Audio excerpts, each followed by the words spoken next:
Hey there, HackerFrogs. It's me, the Shy Hat, and we're here to do HackerFrogs AfterSchool. We're here to do HackerFrogs free hacking. We're hacking all the things. So let's talk about what we're going to be covering in today's stream. Let's bring up our topics. All right, so today is Monday. It is Linux Monday. That means we're going to be doing topic 1 first, and today we're going to be doing some cryptography challenges over at PicoCTF.org. So the second thing we're going to be doing is we're going to be doing HackerFrogs AfterSchool. We're going to be doing cryptography, and this is going to be our introduction to classical cryptography, which is very common in easy CTF challenges that cover cryptography. So that's going to be in the second hour. In the third hour, we're going to be going back to the CmdChallenge.com website, and we're going to be talking about how to do Linux challenges. So there's it's pretty impressive how complex the challenges can get over there, and we've already hit a wall where we need to do a little bit of research before we do we finish each one of these challenges, and that's going to be the third topic. In the fourth topic, in the fourth and fifth hours of today's stream, we're going to be doing TryHackMe sticker shop. Jason, IT Solution, nice to see you here. Welcome in. And yeah, so the sticker shop is that's a web app challenge, but it's hosted on Linux, so we're going to call it a Linux challenge. So let's go ahead and get started in the first topic of today's stream. And let's go ahead and we're going to put 60 minutes on the clock and then get going. All right, let's get started. So we're going to be doing some challenges from PicoCTF, and you know what? We might as well put on some music while we're at this. Let's make that nice and soft. Okay. So if you want to join in along with us, you can, well, everything on PicoCTF is free, and you can find it over here. Over at PicoCTF.org, you absolutely do not have to pay to use the service. And yeah, all right, so we're going to be doing some cryptography challenges over here, and we'll try doing some of the easier challenges first, because, well, I'm trying to get back into cryptography myself. So for each one of these challenges, we're also going to try to do a write-up. Let's choose a challenge first, and let's see, custom encryption, C3, RSA Oracle, crack the power. Crack the power. So we received an encrypted message. The modulus is built from primes. Yeah, let's cover something a little bit easier. How about this one for custom encryption? Can you get a sense of the code file and write the function that will decode the given? It's called custom encryption. It's got an XOR tag over here. Also ASCII encoding. I think we should be able to do this if we tried it. Anyways, this is the challenge URL here if you want to try it out yourself along with us, and if you manage to finish it before us, then you are a cool person. All right, let's go ahead and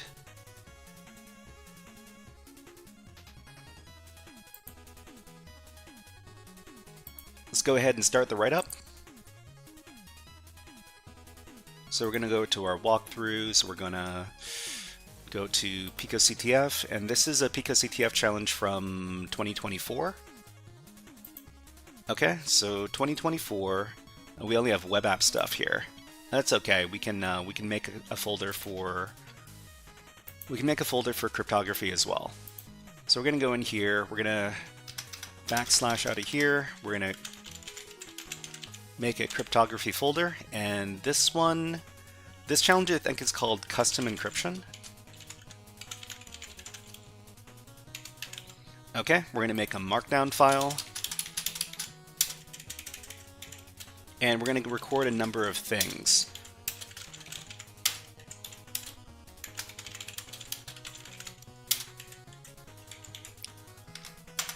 Okay, and the first thing we're going to record is the URL of the challenge. It is over here. Tweaking Productions says, I thought it starts at 6 p.m. 6 p.m.? No, we start at 3 p.m. Pacific time. We go until like around 8:30, but we start around 3 o'clock. 3 o'clock Pacific. But Tweaking Productions, nice to see you here. Okay, and the concept here, I think we're dealing with XOR encryption. Oh, okay. So 6 p.m., you must be on the East Coast. The East Coast of America or the East Coast of Canada, one or the other. Alright, so how do we solve this? So this is XOR encryption. And I guess we could also say that this is an example of the OTP cipher. So OTP stands for one-time pad. New York time. Okay, no worries. Alright. Alright, let's go ahead and get started. So these kind of challenges, you can probably solve them inside of the PicoCTF web shell. So if you don't have access to a Linux machine, you've got an environment where you can solve the challenge over here on the PicoCTF website in the web shell. So the web shell, the button after you log in to access the web shell is going to be, after you click on practice, you're going to go over to the right hand side of the screen. It's a button labeled web shell. You can click on that, and then you can maximize the web shell. To maximize the web shell, you're going to go over to the top of the web shell here, and then go over to the left, to the right of the help button. There's a button labeled Pop-out Web Shell Terminal. You want to click on that. That's going to put the web shell terminal in full screen, which is what you want to do, because you don't want to have it in a really small space. So I'm just going to do a little bit of house cleaning here, and we're going to make a directory for this challenge. So this challenge is called Custom Encryption, I think. So I'm just going to call this one Custom ENC. We're going to make a directory, then we're going to move into the directory, and then we're going to download the files. So let's see. Go back to the challenge, Custom Encryption. So there's two files that we need to use to interact with this challenge. So an encrypted file here, and then the code file. Alright, so let's copy that link, go back to the web shell and download it. And same thing with the other file. So the other file is here.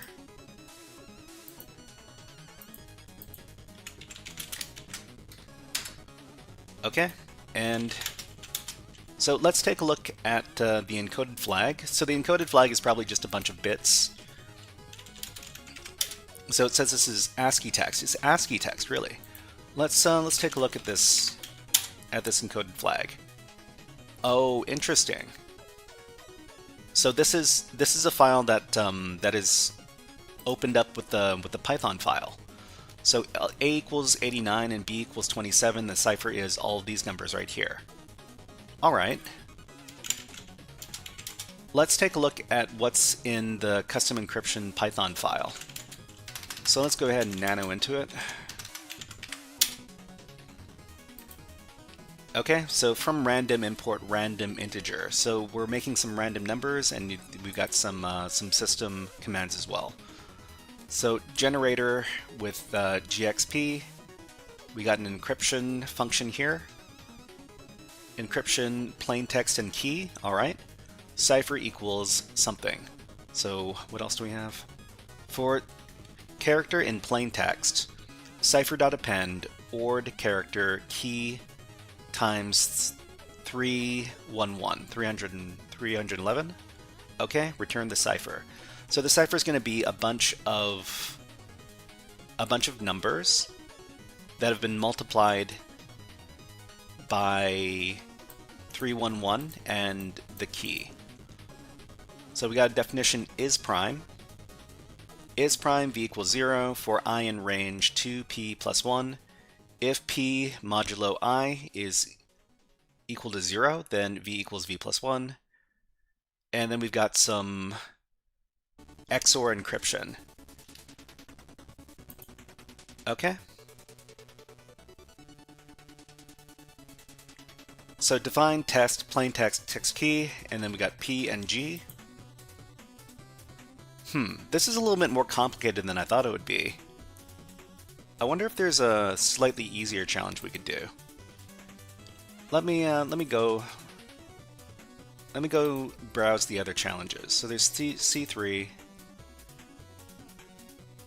custom cyclical cipher. So this seems like it would be something like a classical cipher.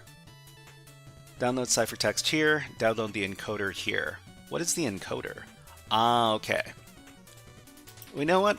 Let me take a quick look at the encoder, and then we can figure out if it's a suitable challenge for us or not. Let's see. What is the name of this challenge? This challenge is called C3.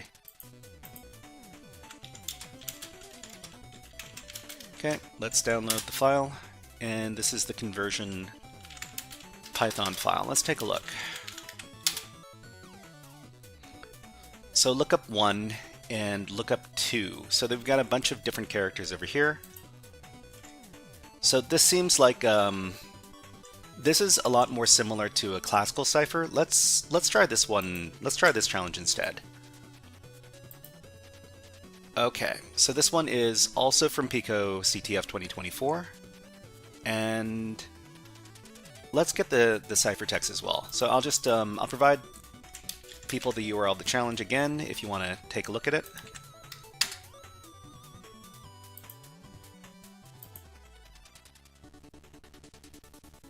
Okay, so where were we? We were making our walkthrough file. Okay. Let's make another one. We'll call this one C3. We'll record all the usual things. The URL of the challenge, the concept behind the challenge, and the method of solving the challenge. Okay, we've got the URL here. The concept, it's some sort of classical cipher. Let's take a closer look. This is a custom cyclical cipher.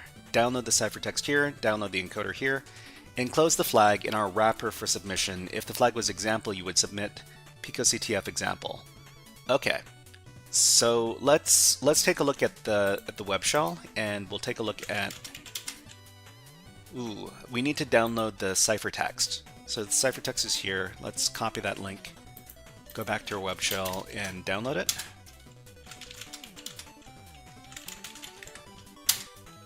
Okay, so the ciphertext looks like just a big string of letters and numbers. Okay, and once again, we'll take a very close look at the convert.py file. So import system, and then characters equals nothing. So characters, this is probably going to be populated with either the encrypted characters or the decrypted characters. So from file input, import input, okay, and then for line and line, characters, add to the characters the line. Lookup is going to be these characters over here, so a bunch of symbols, and then all of the lowercase letters, and then all of the uppercase letters. It seems like it's not all of the lowercase letters. There are a couple of them missing here. Because it seems like the lowercase letter set is a bit short. Okay, but we've got all of our regular special, well, a bunch of special characters over here, and we've got the out string. So the out string is going to be defined as an empty string as well, and previous equals 0. So for character in cars, which is going to be populated. By the encrypted string. So for character in cars, cur equals cur. I wonder why it's named cur. So lookup 1.index of character. Okay, so lookup 1. Oh, interesting. Okay, the index of the character, you find the number where it appears, and then. Oh, okay. Wait. I see. I was mistaken about the about lookup 1 and lookup 2. So lookup 1 is characters plus special characters plus the lowercase alphabet. And lookup 2 is the uppercase alphabet and the lowercase alphabet. Well, not all of it. I wonder why they decided to omit certain characters. Okay, so I guess cur stands for current. So current equals lookup dot index of the character, the index of the character in lookup 1, which is going to be a number, okay? And then we're going to output. Output is going to be, there's going to be something added to output. It's going to be lookup 2, which is this, current minus previous modulo 40. Okay, and then previous equals current. So, okay, so we need to understand exactly how this cipher works before we can start solving it. What happens if we just run the file? Convert. So Python convert.py. So I don't think anything happens because there's nothing that's populating the list. So we see here that from file input, import.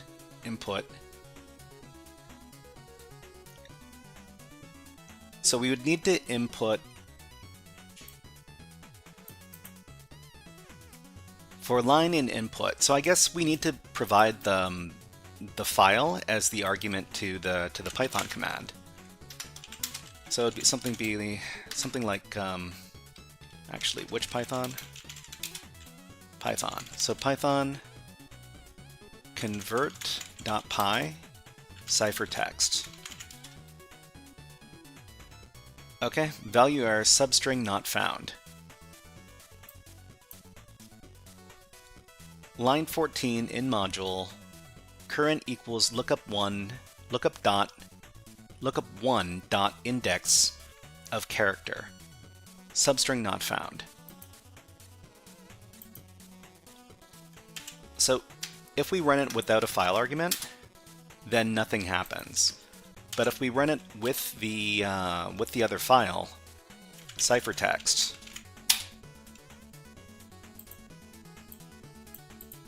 then it says substring not found. Value error substring not found. So the ciphertext looks like this. And I think this might have to do with the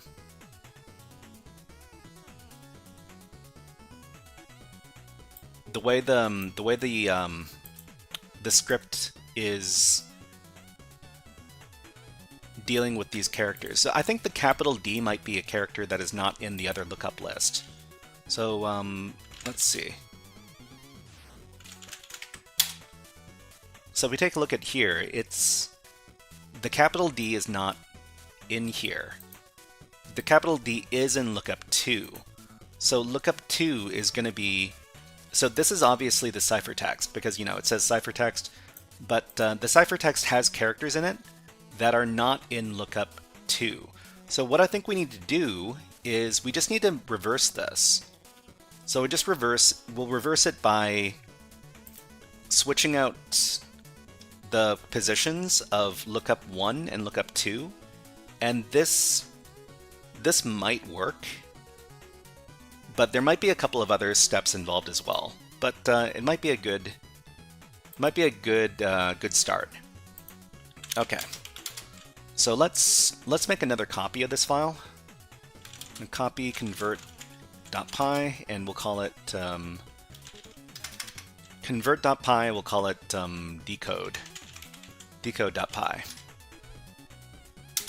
Okay, then we can go into decode.py, and we can just switch up the positions of lookup 1 and lookup 2. And we'll see We'll see what happens when we just do that.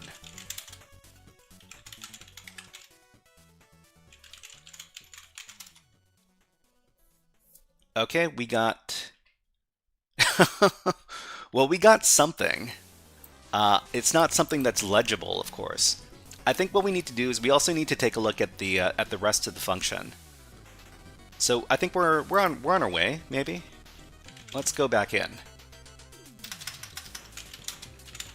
So let's take a look at the original convert.py. So for character and characters, current equals look up the index, and then output is current minus previous modulo 40, and then previous equals current. So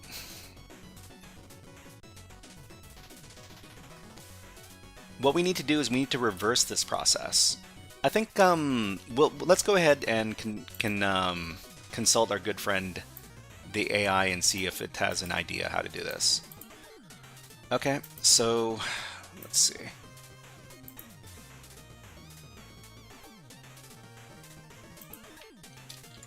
Okay, we are reverse engineering, so let's go ahead and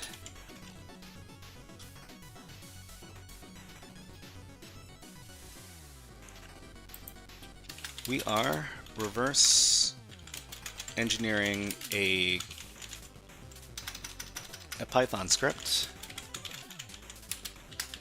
We have the ciphertext file and the original file that encrypted it looks like this.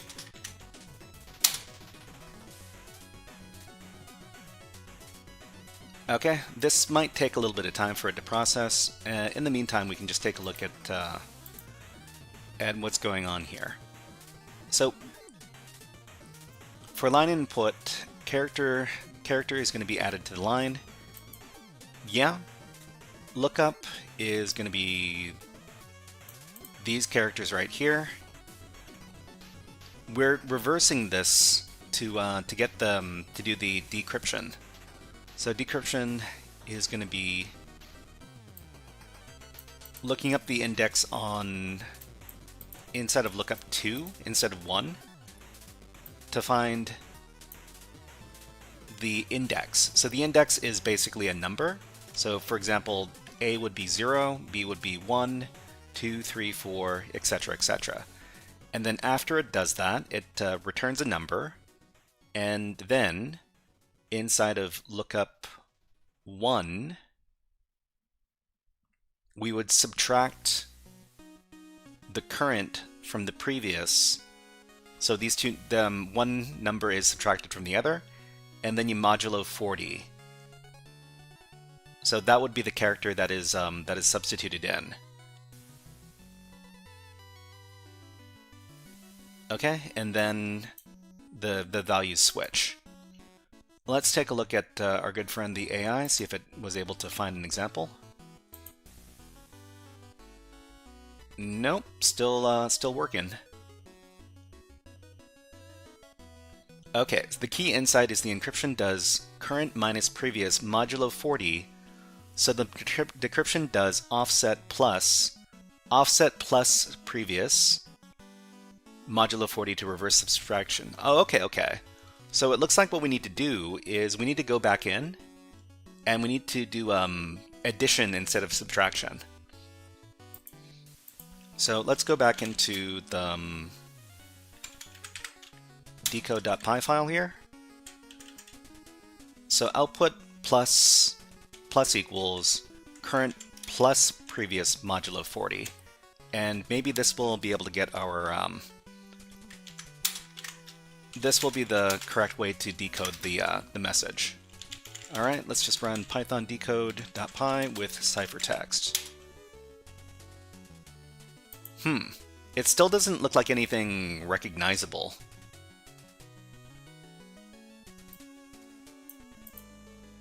So I guess these two steps weren't enough. Let's go back.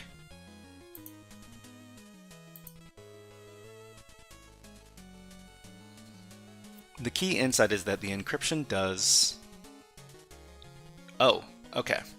Hold on. It actually talked a lot about this. Okay, this is a shift cipher with a lookup table. To decrypt it, you will need to reverse the operations. Takes each character from the plain text, finds its position in lookup 1, okay. Calculates lookup current position minus previous position, modulo 40. Uses that as the index in lookup 2. Uses previous to the current position. Decryption script. Okay, so it's going to look very similar. Everything here is the same. For character in ciphertext, current offset equals lookup dot. Okay, so what I want to do is I want to take a look at these side by side. I'm just going to copy this. We'll go back to the web shell. And in the web shell, I think we can do tmux. Actually, let's go ahead and we'll call this test.py. We'll paste in the entirety of the script. We'll save that out, and then we'll make a tmux session. So for everybody who is bugging me to use tmux, I'm using tmux now. Okay, so tmux, inside of tmux, we can do a bunch of different functions. Which was the function that created the side-by-side? I think this creates the side-by-side. Nope, that's not it.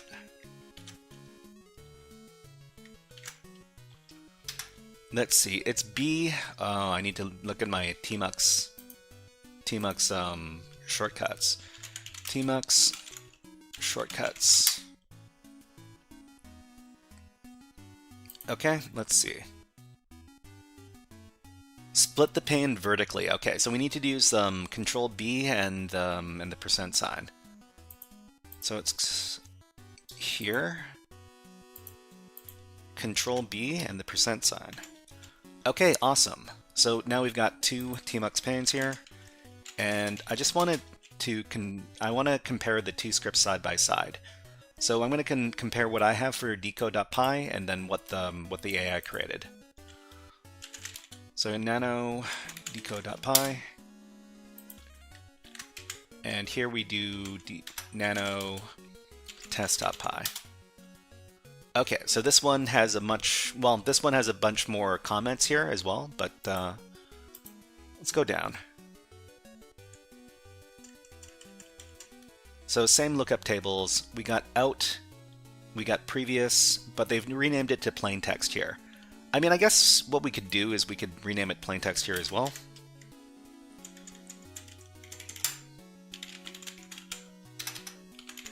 But the thing is that every time we rename one of the variables, we need to go in and we need to rename the variables, well, wherever they appear in the code.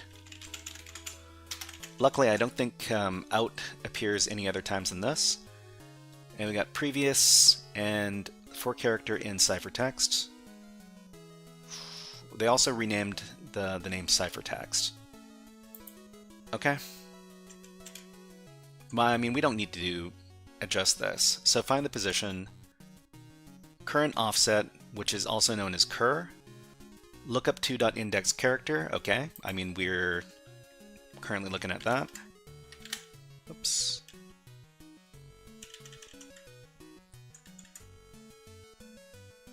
Reverse the operation cur minus previous modulo 40.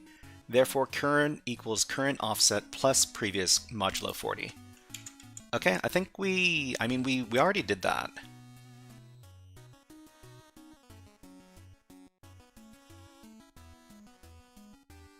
So we're gonna add, they're adding this to plain text.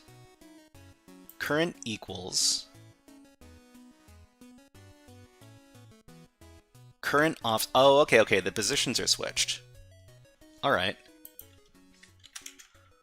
So we're gonna go in here. We're gonna change this to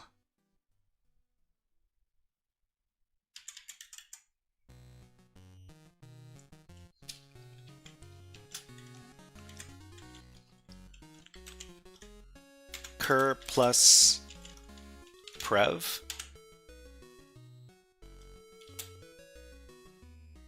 Actually, no. This is an offset. Hold on. The way they've named the variables in here this is messing me up a bit. Okay, So current offset, otherwise known as cur, is over here. This is the same. Here they've renamed cur to what is in here called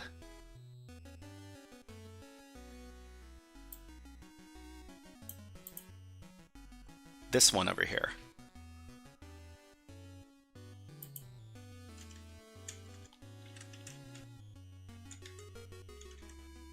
Okay, previous equals cur is the same. Plain text plus equals lookup 1 of cur. So here it's plain text plus equals lookup 1 of okay, they've got an extra variable in this script.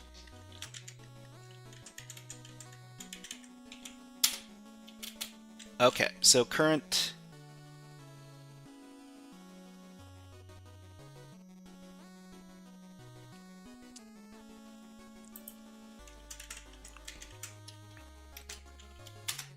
So what are we going to rename this in our script then? Current offset plus previous. So here it's current offset plus previous, it's the same. Modulo 40.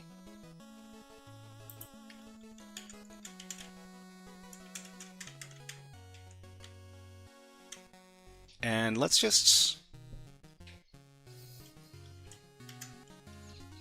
we'll just call this offset. So offset equals current plus previous modulo 40. And then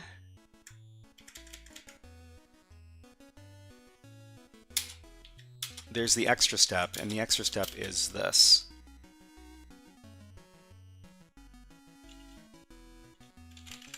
Plain text plus equals lookup 1 and then offset. And I think that's all we need to do. So system standard write out, but we renamed out to plain text in our script. Let's change that as well. Okay, so, whoops. Okay, let's try running our script now. So Python decode.py. Oh, we need to run decode.py with an argument. Decode.py and then ciphertext.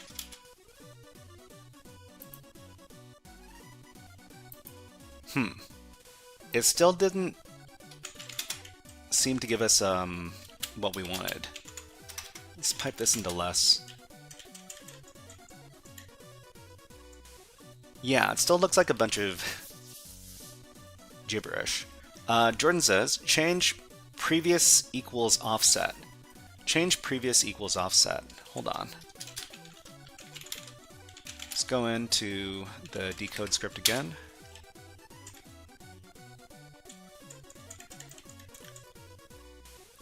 Was there something I forgot over here?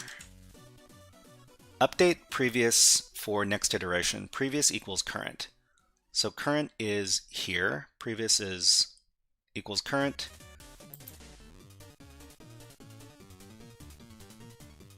And Jordan, hello, nice to see you here. What is up? Let's give you a fun redeem. How about some Hack the Planet? Hack the planet! Hack the planet! Shut up again! Okay, so change previous equals offset. Oh, okay. Oh, you're right. Let's go back in. So we renamed some of this stuff. So current was renamed to offset, so we need to change that. Yeah, okay. That makes sense. Let's run it again.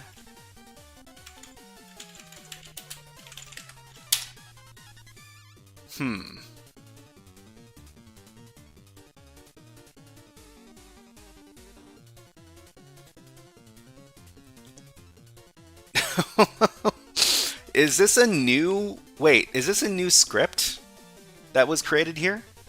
ASCII order 40 characters, self-input, Python 2. Python 2? So this just gives us more code. This is, man, this is some devious work. But Jordan, thank you very much for letting us know about that. Yeah, I don't know how long it would have taken for me to spot that otherwise. So we've got a new code to use. So we got ASCII order 40 characters, self-input Python 2. But what do we run this with? Do we run this with the current the current thing? So from, let's see, from input file, import input, 4-line input line, characters plus equals line, b equals 1 divided by 1, for I in range, length of characters. Okay, I'm gonna just try creating the script. So I'm just gonna nano in new code.py, and let's try running this. So Python new code, and then we'll put in ciphertext.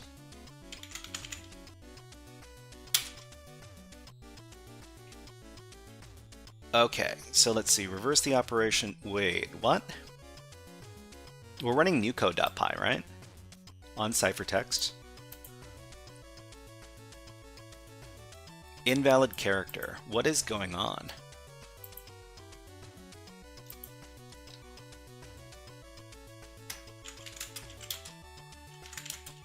Okay, so we created the new code over here. Hold on.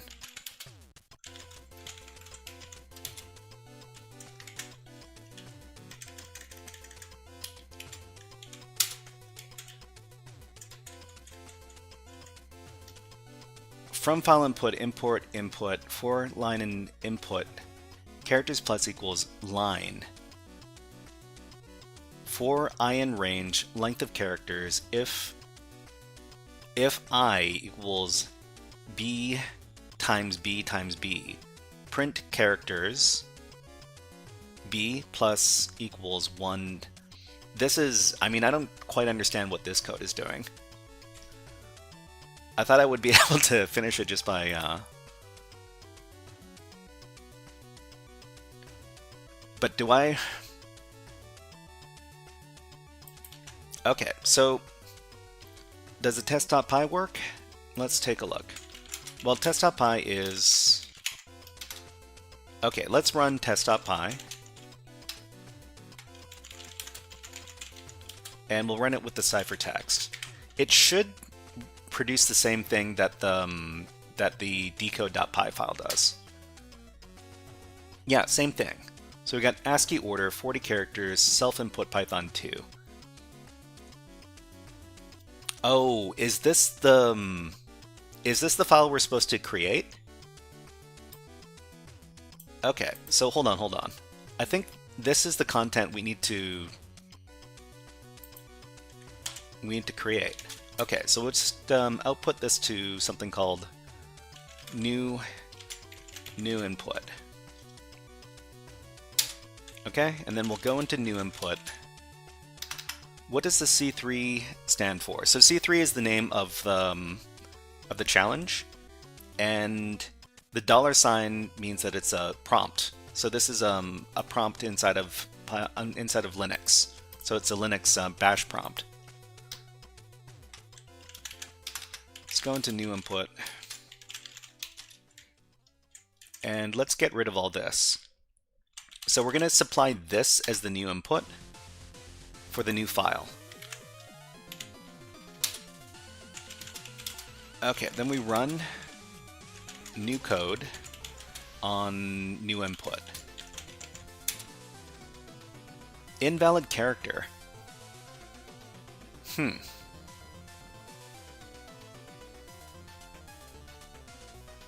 So did I Did I name one of these incorrectly? Because it seems to be trying to do something that's not in here. Why is it referencing reverse the operation in here? It seems like it would be... So convert.py, newcode.py, decode.py, test.py. So I think...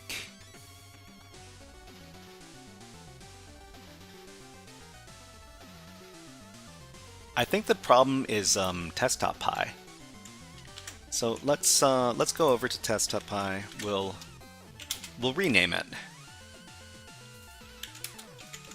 Sometimes when you've got Python files that have the same names as other modules, it gets in the way.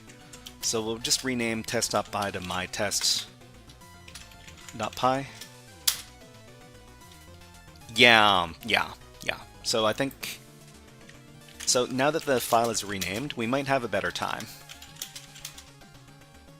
Let's run newcode.py one more time. Let's run it on ciphertext first. Oh, sorry, we need to... Invalid character. Why does it still say reverse the operation here? That's weird. Void packet, hello, nice to see you here. Hello everybody, hope I didn't miss much. Yeah, we're just working on a cryptography challenge over at PicoCTF. If you want to try this out yourself, here's the link. You just need to have an account over at PicoCTF. We're going to be doing cryptography here for the warm-up, and then after about 20 minutes we're going to be doing the cryptography lesson for HackerFrogs AfterSchool. We're going to be talking about classical cryptography. Why don't you use the output you got from the first script? The output we got from the first script. I just need to figure out what exactly is wrong with this stuff right here. Because it seems to be referencing the script that was suggested by the AI. But we've renamed it already. So I'm not too sure why it's still... Unless there's some other file that that has that particular line of code. Python. I think it's... we called it new code, right?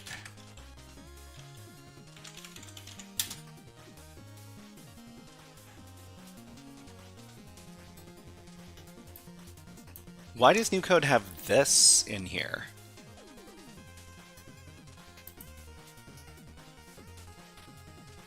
That's weird. I don't remember that being in the file. Oh, there's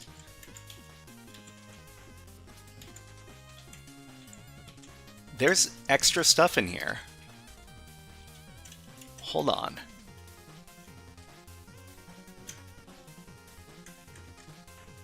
Why?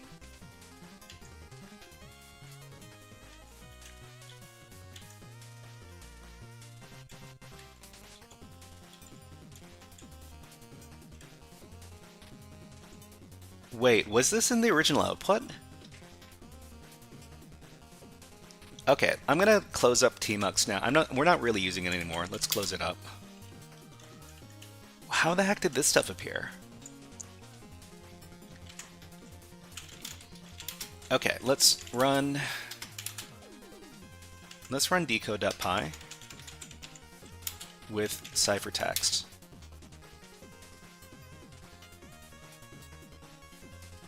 Yeah. Oh, you know what? It's because... Okay, I understand now. It's because we were copy and pasting when we had our tmux windows open. And I had the code from the other window on the other side of tmux, so it screwed up the copy paste. Yeah. That's really messed up. All right, let's just copy this.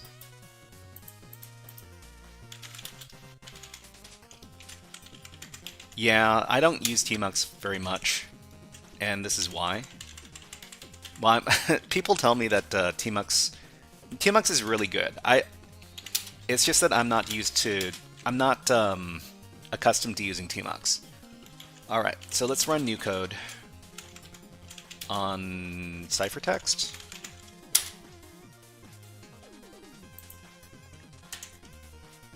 Missing parentheses and call to print.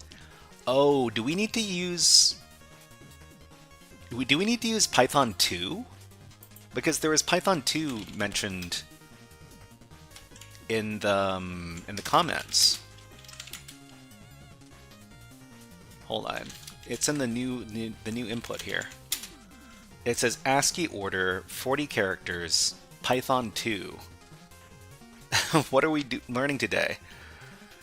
We're learning that scripts are funny. Yarn Girl, hello, nice to see you here. What is up? Let's give you a fun video redeem. How about some Nyan Cat? Welcome to the stream.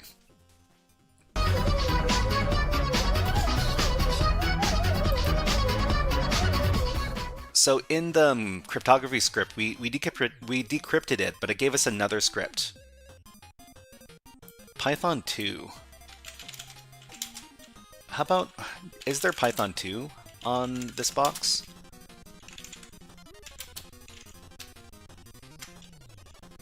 Python version? Python 3. So we need to run Python 2.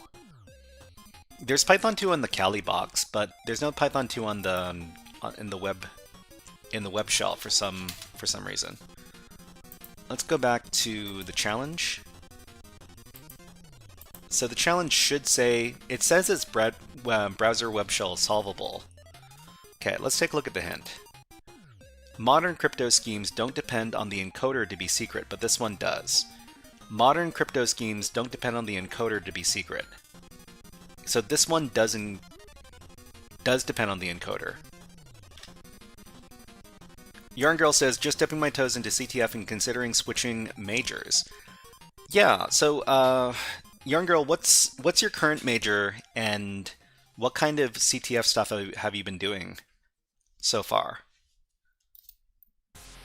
Are you a computer science major or some other program? Okay, enclose the flag in our wrapper for submission. So I guess we're not looking for PicoCTF in this case. Just PicoCTF at the moment. Well, I mean, we've got a good just PicoCTF. Ah, okay. So I mean, if you don't mind me asking, what's your current major? And does it have anything to do with technology? What's your level of comfort as far as technology is concerned? Because I've got like a starter pack for people looking to get into cybersecurity. Hack the planet! Hack the planet! Shut up and get it! Simon Dante, hello, nice to see you here, and thank you for redeeming Hack the Planet. I'm a human services major, but I've been a Linux nerd for 15 years. Oh, okay. I mean, that gives you a bit of a leg up as far as getting used to the technology is concerned, because a lot of people in cybersecurity use Linux. But yeah, you might want to check out the last link in the starter pack list. It's a bunch of what is it called? CTF challenges. Let me see if I can grab that for you. So it's on my channel here, and we're looking at the PicoCTF challenges.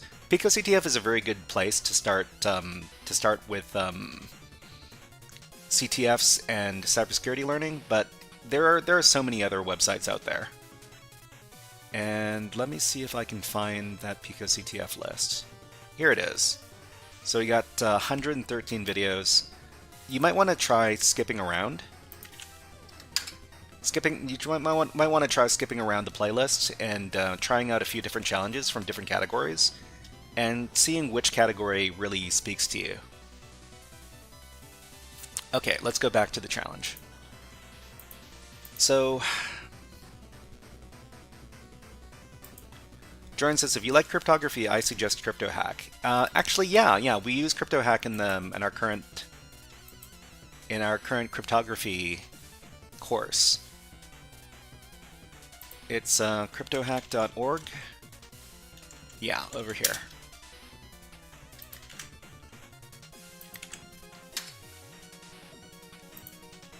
Okay, so let's go back. So it says something about Python 2, and while it's got a bunch of, let's see, so new code, actually it was in the new input. So ASCII order, 40 characters, self-input, and Python 2. So I guess what we should try to do is we should try to figure out what exactly this code does, because there's a few things in the code that I don't quite understand. Let's run decode. Hello, same device. Nice to see you here.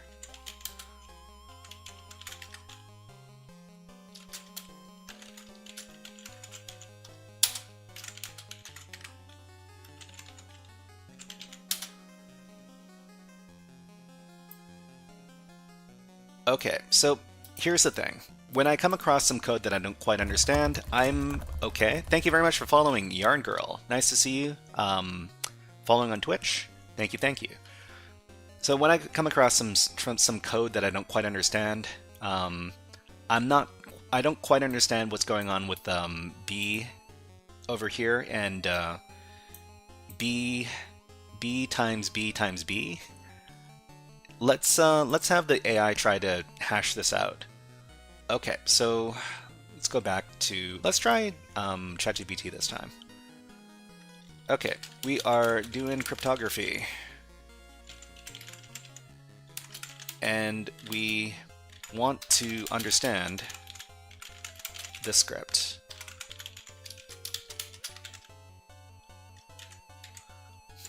Why did I only copy that? Hold on, let's get the whole script.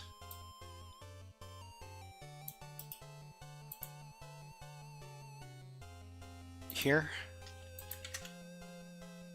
I hope this goes faster than Claude.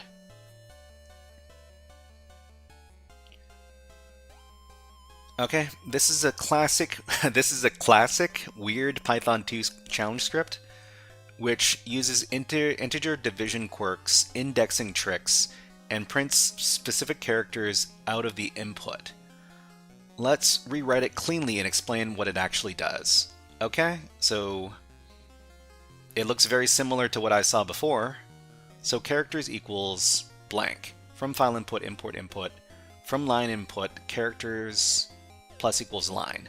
So b equals 1 divided by 1 for I in range, length of characters.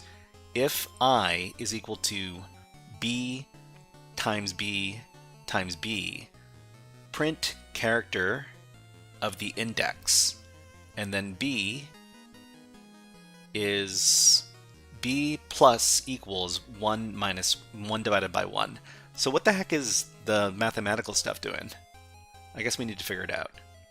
So critical fact, this is Python 2, not Python 3. So the division operator performs integer division, which when both operands are integers. Okay? So 1 divided by 1 equals 1.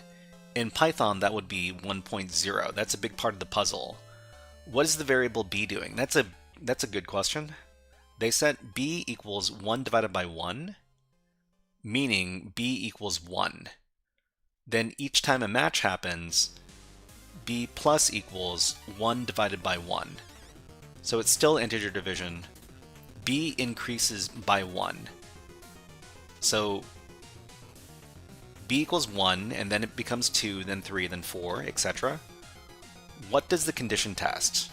So if I is equal to b times b times b, so this means if I is equal to b cubed, so it prints the characters at the indices 1, 8, 27, 64, 125, and what characters get printed? The script prints characters 1, characters 8, characters 27, characters 64, characters 125, etc. So characters whose index is a perfect cube. since the tags say the input is probably 40 characters, which means that the cubes that fit, cubes greater than or equal to 39. Void Packet says, is there any chance you can start the stream earlier? I love your videos. I find them amusing and informative, and I really want to watch the whole stream, but the timing is terrible. 1 a.m. right now. You, Void Packet, I'm guessing that you're in Europe right now. Unfortunately, I can't really change my schedule because my schedule has been the same for about 2 years, and unfortunately, I can't really change my schedule because the schedule is, well, it works for me. But yeah, you can always watch the live streams after they've finished. Maybe the next day, maybe the next morning if you prefer. Okay, so the tags say 40 characters, ASCII order. So B, if B is 1, then B cubed is 1. If B is 2, then B cubed is 8. So index 64 is too large for a 40 character input. So for a 40 character input, the script prints only these 3 characters. So why concatenate the input? This line, for line in input, characters plus equals line. Oh, I think I understand what's going on. So the script that was extracted, it makes use of the original encryptor. So the original encryptor is, it has this right here. So look up 1 and look up 2. Huh. It's looking for these characters. Jordan says, we need a longer input. Abel says, I'll be back in some time. No worries, Abel. Nice to see you again, and hope to see you again soon. I mean, the input is...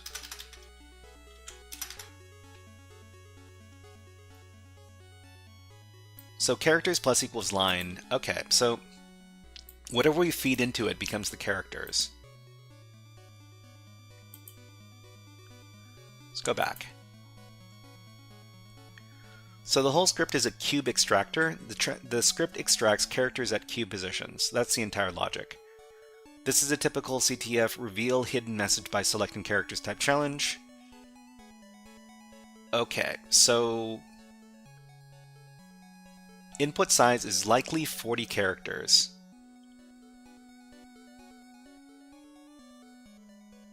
If you want, paste the input file ciphertext and I'll show you what the input file / ciphertext and I'll show you exactly what the extracted message is. So the extracted message has to be, well, I mean, it has to be the ciphertext, right? So let's see. What was the plain text again? The plain text, Sick in the Mind, hello, nice to see you here. We're just working on some cryptography stuff. This is the challenge we're looking at right now, but we'll be finished in a few minutes. Okay, so we need to run this in Python 2. So the web shell doesn't have Python 2, so what we're going to need to do, let's exit out of tmux. So the ciphertext, we're just going to copy it over to our Kali Linux.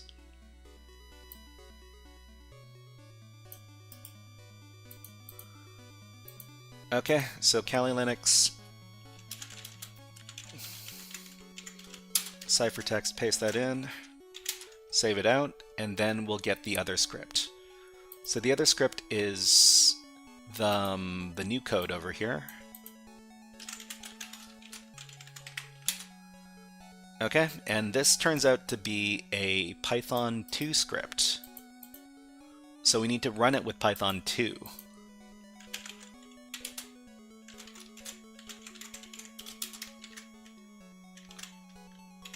Okay, and then we have Python 2 here. We just need to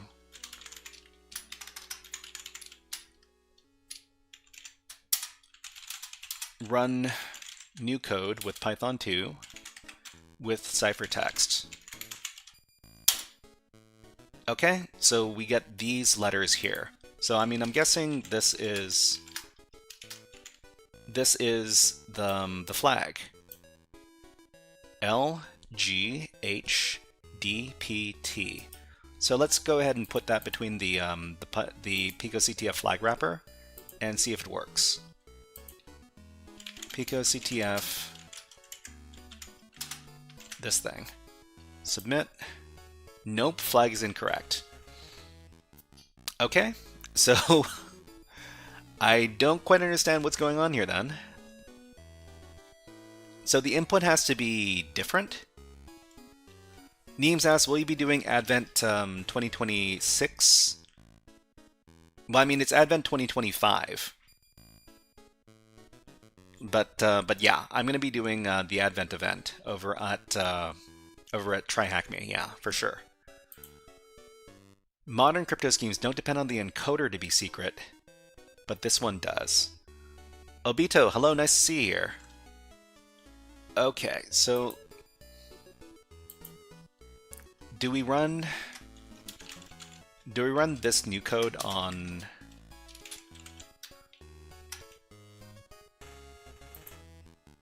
the resulting thing? I mean, I'm not too sure. The only thing we could run this on is on ciphertext. Tweaking Productions says, are you going to DEF CON this year? It's not DEF CON, it's DEF CON. Next year. I'm not sure. I'm not sure. I just need to...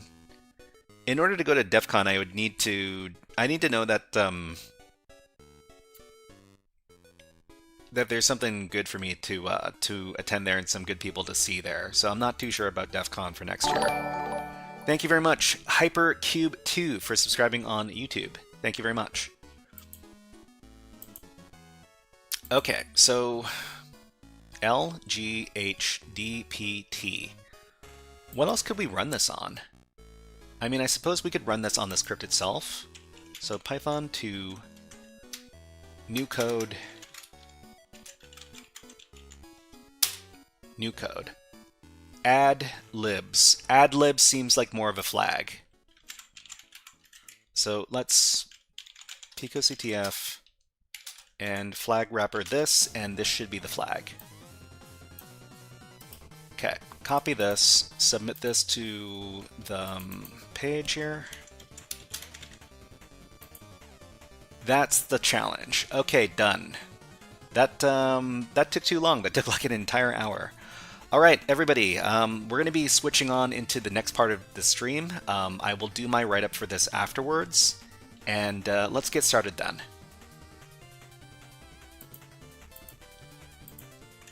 Okay, we're going to be talking a lot about cryptography stuff today, because we're actually talking about ciphers, and we're not talking about encoding. Jordan asks, what was the $sign in the challenge directory again? Yeah, so whenever you have a bash prompt, the $sign just lets you know that this is that you're working on the dash terminal here, or the bash terminal. So you'll either have a $sign, which means that you're a regular user, or you'll have a hashtag, which means you're the super user root. So if I become the super user, then you'll see that the prompt is not a $sign, but it's instead a hashtag. But if we switch back to our regular account, then the prompt becomes a $sign again. It just means that that you're working on the bash terminal. Okay, so let's start. I'll put an hour on the clock, and I will turn down the music. Okay, everybody, we're doing HackerFrogs AfterSchool. And actually, before we do that, let's go ahead and switch up our topics. Topic 2 is here, Topic 3 is on deck. And thank you very much for following Bagul City. Welcome in.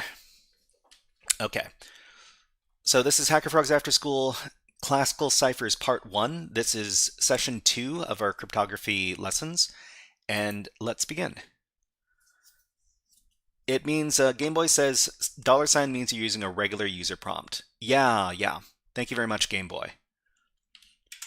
Okay, so hey there, Hacker Frogs. This workshop is the second session for Cryptography Basics. In the last session, we learned about the following cryptography concepts. So today we're going to be working on PicoCTF.org. If you don't have an account over there, you can make one at the following link. Okay, and let's keep on going. So we learned about encoding last time. So encoding refers to the process of converting data from one form to another, often for the purpose of efficient storage, transmission, or representation. So encoding happens all the time when we're dealing with computer stuff, and each letter in the word hello is going to be can be translated out to a certain binary number. So as you know, computers don't know actual numbers, but they know binary pulses. So the binary pulses in this order create the H, and then in this order create the E, etc., etc.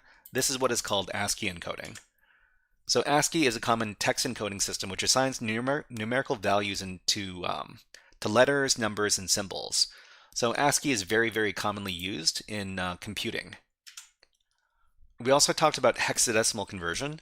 Hexadecimal can be used to represent ASCII characters, and conversion between hex and ASCII is a form of encoding.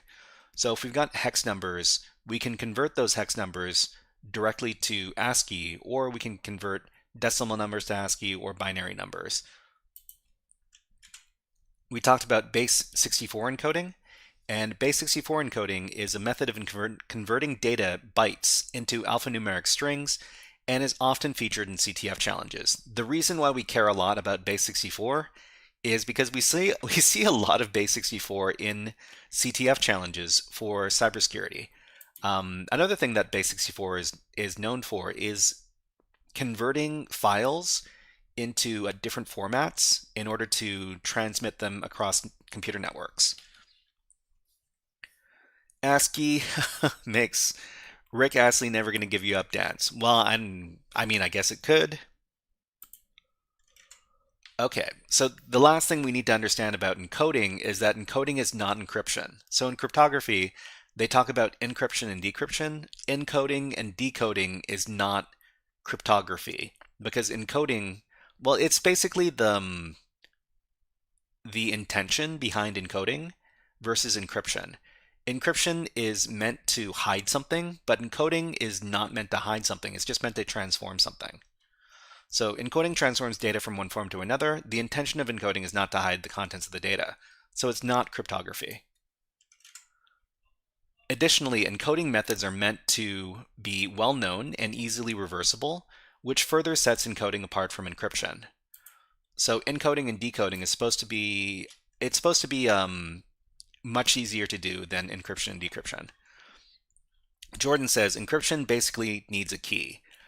Yeah, well, most of the time encryption needs a key. Some classical ciphers don't require a key, but you know, most of the time you need a key to do your decryption. Yeah. So in today's session, we're going to be talking about the following topics. We're going to be talking about cryptography terminology. We're going to be talking about classical ciphers. We're going to be talking about two very, very common classical ciphers that are related, the ROT13 cipher and the Caesar cipher. So let's go ahead and get started.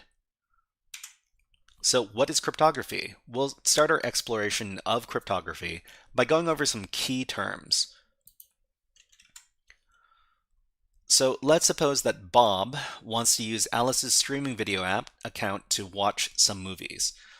So Bob asks Alice, "Hey, can I have your password?" Alice is fine with Bob using her account, but wants to send her account password to Bob secretly, to which Bob agrees. So the way in which the two of these people exchange their password is not recommended, but it's just an example.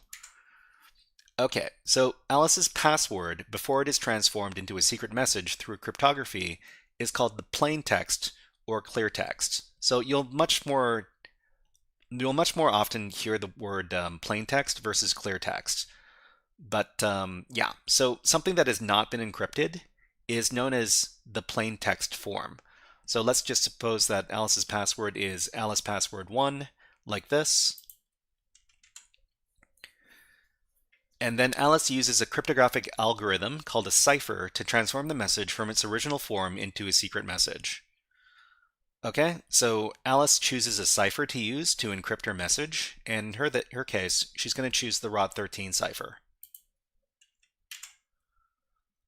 So the secret form of the message is called the ciphertext. So after Alice transforms her password using the cipher that she chooses, the encrypted form is called the ciphertext. So this is the ciphertext here. And the act of transforming plain text into ciphertext is called encryption. So when we transform the plaintext password into the ciphertext password, this is encryption. So Alice then sends the message with the encrypted password to Bob and tells him which cipher was used to encrypt the password. Upon receiving the password, Bob uses the same cipher to transform the ciphertext back into plain text. This act is called decryption. So ciphertext turns back into plain text. That's decryption. So after decrypting the message from Alice, Bob can use the password to log into Alice's stream video app and watch movies. Awesome. So we've got these terms over here that we need to understand. So a cipher is a cryptographic algorithm used in encryption and decryption. Plain text is a message or a piece of text that is not encrypted. Ciphertext is an encrypted message or piece of text. Encryption is the act of transforming plain text into ciphertext, and decryption is the act of transforming ciphertext into plain text. So cryptographical ciphers can be divided into two categories. There's classical ciphers and modern ciphers. Classical ciphers refer to cryptographic ciphers used prior to the introduction of computer-aided algorithms. So the big thing about classical ciphers is that most classical ciphers can be performed, or the encryption and decryption can be performed without the use of a computer. So usually they've got stuff like code wheels or lookup charts and stuff to use. With classical ciphers, it is generally possible to perform the steps required to encrypt and decrypt messages without the aid of computers or calculators. So usually you can do all this stuff yourself. Modern ciphers are ciphers that incorporate complex mathematical operations into their encryption and decryption processes and are impractical to use without the aid of computer processing. So for example, you've got public and private keys that they both combine to create a message over here, and the same thing is used to decrypt the message. So we're not talking about modern ciphers today. Virtually all ciphers used in computer security fall under the modern category. So we're going to be talking about classical ciphers first, and we're going to be talking a little bit about modern ciphers later. In our introduction to cryptography, we will first learn about classical ciphers for the following two reasons. Number one, beginner cryptography CTF exercises cover classical ciphers extensively, so we need to learn classical ciphers in order to engage and solve these challenges. So this is kind of a meta reason. Beginners CTF challenges in cryptography usually cover these classical ciphers, but they also cover modern ciphers. Thank you very much for following Fact Warrior. Okay, number two, more importantly, as an introduction to cryptography, the methods involved in classical cryptography are much easier to understand since they do not require complex mathematical operations. So as a stepping stone to understand more advanced cryptographic concepts, we're just going to be learning about these classical ciphers and how they work. Okay, so this first type of cipher that we're going to be talking about is substitution ciphers. So substitution ciphers are a type of classical cryptographic cipher where one portion of the plain text is substituted in for a portion of ciphertext during the encryption process. So for example, if you've got a cipher which converts letters over to the same letter but shifted over by 4 1, 2, 3 slots, then it would be known as a substitution cipher. Fact warrior, hi, since I'm new here, may I ask exactly what ciphers have to do with modern hacking? Yeah, well, I mean, ciphers have a lot to do with how information is moved around on the internet, and without modern cryptography, we wouldn't be able to have secure sessions. So for example, I've got my YouTube over here. I'm logged into YouTube. When I logged into YouTube, I had to provide my password and my username. And the username and password were encrypted when they were sent across the network. If the encryption didn't exist, then anybody monitoring the network traffic would be able to see my username and my password immediately and would be able to steal that information. It's because we have encryption that the modern web is able to exist. Okay, I hope that explains at least a little bit about why encryption is important. Okay, so substitution ciphers. If we go over to, I don't know, let's make a little example over here. Okay, so we're talking about substitution.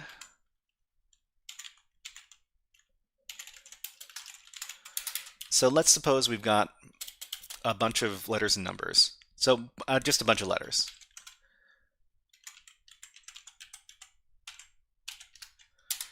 Okay, we've got these letters right here. Let's make this a little bit nicer looking.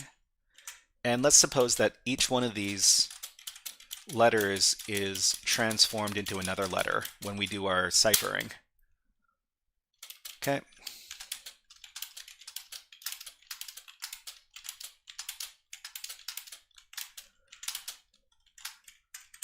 Okay, so in this case, we're substituting in each time we encounter a letter in our plain text. So if we add the letter A, it would become the letter N. If we add the letter B, it would become the letter O, etc., etc. Okay, Gameboy says only email is not encrypted still using an old protocol. FusionPlast says, can you recover data from a hash? Yeah, I mean you can. Well, are we talking about password hashes? We can recover. Well, we can try to find the original value of a hash by doing hash cracking. Yeah. FusionPlast, hello, nice to see you here.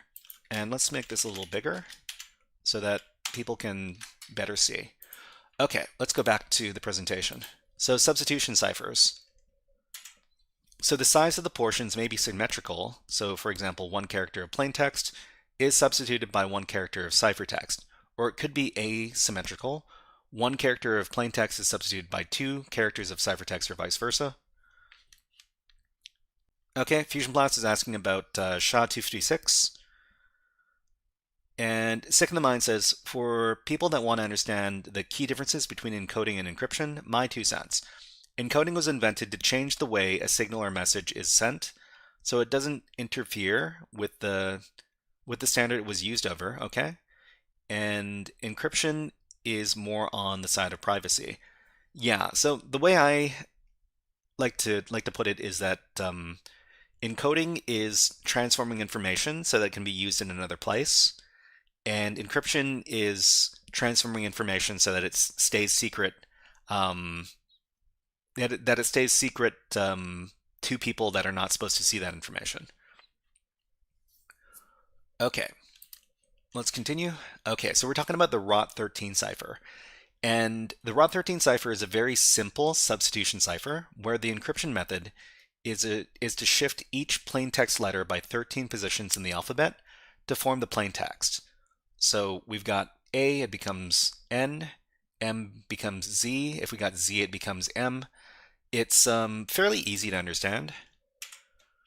So if we use the cipher to encrypt the plaintext HackerFrogs, the resulting ciphertext would be this thing over here. So if we do the lookup chart for H, it becomes U, A becomes N, and then we keep on going.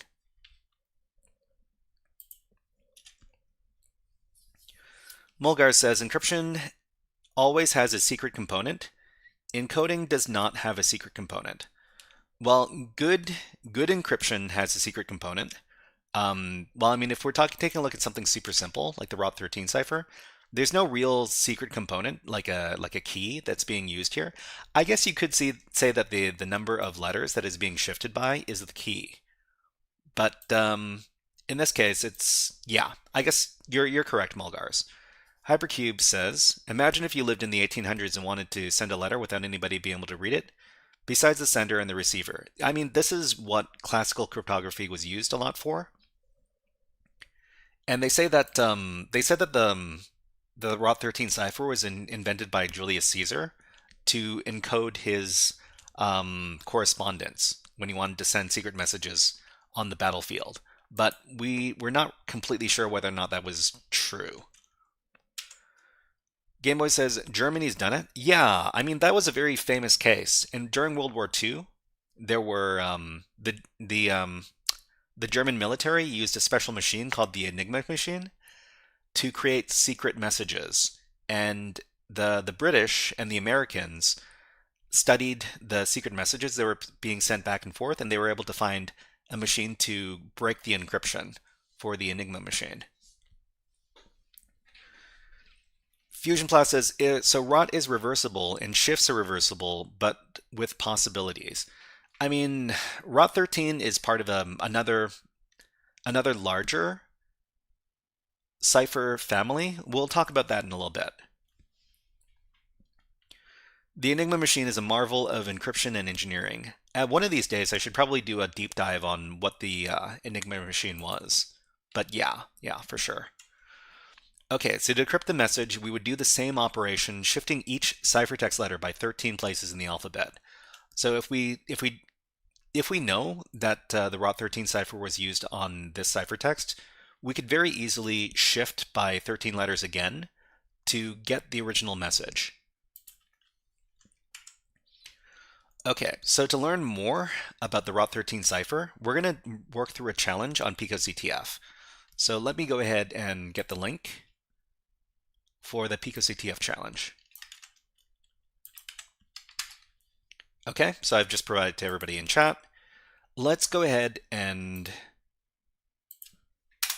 I'm going to demonstrate how to open up the web shell. So if you don't have, actually, we don't necessarily need to use the web shell to complete this challenge. The ROT13 is a very well-known, let's see, is it called 13?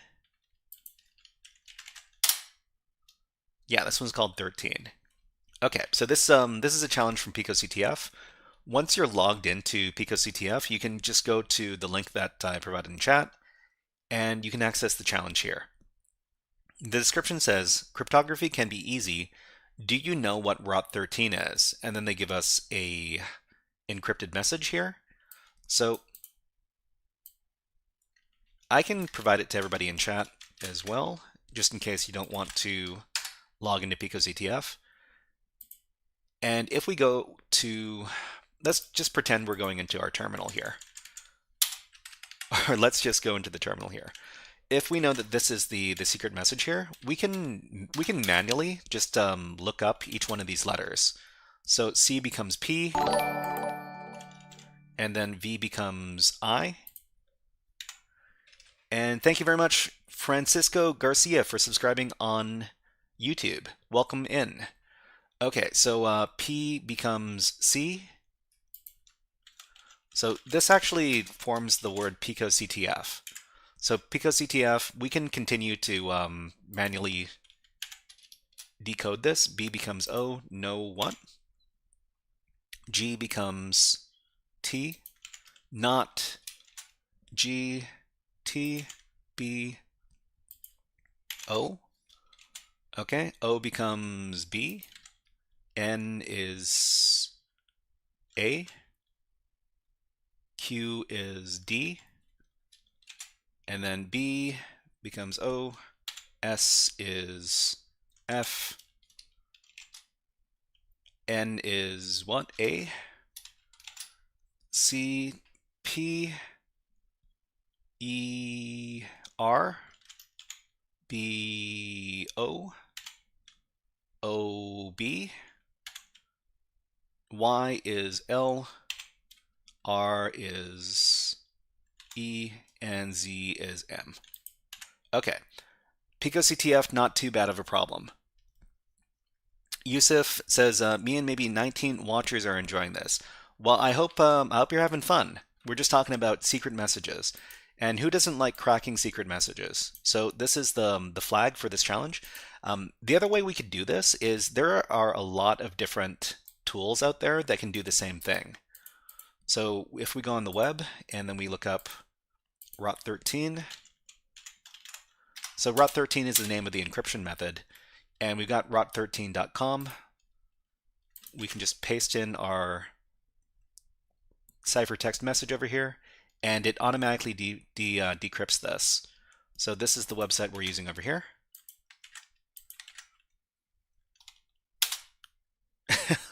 Mulgar says, can you give it to ChatGPT and burn some tokens? I wouldn't want to do that because it's just too easy a thing to do. Okay, so there's rot13.com. There's also a very common website that cryptographers like to use. It's called the decode.fr. And decode.fr is all about cryptography. And what we can do is, there's a lot of them.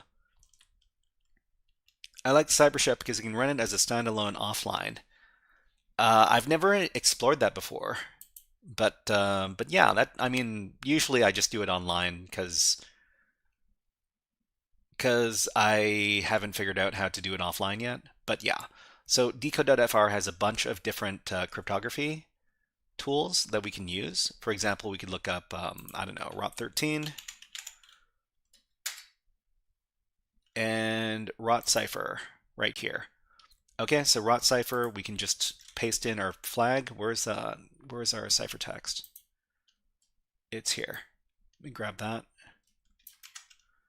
And then paste into decode.fr, and we'll decrypt it. Okay, we decrypt it, and then we get this over here. So yeah, there are a lot of different tools that can do this.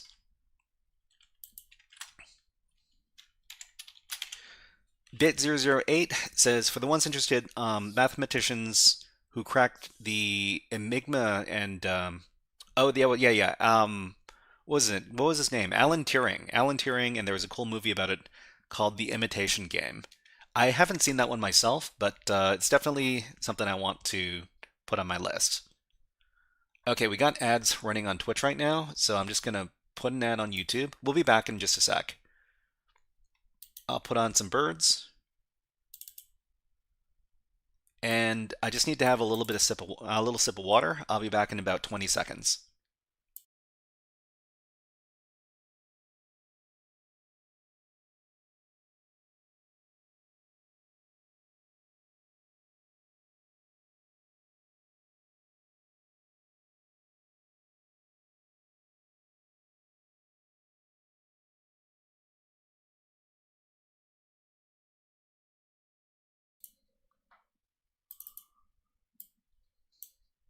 Okay, let's get back to the lesson. All right, so yeah, there's a lot of methods we could use to finish this. There's also, if you want to do this on the Linux terminal, you can also do that with this command over here. So this command is a Linux command which transforms all of the letters in a certain message. So we're going to echo out the message over here, and then we're going to use the transform, or it's translate, the translate tool inside of Linux to translate the message. We can do that over here. We just run that, and then we immediately get the translated solution over here. Time to crack the Zodiac code. I don't know if I can do that. Let's see. Yusuf asks, "Hey bird, can you fly?" These birds, they certainly can fly. Okay, so yeah, that's ROT13, and if we wanted to encode using ROT13, it's pretty easy to do as well. Let's demonstrate this.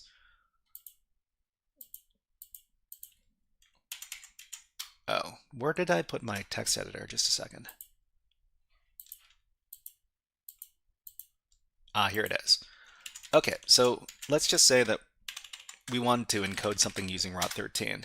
Anything will do. How about just the word secret? So if we want to encode the word secret, we just need to compare the letters over here. So S becomes F, E becomes R, C becomes P, R becomes E, E becomes R, and T becomes G. So it's a pretty easy way to do it.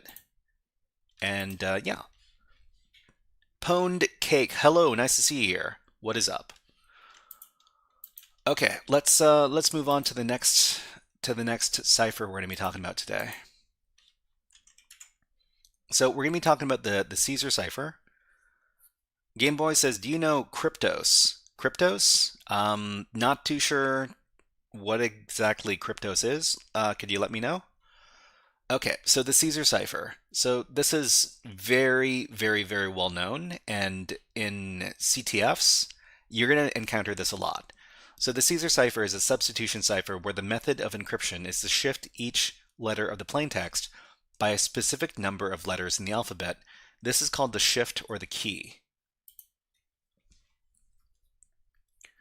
Henke says, why not use a Python script to expand the rotation cipher by inputting the number? I mean, there's a lot of different tools we could use, and we could certainly use like a Python script to brute force something like the Caesar cipher. The ROT13 cipher is not really. The ROT13 cipher is, well, we'll talk about that in just a second. So the Caesar cipher, it's a substitution cipher. You have to move the letters around by a specific number in the alphabet. So for example, if you use the Caesar cipher with a shift of 2 to encrypt the plaintext HackerFrogs, we would shift each letter 2 positions in the alphabet, and the resulting ciphertext would be this stuff over here. We could manually show what this would look like, what the lookup chart would look like for this, by going over here. And let me just set this up real fast.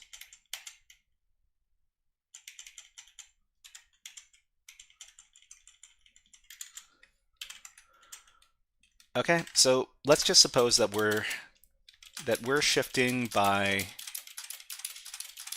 2 letters.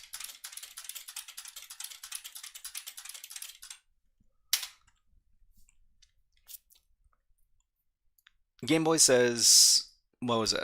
Second of Mine says, I use a similar method to encode my MSF payloads. Okay. Yeah, the exploit. Right. Kryptos is a script a script made of encrypted code at the CIA headquarters in Virginia. Yusuf says, how's your VirtualBox so smooth? I have a good PC and I've set up the VRAM to 256 megabytes and 8 gigs of RAM. So what else do you do? Yeah, so I mean, my specs are over here.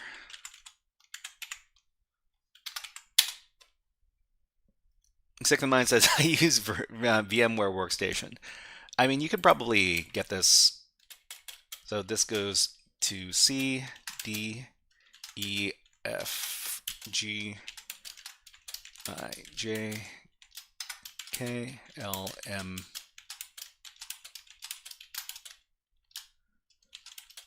S, T, U, V, W, X, Y, Z, A, B.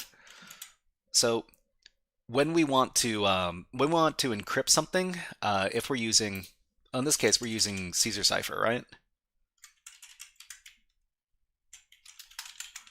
Caesar cipher, and this is specifically Caesar cipher shift 2. So we shift 2 letters over in the alphabet. So if we wanted to encrypt something, I don't know, say HackerFrogs. Actually, let's just do secret.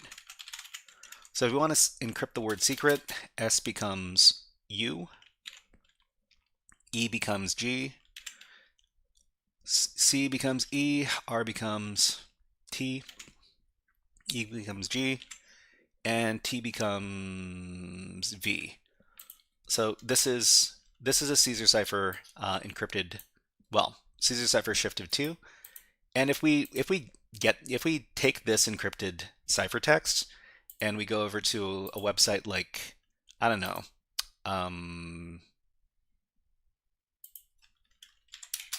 this one over here, decode, and then we do the decrypt, it'll do a brute force. So it'll brute force every shift of the Caesar cipher from 1 to 26, and it'll let you know the most likely combination over here.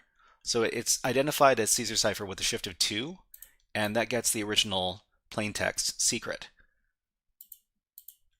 Okay, and yeah, let's talk a little bit more about this. Gameboy says Mac is a nice Parallels desktop. Parallels, I've never heard of that. What is it? So to decrypt the ciphertext, we take each letter of it and shift back 2 letters in the alphabet to form the plain text. So that's how that works. All right, let's go ahead and do the next PicoCTF exercise to illustrate how we do Caesar cipher as opposed to ROT13 cipher. So we can say that Caesar cipher is the larger cipher family, and ROT13 is a specific implementation of Caesar cipher. ROT13 is probably the easiest version of Caesar cipher, but Caesar cipher has however many shifts that you have. Realistically, there's up to 13 shifts inside of Caesar cipher. Anyways, the next challenge is going to be over here.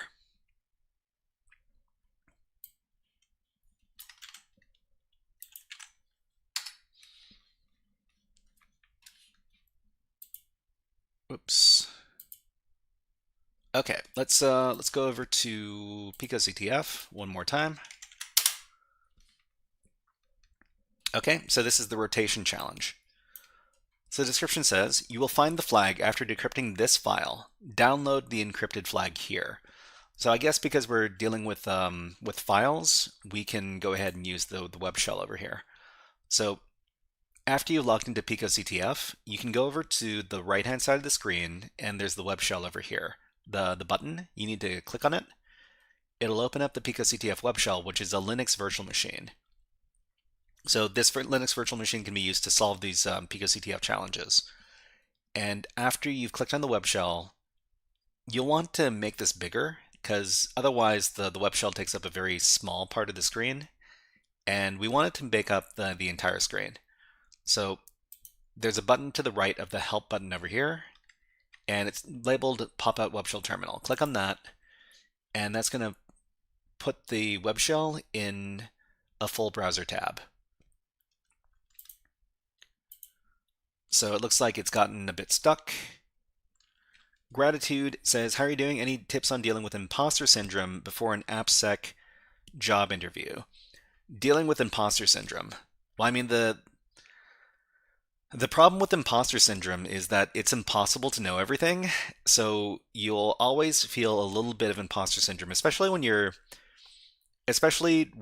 you deal with a bunch of people that you might feel know a lot more than you. The thing about imposter syndrome is that you have to accept that you can't know everything, and you need to focus on the stuff that you do know, because that's going to carry you. There's too much to know inside of computer security, or computers in general, to be able to know it all. The fear is that you're not going to know something, and then you're going to show that that there's something you don't know, and then people are going to judge you for it. The problem is that it is a very real fear. In fact, I'm doing a live stream, and anytime I say I don't know something, there's the possibility that somebody watching is going to be like, this guy doesn't know his stuff. I'm not going to watch this guy anymore. There's a lot of imposter syndrome all over the place. You just need to be confident in what you already do know. And thank you very much, Mr. Highwind, for subscribing on YouTube. Thank you. Okay, this doesn't go. Let's try opening up the web shell again.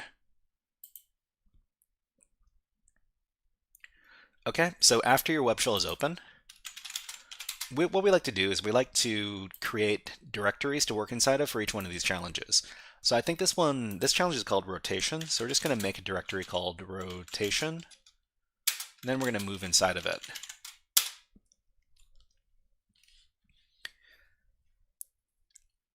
I'm MVP says just keep learning new stuff. I think you should just keep on learning new stuff. Ponecake says I've been watching the stream for a while now while grinding some CTFs, loving it. Keep up the good work. Thank you very much, Ponecake. Thank you very much. Let's see. Mulgar says be confident in what you know. If you're not, don't. If you don't know it, don't fake it. Yeah, I mean, people will give you crap for using like stuff like AI for looking stuff up. There is something to be said about letting the AI, do everything for you. But if you, the thing about hacking or the thing about IT in general is that there's a lot of stuff you don't know. The important thing is that if there's something you don't know, you are able to look it up in an efficient manner, and you're able to get the answer. So your ability to look something up and to find the answers is very important when you're working inside of InfoSec or if you're just working in IT in general. Okay, so Bit says, I've never worked professionally in security, but I do programming, okay? I always face this issue by explaining everything that I do. If I don't know something, I usually explain what I would do to search for the information. So when you do your interview, they might ask you something that you don't necessarily know. You should admit to not knowing things that you don't know, and then you talk about how you're a quick learner and how you can look up the answers, and you can apply the answers in a timely manner. So nobody knows everything. The important thing is that you're able to get the answers quickly. So this is one of the reasons why I like to document everything that I do in my cybersecurity challenges. So I do a lot of walkthroughs, and each time I do a walkthrough, I record all the stuff that I did to complete the challenge, so that if I have to do something similar, I can look up the answers in my database over here. Okay, let's go back to what we were doing before.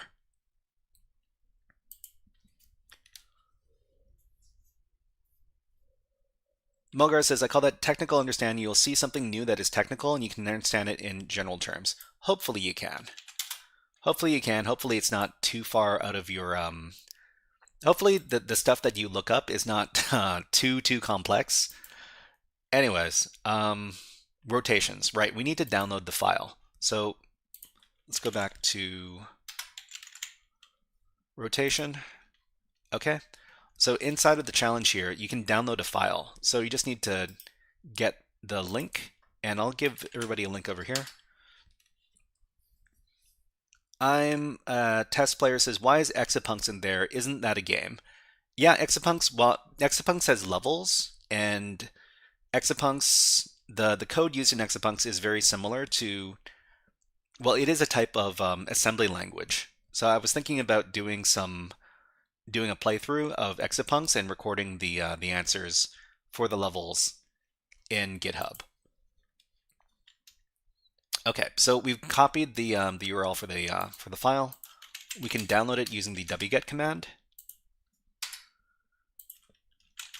and we can get we have the encrypted message over here. I can give everybody the encrypted message from here, and then everybody can participate as well. Well, I mean, the best games are games that teach you something, I think. Well, the best games are games that make you think, and the best games sometimes have something to teach you as well. All right, so we've got our encrypted string over here, otherwise known as the ciphertext. And what we can do is we can just pass this through. Well, we can do like a Python script to solve this if we know that this was used created using the Caesar cipher. So for example, over here, if we click on the hints, it says sometimes rotation is right. Sometimes rotation is right. Well, I mean, they're talking about right rotation versus left rotation, which means going forward in the alphabet versus going backwards in the alphabet when you're dealing with Caesar cipher.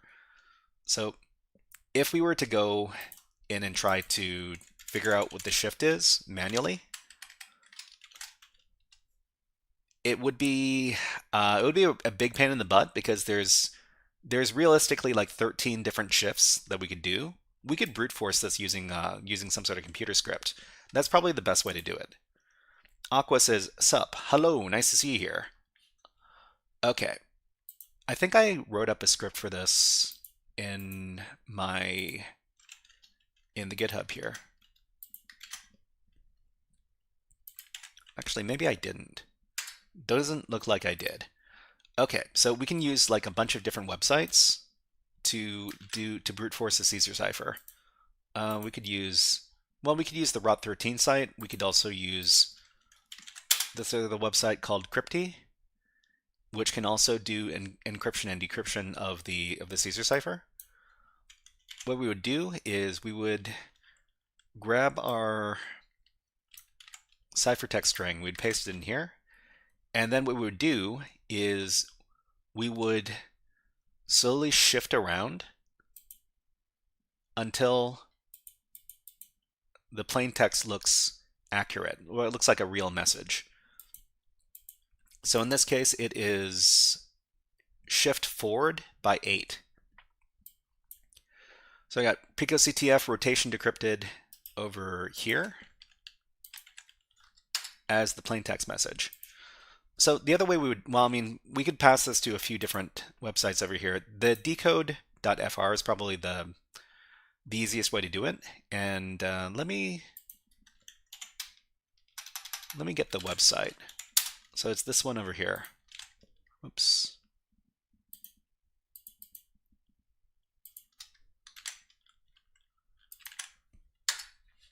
Yankee asks, just want to know, are you always using class on Python?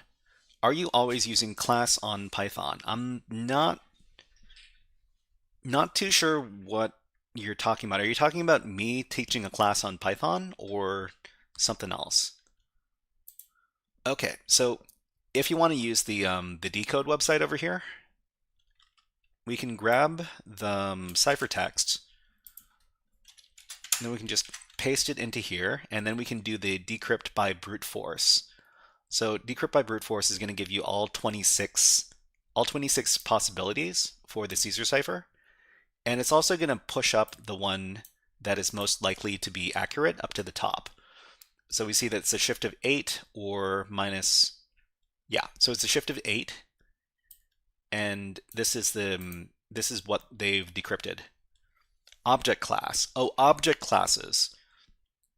I'm very seldom using object classes inside of Python. Fusion Plus asks, can you inject spyware into an MP4 file? So MP4 file malware?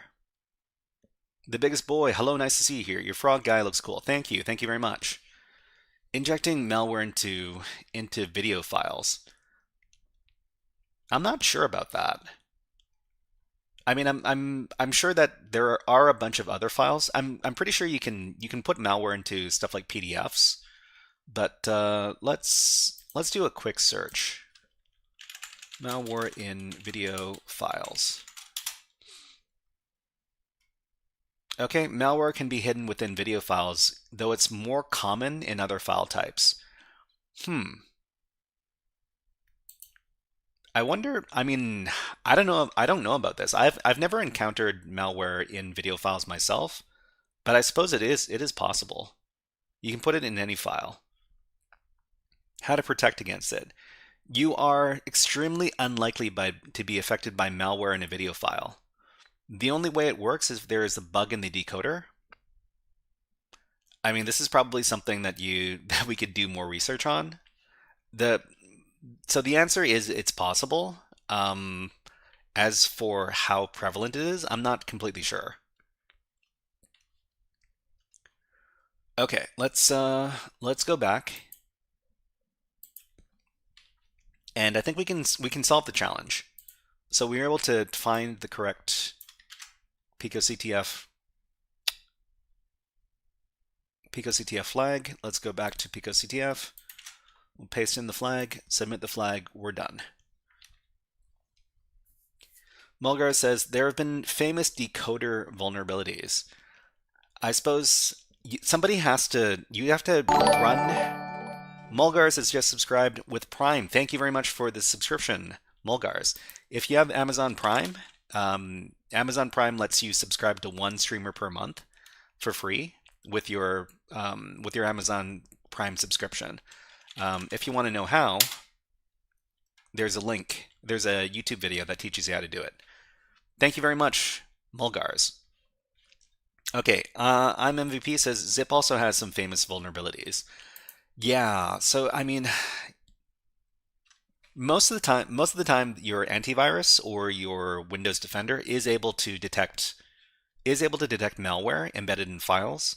It's gotten a lot harder to hide malware inside of regular files, but it does. I mean, it is possible to infect your computer. It's just you need to be a lot. What is the word? You need to. There are a lot more steps for installing malware on your computer on a modern system. Okay, let's go back. So we just solved that challenge. Let's talk about the summary of today's workshop. So we talked about cryptography terms today. We talked about ciphertext and plaintext, ciphers, plaintext, ciphertext, encryption, decryption. So ciphers are an algorithm used in encryption and decryption. Plaintext is something that is not encrypted. Ciphertext is something that is encrypted. Encryption is transforming plaintext into ciphertext, and decryption is transforming ciphertext into plaintext.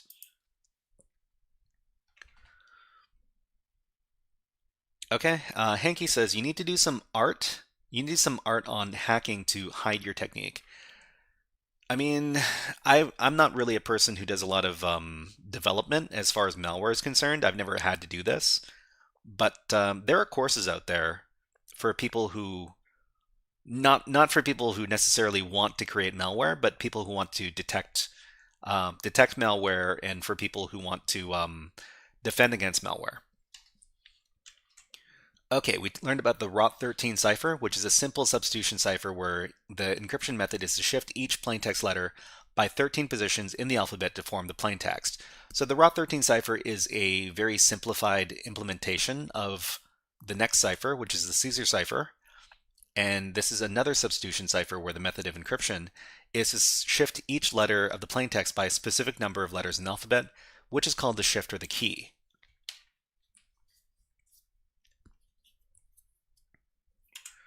So what's next? In the next HackerFrogs AfterSchool Cryptography workshop, we'll take a look at more classical ciphers with more commonly used ciphers, such as the Vigenère cipher.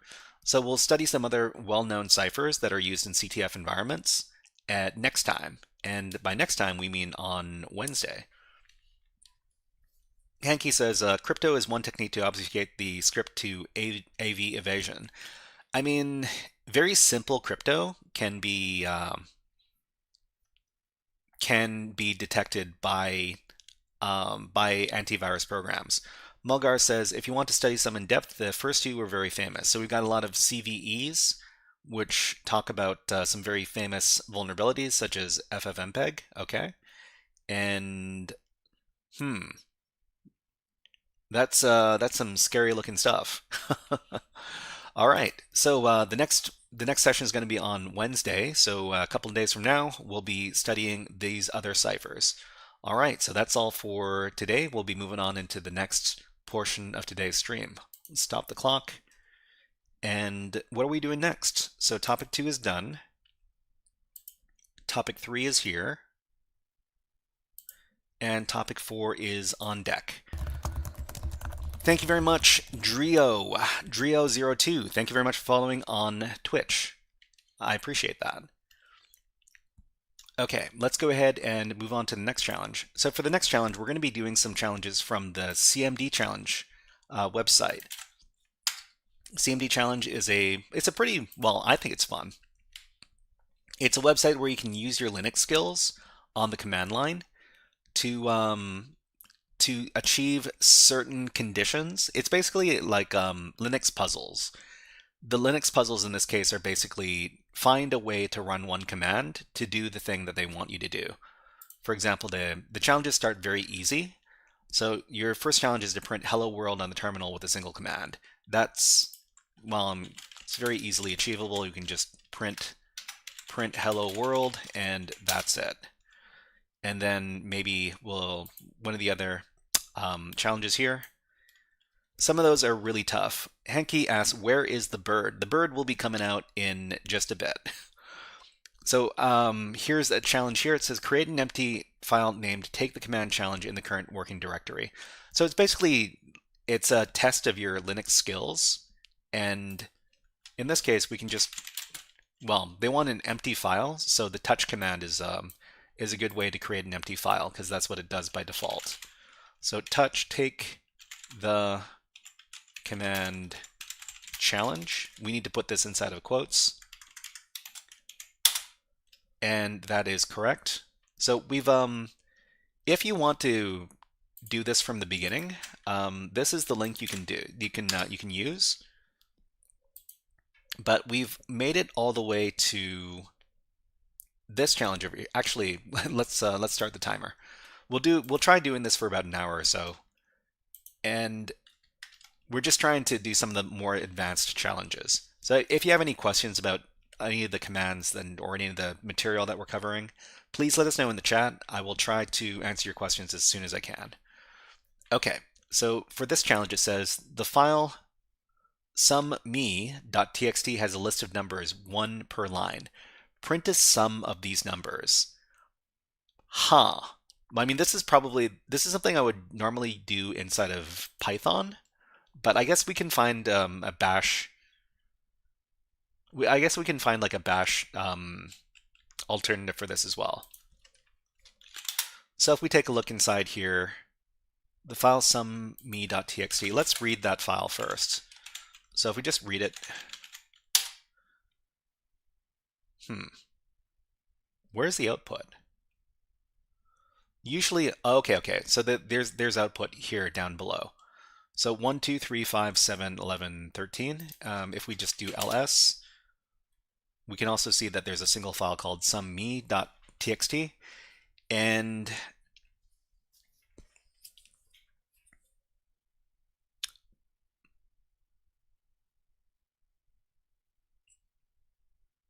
Mario, hello, nice to see you here. All I know in Linux is sudo apt update. Sudo apt update. Well, I mean, here's your opportunity to learn some new stuff. Okay, so summe.txt has all these numbers down here. What we need to do is we need to find some way to print the sum of the numbers. I mean, this is normally something I would Google search for, because I don't know offhand how to do something like that. How to add numbers in Linux file. How to sum all numbers.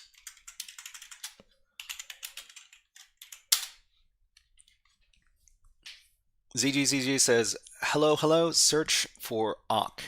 Search for awk. Well, I mean, this is what the AI suggests here. So we got awk, and then sum plus equals 1, end print sum. File name.txt. So this is referencing, what was it? This adds the value of the first field, assuming numbers are in the first column of each line in the sum variable. The first field. So I guess in this case, awk, the awk command uses the first field. It refers to the first field by $1. Okay, s plus equals, yeah, that looks about right. Using paste in BC. I mean, if we've got one command that can do it, that's probably going to be okay. The thing is that we're not assumed to be able to answer these. Well, a lot of the harder questions, we're not assumed to be able to answer these things offhand. Well, not unless you've been using Linux for a really long time. The important thing is that you're able to look up what the possible solution is. Okay, so if we go back to the challenge, paste in our answer. Output does not match expected lines. Really? Oh, okay, that's not the word, that's not what the name of the file. So the name of the file is called summe.txt. Summe.txt. Okay, that was correct. You can also use echo. So if you use echo, I wonder how that would go. Drio asks, do you have a repository with the solution of the PicoCTF challenges, especially the crypto challenges? I do have a repository with the solution for PicoCTF challenges. I do not have very many for crypto because crypto is one of, well, it's probably my weakest category inside of PicoCTF or cybersecurity in general. But yeah, if you want to take a look at my PicoCTF walkthroughs, they're over here.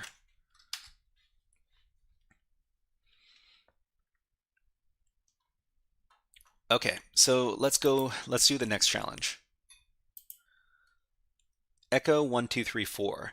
I mean, yeah, you can echo and then add inside of there, but how do we get how do we extract the numbers from the file? Okay, so this next challenge is print all files in the current directory recursively. Print all the files in the current directory recursively without the leading directory path. Okay, so if we take a look inside of here, there are a bunch of files. I think there's a couple of directories in here as well. So we have a directory, and there's probably a bunch of files in there as well. What we want to do is print all the files in the current directory recursively without the leading file path, without the leading directory path. I mean, can we do like cat everything? Cat star. So if we do cat star, we get the error over here. This is a directory. Can we do, so in this case, we would want to look at the manual for the cat command. Actually, let's just look at the help for the cat command. I'm pretty sure we can do recursive stuff. Can we? Maybe we can't.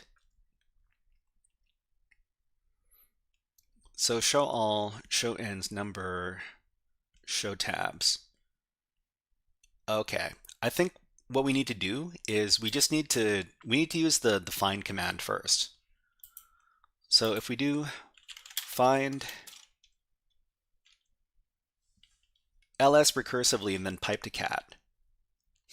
Well, I was thinking about using the find command, but we could probably do ls. We can do ls recursively. Hold on. So we go to the ls command. Let's get the help for ls. Is there a recursive? There is. List subdirectories recursively. So -R. So we do ls -R on, well, I mean, we can just do this directory. And what does it get us? It gets us these different files here. And can we pipe that into cat? I don't know if we can. I think using the find command is probably the better way to do it. So, I mean, Mulgars, if you can, here's the challenge. Give it a try. If you can find a way to use ls and then pipe into cat, let me know. You can just, paste in the command in the chat. Find directory, type exec cat. Exec cat. Yeah, I mean, we're doing a lot of find exec stuff in here as well. Yeah, I mean, this is how you solve the challenges. You just try a bunch of stuff and see what works. So find current directory, type file, yeah. Type F, and then that will find all of the files, I think. Okay, let's try this. So this finds this stuff right here, and then what we need to do is we need to exec on these files. So -exec, and exec is going to be following this pattern, I think. You need to put the backslash and the semicolon at the end of the exec. Great stuff for studying Linux. Yeah, this is really good for controlling Linux output. And we're going to exec ls, or sorry, we're going to exec cat on this. So let's see if this works. That didn't work. Did nothing happen?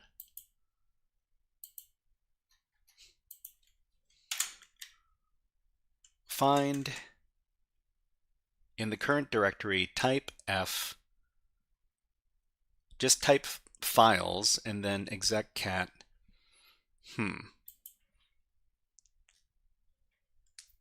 Maybe we need to specify it like this. Okay, that didn't work either. Find /directory. I mean, I guess we need to figure out what directory we're in. So we're in the var challenges, just the files. Okay, so we'll copy that. We will specify this directory. So type files and then exec cat. I think there might be something wrong with my exec command. Output does not match the lines. Okay, I think I might be using the find command incorrectly. Let's see. Let me just look up real quick. Find exec example.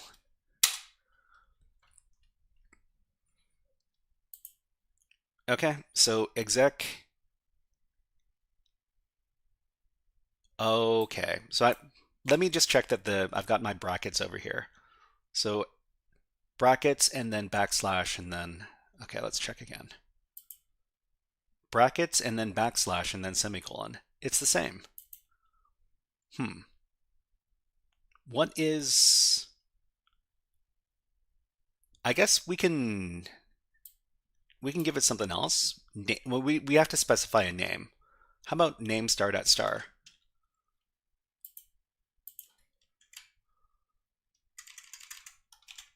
Name star.star, type f. Did that work? No, it didn't work. Path must precede expression error. Path possible unquoted pattern after predicate name. Name is the file extension.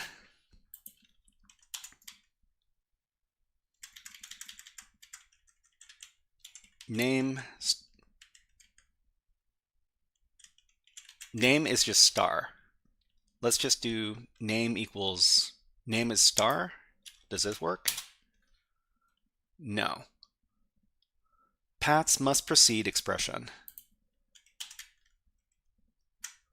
So we're trying to exec cat on it, but it doesn't seem to be working. Possible unquoted pattern after predicate name. So maybe, let's see. Find match all files. So name, oh, okay. Maybe what we need to do is we just need to put this between some quotes. Okay, let's try that again.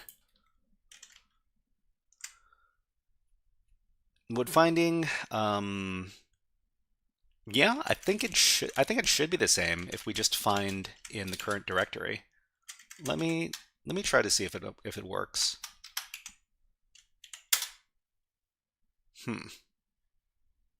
But using find with a dot didn't seem to output anything. Okay, let's go back. Okay.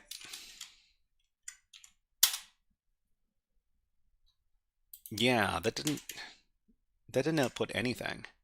So type file, name star. It told you to print all the files.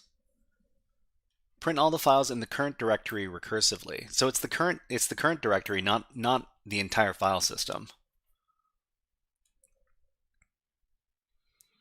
Find path to directory, print.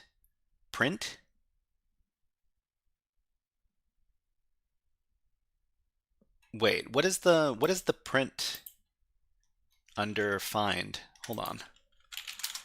Find help.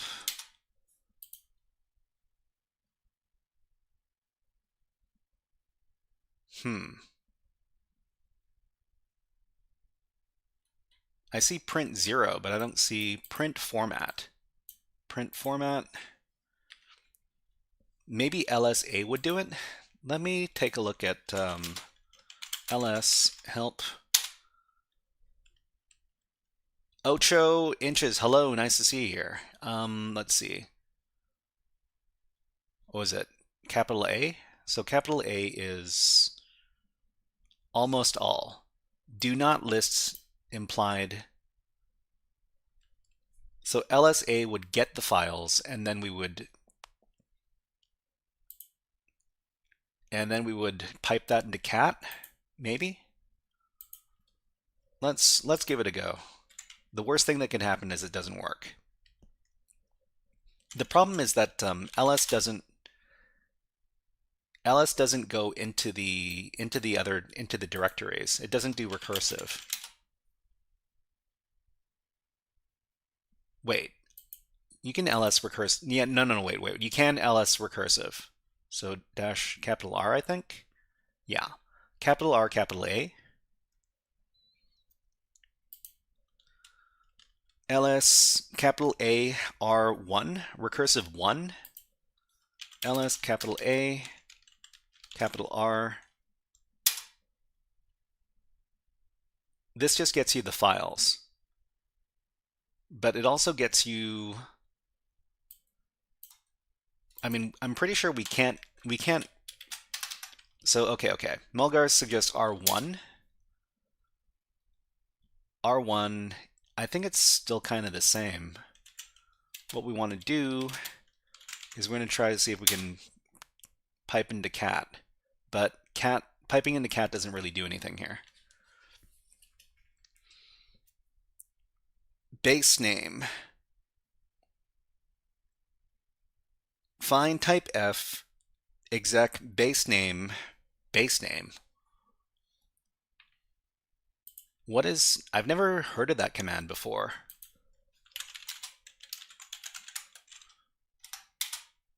Base name, what is this thing?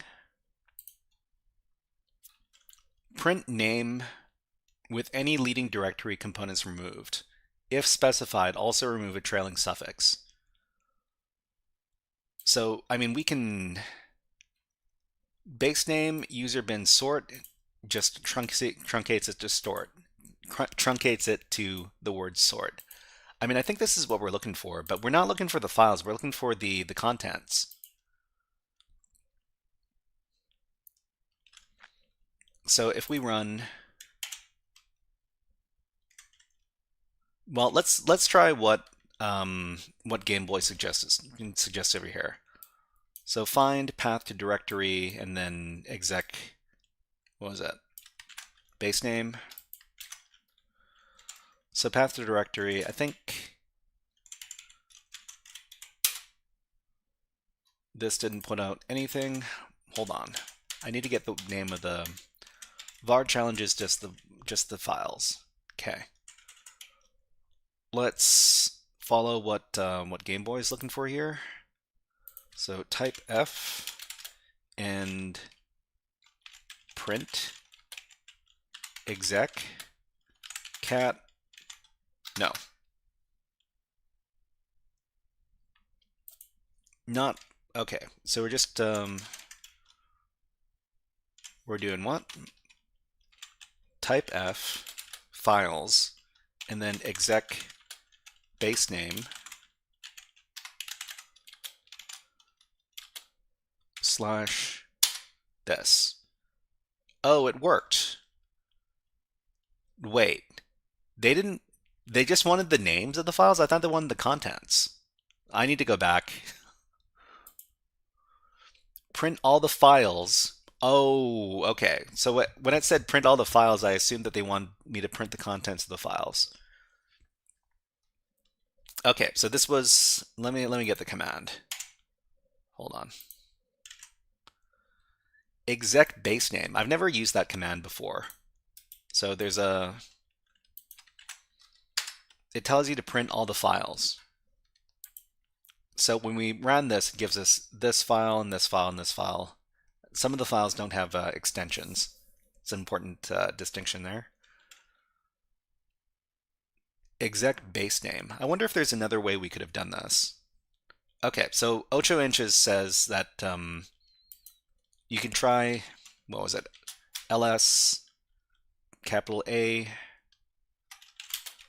capital A, capital R1. But this also gets the directories here. We need to strip those out. Can we pipe that into base name? No. Base name has to be used with something else. So yeah, I think it might be the find command again. Anyways, let's move on to the next challenge. All right, so it says rename all of the files, removing the extension from them in the current directory recursively. So this seems like a lot of stuff that you would do inside of Linux scripts or Bash scripts. It seems pretty cool. Let's put on some new music. How about this stuff?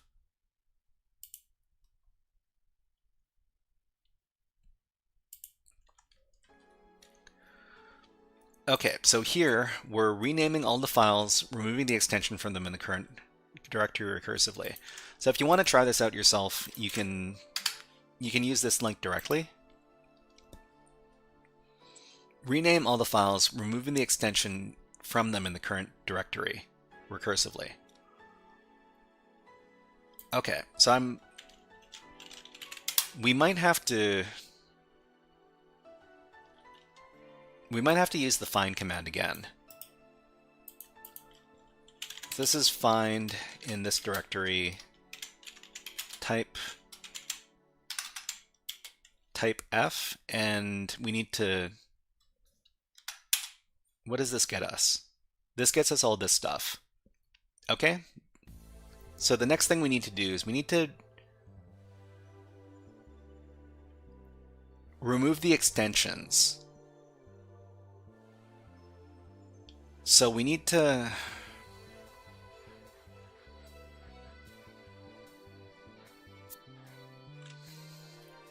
yeah, we might have to run some regex. The other thing we could do is we could just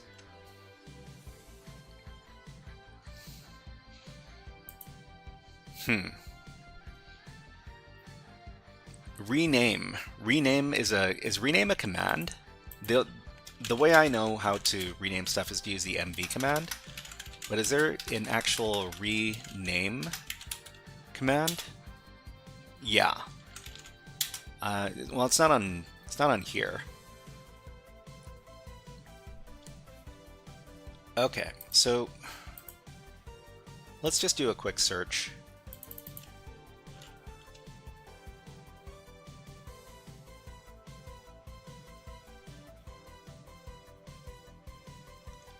Find and rename files, removing file extension. Okay, removing file extensions can be done in various, well, okay, we need to specify Linux in this case. Using find and mv with shell parameter expansion. Okay, okay. This seems like it would be the way to go. Find type F name something, well, something dot something. exec sh mv. Okay, looks like we're... So the important thing is to understand what exactly is going on inside of these commands. So we're finding all the files called something, well, something.txt. In this case, it wouldn't be something.txt. It's just basically find all the files. And in this case, we already have a command to find all the files. So just type F and then it'll return on the files. We need to run a command on it. In this case, they want us to do exec sh-c. So sh-c is basically run another command. Why? I mean, my question is why we need to exec sh-c instead of just running the mb command by itself.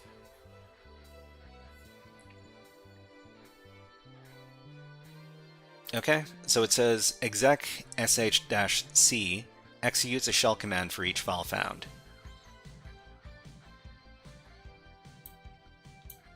I wonder if we could just run this instead. Just run this without the sh-c. We can give it a go. The worst thing that can happen is that it doesn't work.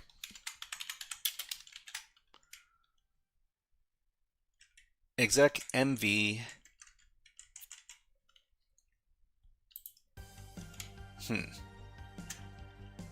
Okay.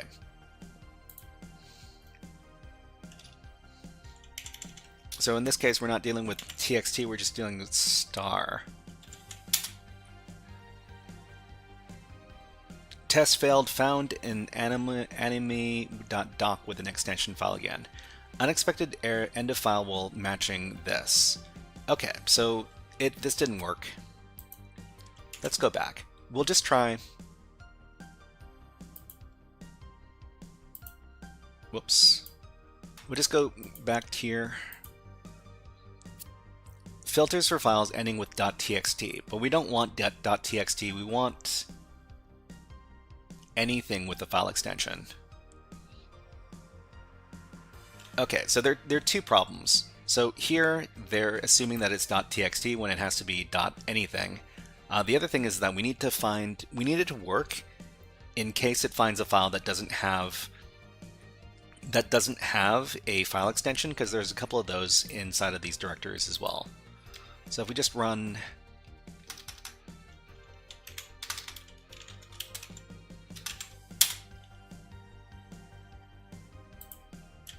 the file command, where was it? Here? Yeah, there's XLS, there's doc. There's one that doesn't have a file extension at all.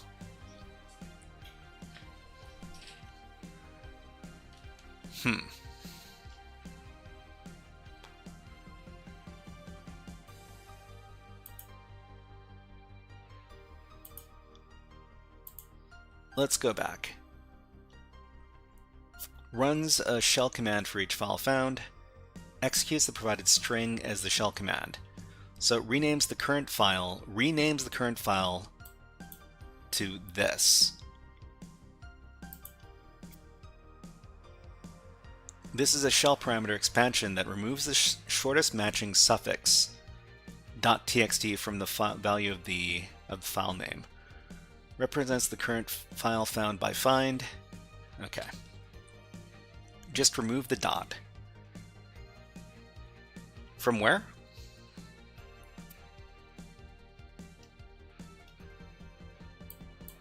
So if we've got this command here, just remove the dot. I don't know if we can... I don't know if we can do it like that. I wish there was something we could mess around with on our... Well, actually, we could simulate this instead of our temporary directory here. I don't know. Let's move inside of here. We can create an environment that looks very similar. So touch test.txt, and then we'll make a directory.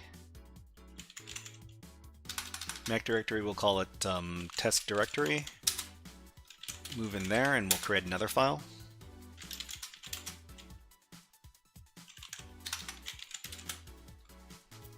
test2.doc, and we'll just make a file that's just called test3. So we've got the 3 examples. What we want to do is we want to find one command that renames all of these at the same time. So we can do find in the current directory, type file. Ooh, not, okay, it's like this. Okay, so this is able to identify all these files here. So the next thing we need to do is we need to run the exec command. Exec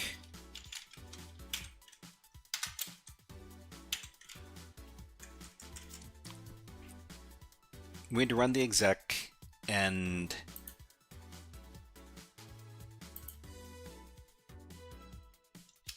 the example here. Thank you very much, Kill Bill Mad. Kill Bill Mad. Thank you. Thank you very much for subscribing. Well, actually, I have a Nyan Cat on me. Welcome in.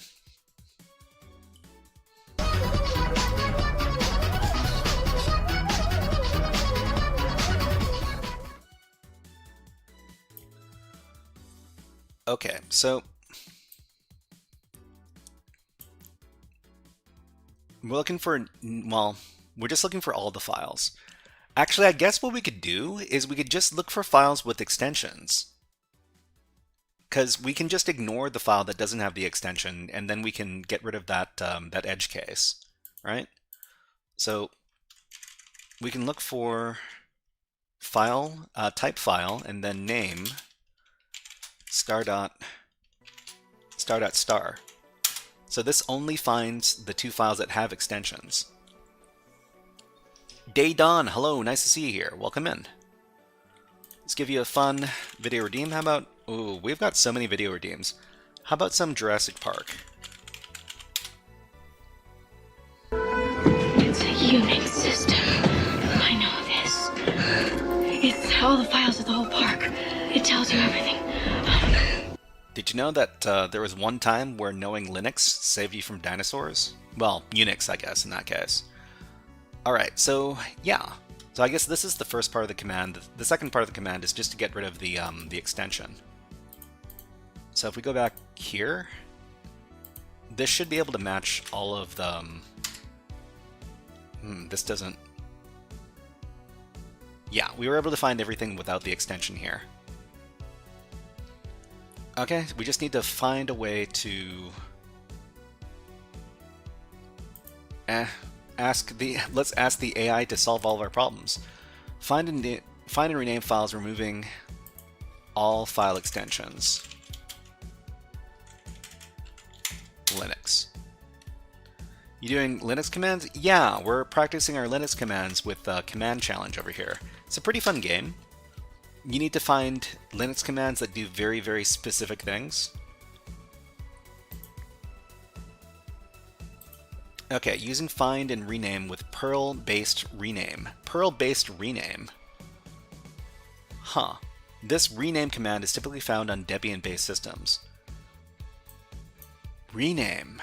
Huh. I guess we don't have rename. We don't have rename on our Kali Linux, but I guess.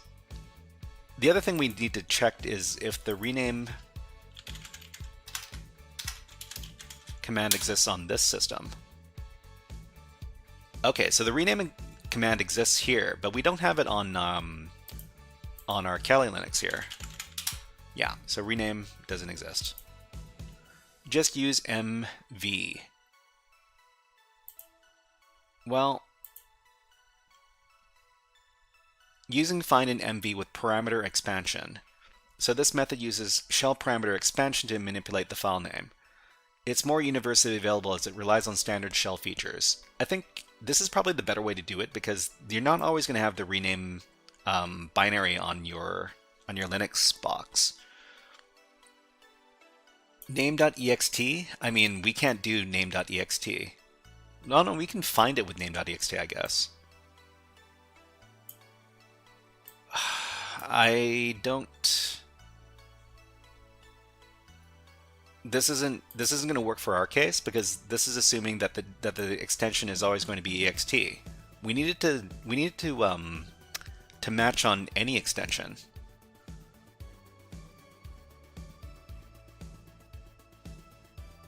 Okay, how to rename multiple files by removing the extension. How about we look at Stack Exchange. MPin, hello, nice to see you here. What is up? Okay, we're back at Stack Exchange. Okay, so how do I remove the TIFF at the end of each of the files? How can I use the well, they're looking for a rename. We're not looking for a rename. Match on star.star. They're looking for Pearl's rename. For non-rename, you could do it like this. Oh, they're looking for, this uses base name.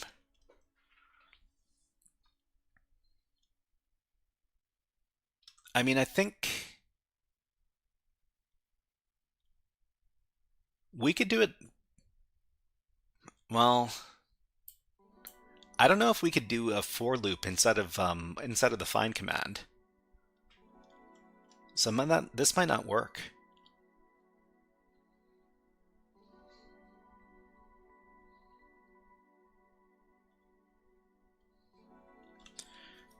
Daedon says, that's a nice game. I can't remember the commands. I still have to Google what I need. Don't worry, we're all Googling all this stuff all the time anyways.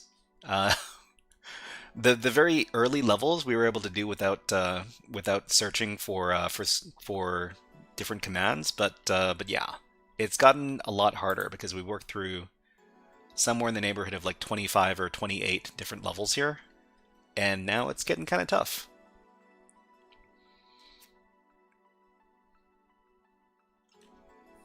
Okay, so Ronan says, type F exec bash cm. That looks like it could be a working command there, Ronan. Let me take a look at this. Okay, so we'll just take a look at this thing first. Actually, wait, we've got our test case. So we created a little test environment over here. Ooh, where was it?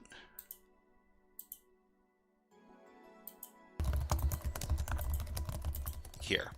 Thank you very much for following on Twitch. What is my user? Hello, nice to see you here.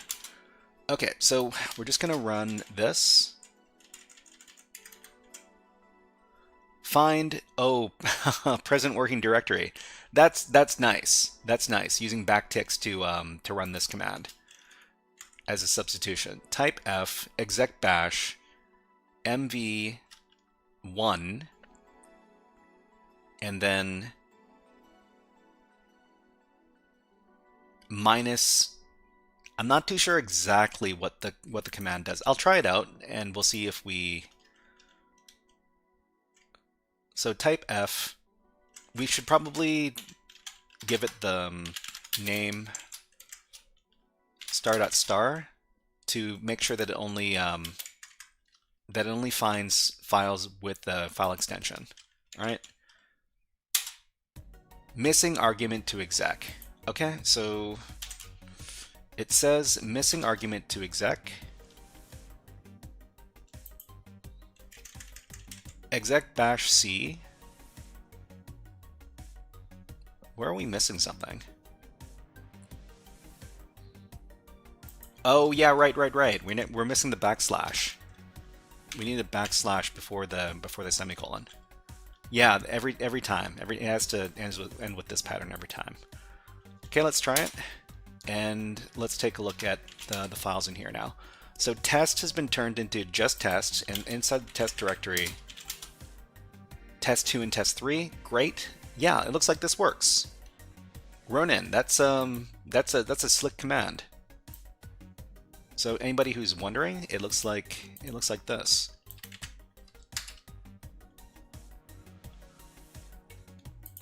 Okay, so what I want to understand here is exactly how the file name expansions work. You can just find. Ronin says I got a smart AI. Okay, well, sometimes the AI comes up with good stuff. So minus something, right?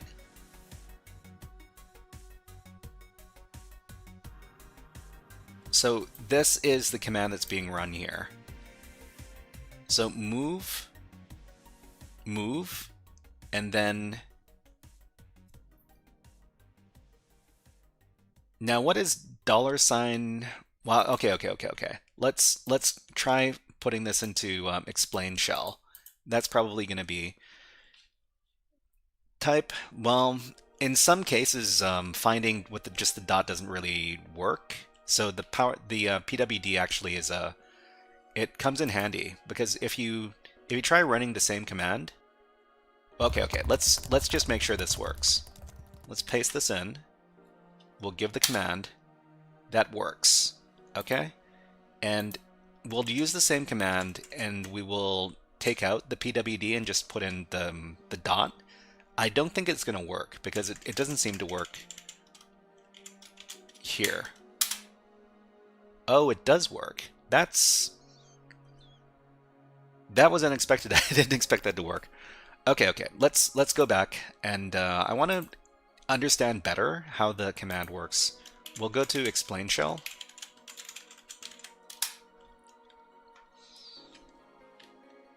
And it's the first, okay, $1 is the first argument. Okay, let's put this in, explain. Okay, and man.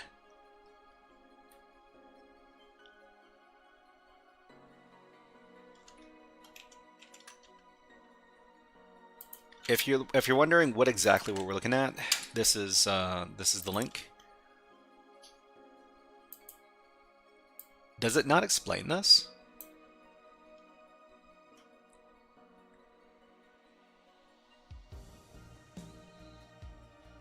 No, it doesn't explain this. Okay, you know what? If you're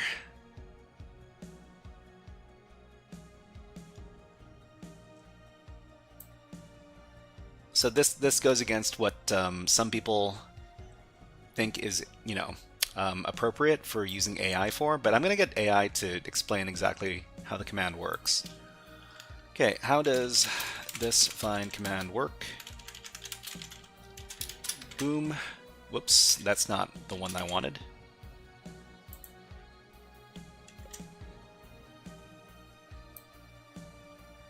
Copy that. Okay. Each file becomes the $1.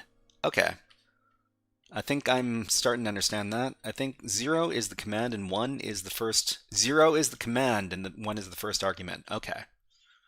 Let's clean breakdown. This is a clever find exec bash parameter expansion trick that removes file extensions from every file that has one. Well, at least it understands that. Okay, so find in the current directory the names that contain a dot, okay? And then exec bash something. This tells find, for each file found, run a new bash shell and execute this code. So the pattern is bash script this thing, and then argument 1, argument 2, argument 3. Here they use bash c move 1, and then so I guess in this case, what is the 1% sign?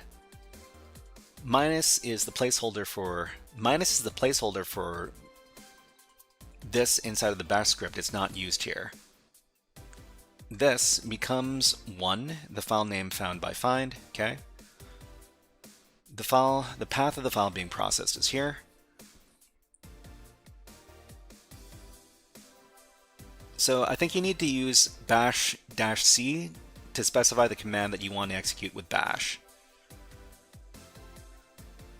Now the important part. This is the bash parameter expansion. So we got $sign and then parentheses. Well, okay. No, this is brackets. So squiggly brackets. Variable %sign pattern removes the shortest match of the pattern at the end of the variable dot. So this removes the final dot and everything after it. Okay, so the final dot and then everything after the dot. So the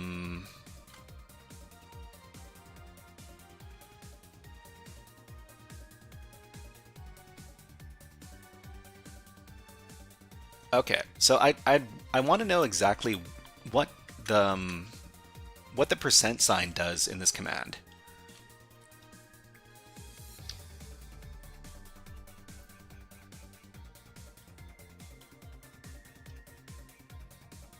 Okay, let's just ask what is the %sign in this command?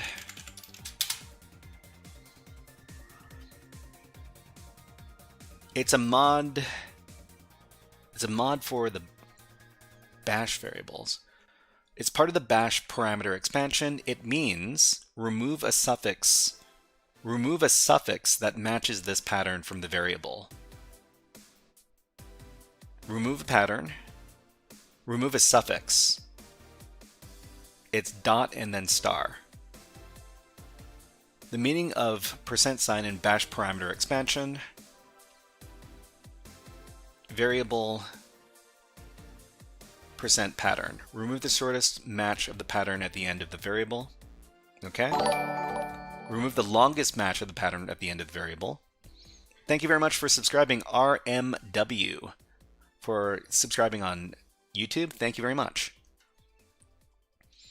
Okay, and then remove the shortest. Okay, so this basically means in bash expansion, the %sign means match the shortest something. Match the shortest pattern which you define. This is this is not anything that I've had to deal with in when I'm dealing with Linux. And I mean, I use Linux every day, but there's a lot of stuff that I just haven't encountered before. And I've been using Linux for like 4 years. But then again, using Linux for 4 years isn't very long, considering that a lot of people have been using Linux for over a decade, or maybe 2 decades or more. Anyways, today I learned. Okay, let's move on to the next challenge. How much time do we have left? We might be able to do one more challenge after this. This is for sure advanced stuff. I mean, whenever you've got complicated stuff to do your research and maybe you can get it done. Okay, so it says the files in this challenge contain spaces. List all the files, the names only, in the current directory, but replace all the spaces with a dot character. Okay. The files in this challenge contain spaces. So they're only talking about the current directory. They don't want recursive in this case. So we've got. Okay, so we got all these names. We also have dots in the names as well. Funny. Replace all the spaces with a dot character. So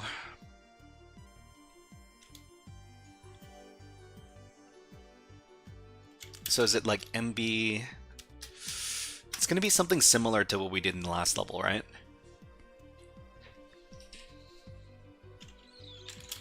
So we can just do find current directory and then match everything and then exec something on it, right? The other way we could do this is we could just list out all of the names and then feed them to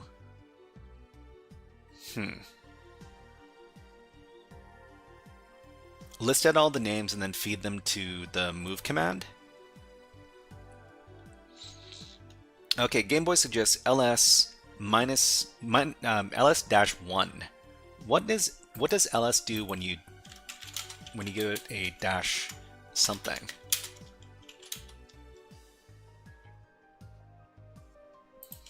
So ls help.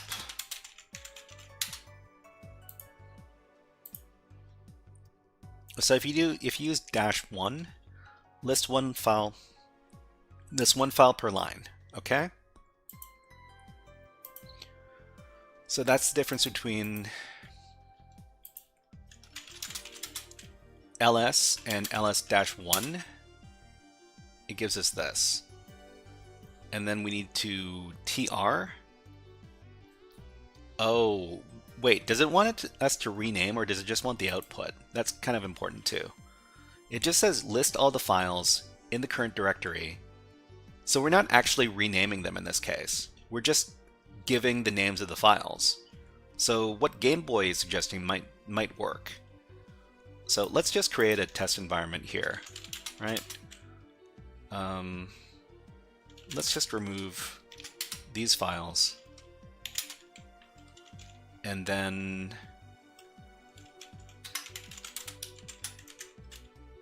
the shy hat, and another one called, I don't know, the HackerFrogs. So what we want to do is we just want to output these files here. Game Boy is suggesting ls-1 like this, and then running the tr command. So replace the space and put in a dot like this. I mean, that works, and it's very simple, so let's go with this. Great suggestion, Game Boy, thank you. Okay, let's go and do it. Paste. Did it work? It did work. Okay, great. Okay, and then it does exactly what we want. So in this challenge, there are some directories containing files with different extensions. So they're files with different extensions, okay? Print all the directories, one by one per line, without duplicates, that contain one or more files with the TF extension.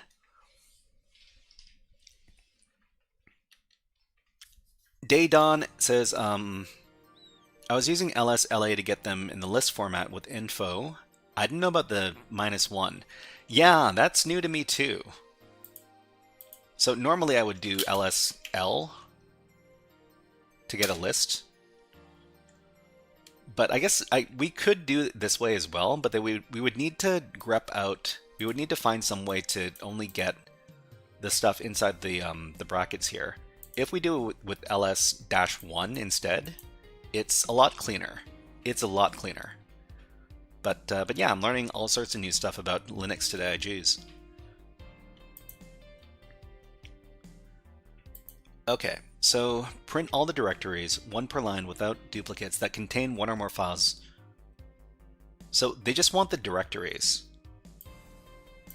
They want directories in this case. So, how do we do that?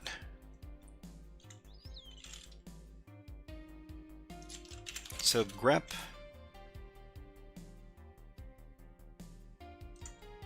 I think we're just doing find, right?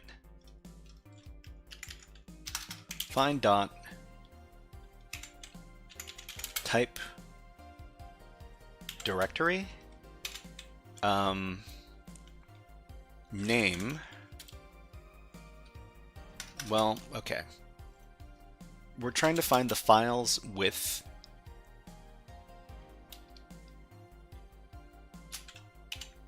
name star.tf, right? So we just want to, yeah. So these are the directories here. So it looks like we want to just get Terraform and then Terraform modules load balancer, Terraform modules VPN, but we've got this stuff here. So we just need to modify this somehow. We need to identify these first, and then we just need to do like exec base name.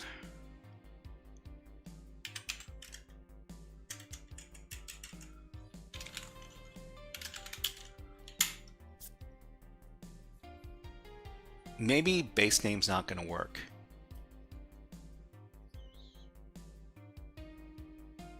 Dir name. Dir name?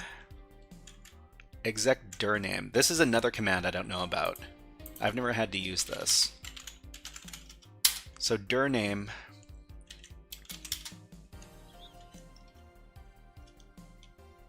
So let's just say that we're running dir name with this.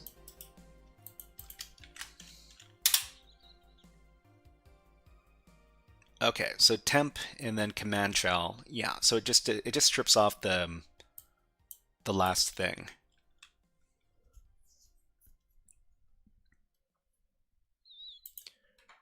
Okay, so in this case, we're not using base name, we're using dir name. So we get these. The problem is that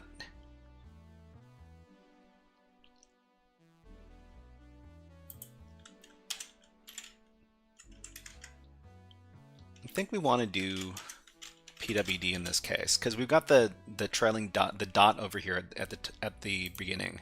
I don't think we want that. Yeah. Okay. Ooh. They want print all the directories, one per line, without duplicates, that contain one or more files with a TF extension. Okay. I mean, I guess we can keep this as the dot. And yeah, so Game Boy says sort unique that's probably the right way to do it. Just pipe it into sort unique names only because they don't want duplicate names. Okay, that worked. That worked. So this is the command that that works in this case. So dir name is another command that I didn't know about, but I guess it is something that you use if you are a person that deals a lot with Linux scripts. Okay, let's go on. There's a mix of files in this directory that start with letters and numbers. Print the file names and just the file names of all the files that start with a number recursively in the current directory. So it looks like we're looking for some regex patterns in this case. There's a mix of files in this directory. Print the file names, just the file names of all the files that start with a number recursively. So type F, name, all the files that start with the name recursively start with the number. So regex Linux regex match number at start.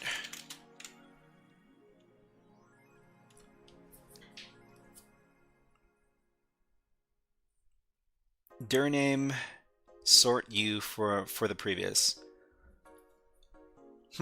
I'll give it a go, Ronan. Let me get the command. Type name 0 to 9. Okay. Yeah, so this looks familiar. Let's go back. So Ronan was wanting me to check to see if this works. So that does work. That command does output exactly what we want. This might even be better.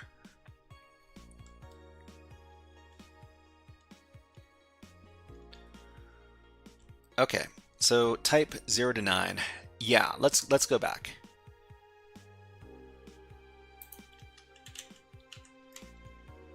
So find name. We need to match the regex pattern here. That wouldn't work if they were subdirectories. I mean, maybe that might be true, but it works in this particular case. I guess if you wanted a more robust command, you can do some more fiddling around. Okay, so start 0 to 9. How do you? I think we want to specialize that it's at the beginning of the string. I think the beginning of the string is the caret here, right? Let me check. Match one or more digits. So caret 0 to 9, and plus quantifies it to match one or more occurrences. I mean, we just want one occurrence in this case. Okay, so let's see if this works. Did nothing come out? It didn't output anything. How about that?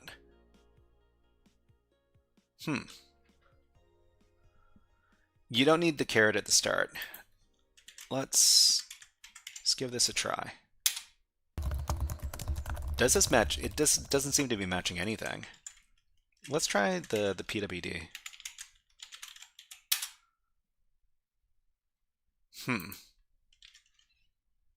So type file, name is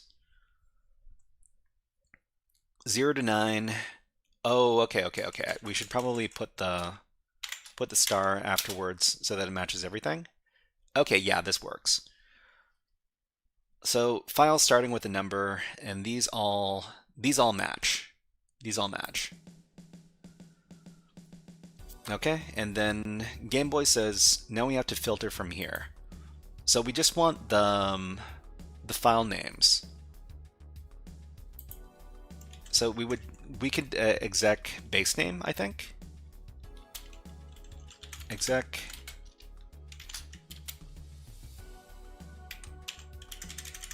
base name. Yeah, that worked. Okay. So this works for the previous challenge. All right, we've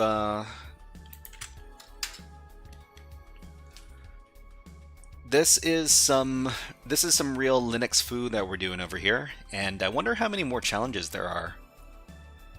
There's room for something like 10 or 15 more challenges. But yeah, thank you everybody for your input. It was very, very valuable in getting this stuff done. Cool. What is the next challenge? Oh, the last challenge. Yeah, the last challenge we're doing today. We're doing something from TryHackMe. So this one is called the Sticker Shop. It's a free challenge, and let's go ahead and get started. We'll put this is the last challenge of the day. Oh, we've got ads. All right, everybody, let's do a little ad break. But in the meantime, the birds are going to have some peanut time, and I'm just going to have a little bit of a water break. We'll be back in about 20 seconds.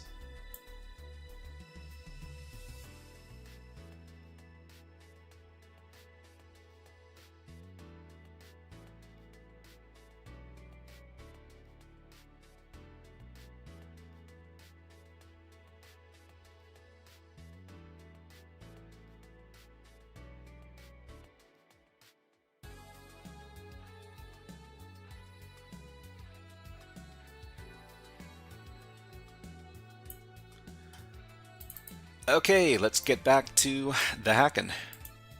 Alright, we're going to put 120 minutes on the clock, and we'll see where we're at after 2 hours or so. Hopefully we finish the challenge. Maybe we can do more than one challenge a day, who knows.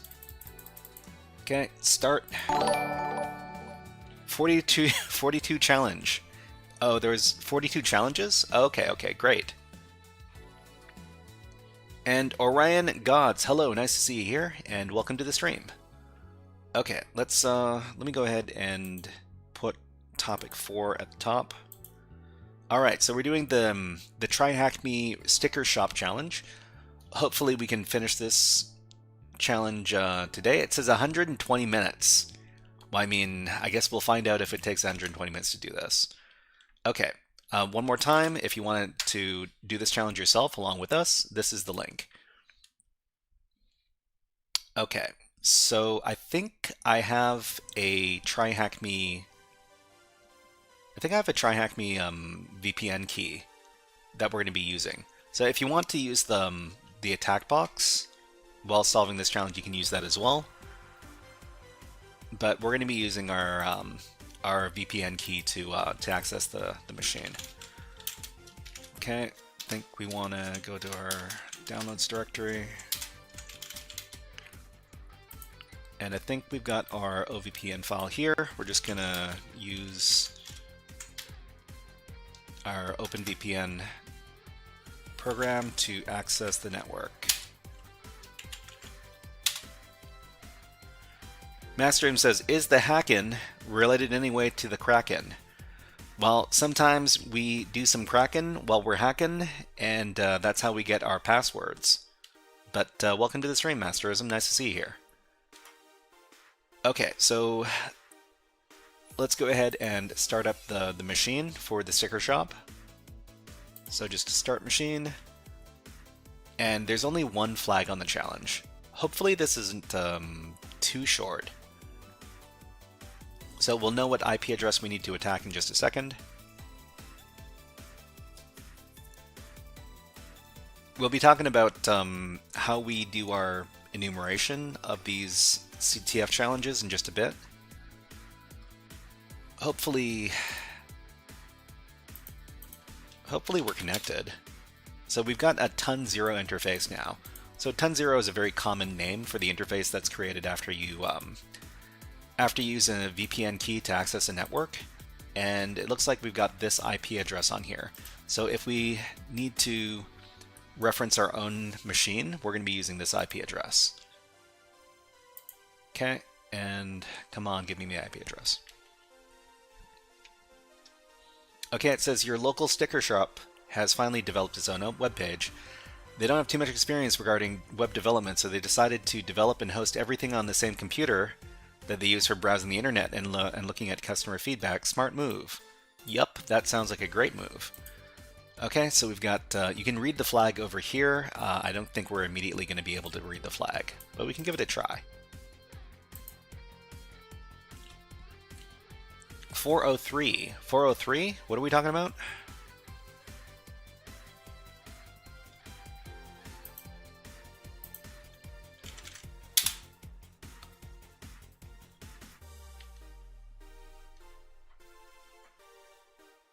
Okay, so it looks like... Oh, okay. So it's the current time where you are, Game Boy. I hope you're keeping a healthy sleeping schedule. It doesn't look like we're going to be able to access this page. Hold on.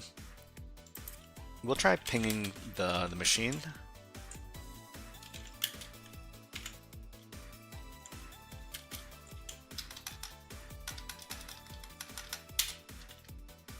Okay, it doesn't look like we can access them. Oh, wait, we're getting it. Okay. But it's pretty slow. 75% packet loss. That's not great. Let's try that again. Okay, it looks like our connection is okay now. Okay, so from here we can scan the machine. We'll call this our Nmap tab. Nmap port scanning. So we know that that there's a flag on port 8080. But let's just do a more thorough port scan of this machine first. So we're just going to run our Nmap program.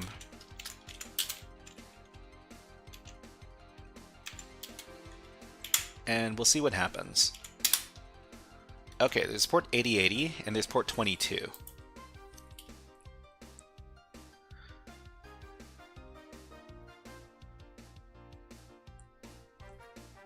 Red Team Rookie says, "What's good, Shyhan? What are we doing today?" So we're just we're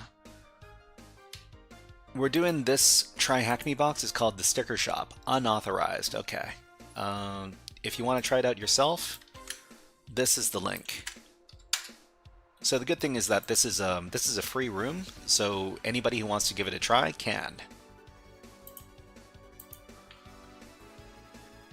Okay, so there's port 8080, port 22. There's probably not any other open ports on this system, but the other thing we can do is we can start taking a look, we can start doing some enumeration on this web port over here.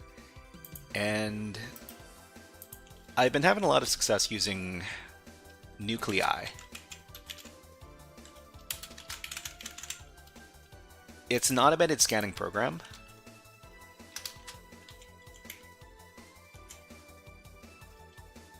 Whoops, let me get my IP address. Here it is.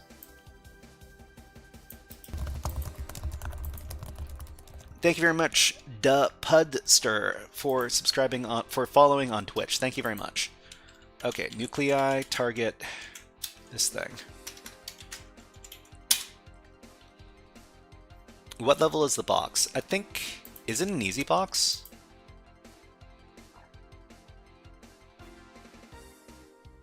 Hold on. I think I can find out if I search for it.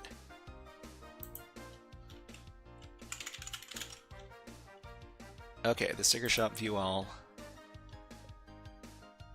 So this is supposed to be an easy machine.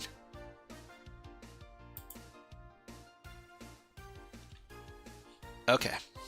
Rating on the left-hand side. Left-hand side?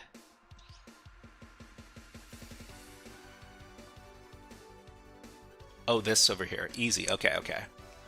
I see it. I see it. Thank you very much, Sick in the Mind. Let's go back.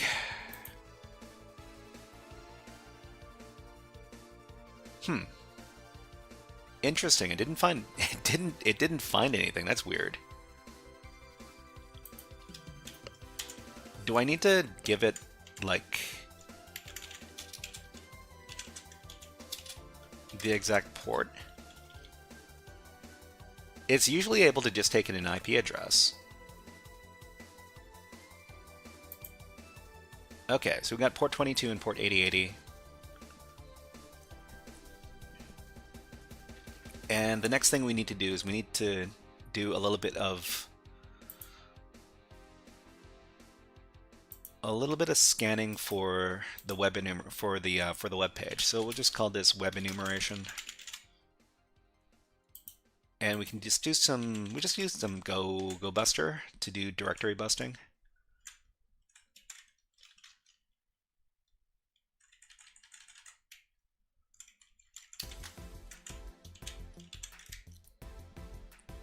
So we're looking for some PHP, some JavaScript, TXT stuff. What do you mean connection refused? Oh, okay, this has to be on port 8080.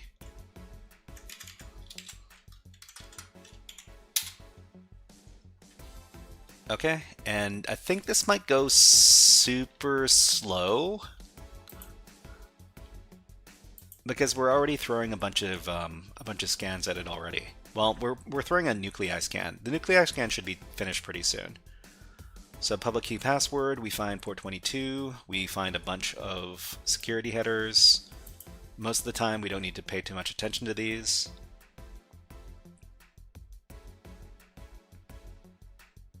Okay, Python. So, okay, so now we can finally go ahead and access this manually.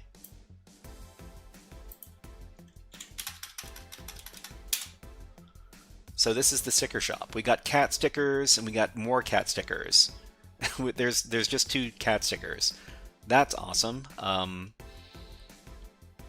Okay, so one thing I want to determine is whether or not we're looking at an index.html page or an index.php page. Because if this is PHP, that means that there are other vectors of attacking this thing. Is this JS? Is this Python?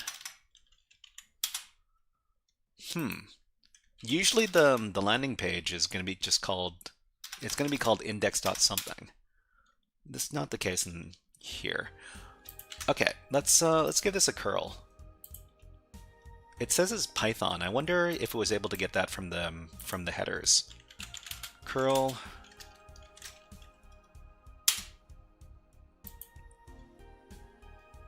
So this is it's workzug. So workzug is type of Python. Well, it's backend server that is powered by Python. Okay, so it's probably going to be something like server-side request forgery or server-side template injection. That's usually the type of pattern I detect when I see that there's a Python server running. But it might not be, who knows? So static images. Can we peep inside of that folder there? Let's give it a shot.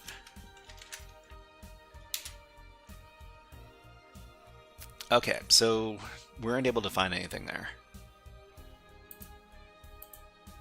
So we got home and we got feedback. Let's go to feedback. So feedback lets us put in our own customer feedback here. This is probably something we want to test for injection vulnerabilities. So we could test, submit.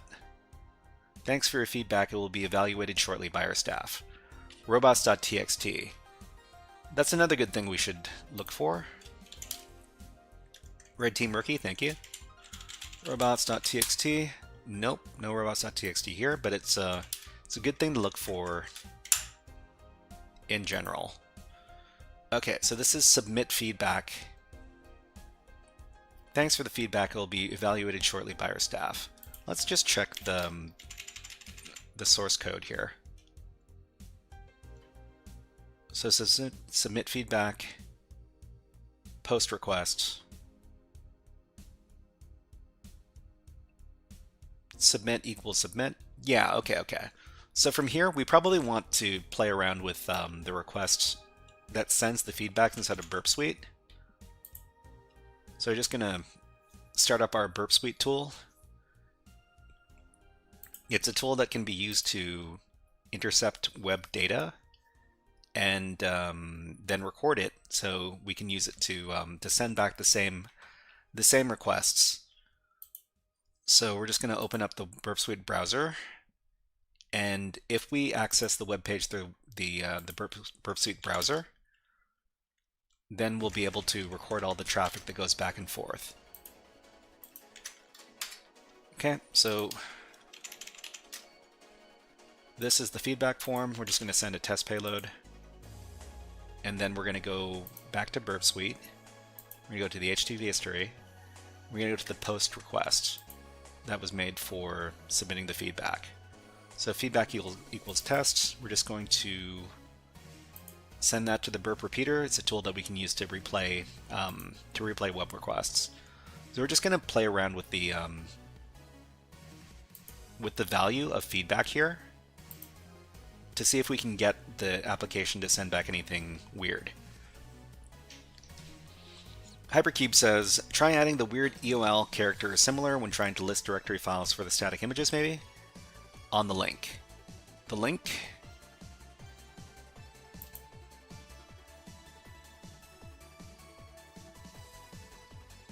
Which one is the EOL?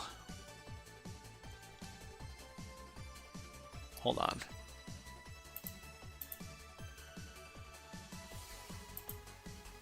Okay, we got the kitty over here.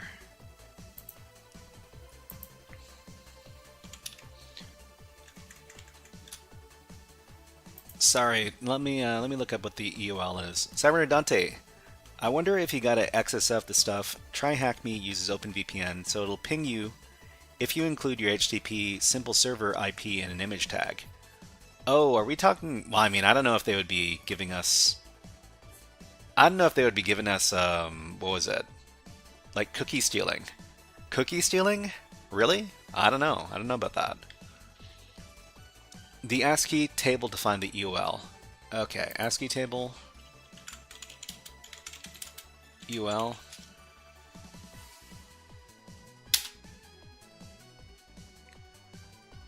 Okay, the EOL is the carriage return. What is the ASCII code 13 line feed?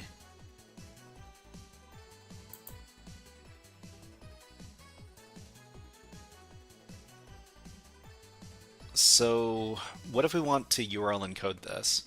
So ASCII code Anwar asks, do you have any free resources to learn about AD pen testing? Yeah, let's I think I can grab something for you quickly over here. Just a second. So Active Directory pen testing, it's tough. There's not very much available for free, but HackMyVM has a few different machines that that involve Active Directory. So if you just want to do something to give it a start, Windows. There's this DC series over here that these are all Active Directory machines. Here you go. TCM is a full course on YouTube. Really? Huh. But you could, I mean, it's not a course, but these are Active Directory virtual machines that you can hack. No worries, no worries. I'm here to help. Okay, so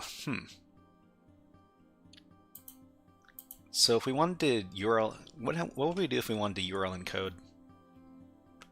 CyberSky says, "Hi, Mr. Robot." Hello, CyberSky. Nice to see you here. What is up? Okay, I'm gonna start closing off all these tabs I'm not using right now because it's kind of distracting.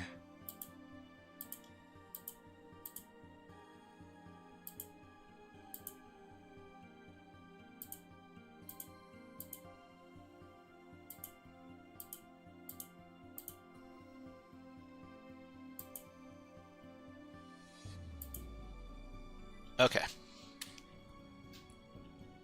Ronan has a YouTube video.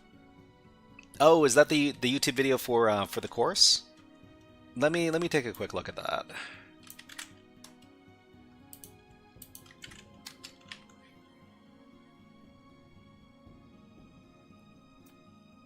Huh, that's really good. This looks really nice. So it says, "Hacking Active Directory for Beginners, over 5 hours of content from the Cyber Mentor." So yeah, just follow the link that that Ronan has sent in the chat, and yeah, you can try this out for yourself. Okay, so I think we were in the middle of trying to mess around with this. So feedback equals test, feedback equals or 1 equals 1, something something. See if this SQL payload works.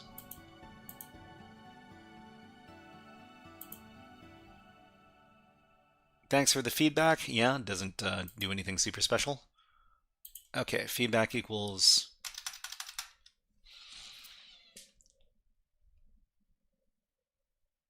Ryan asks, he beat the cert system. Who beat the cert system? He shared information like a true hacker. Well, I mean, yeah, you gotta, information wants to be free, of course. NCL, National Cyber League? Oh, Heath. Heath, yeah, the Cyber Mentor. Yeah, of course. Okay, so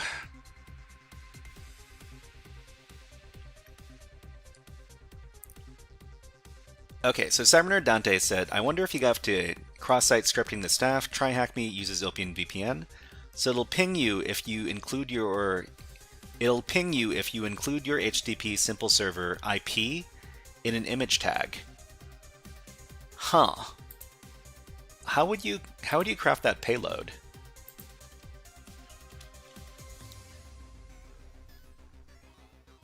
So Python, yeah. So Gameboy says Python 3 create the server. Sure. So this is a website that I've been using more and more. It's called Payload Playground, and it can be used to create a bunch of different payloads for different types of attacks. In this case, we want an XSS payload that is an image tag. Well, according to CyberNerd Dante, we could use one that has an image tag. You need to stage your XSS payload server that's ideal. But I wonder if cross-site scripting really is what we're trying to do. Ryan has subscribed on YouTube. Thank you very much, Ryan. Ryan, I didn't answer your question. So National Cyber League, I've never done National Cyber League. I think National Cyber League is only open to... I think it's only open to Americans, but let me check it out.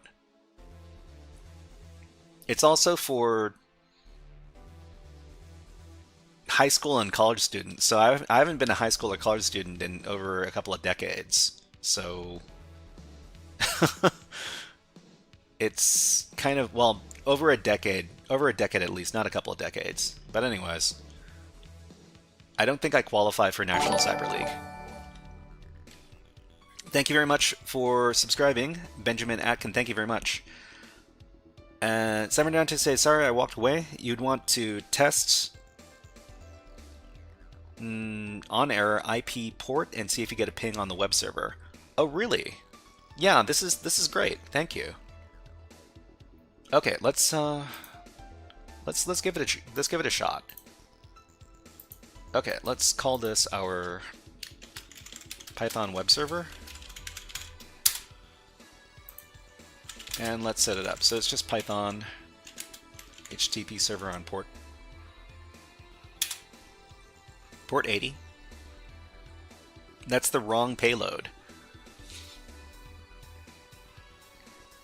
On error IP port to see if you get a ping on the web server. So this one is image source on error. Okay. I mean, I was looking at the payloads at Payload Playground. So this is an on error, yeah, and then it's an image on error encoding type. Well, we don't know what kind of encoding type we want yet. We're gonna run IP port. Well, IP is port 80. Our IP right now is this one.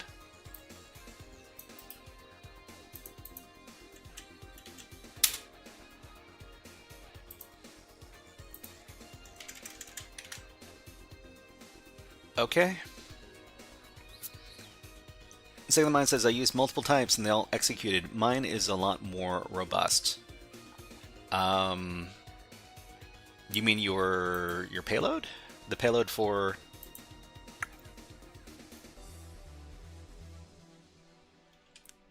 I was looking at the byte order markers the other day, and it was CSVS in Python. CSVS. I'm not too sure what CSVS stands for in this case. Test something something. Okay, let's go back to Burp Suite.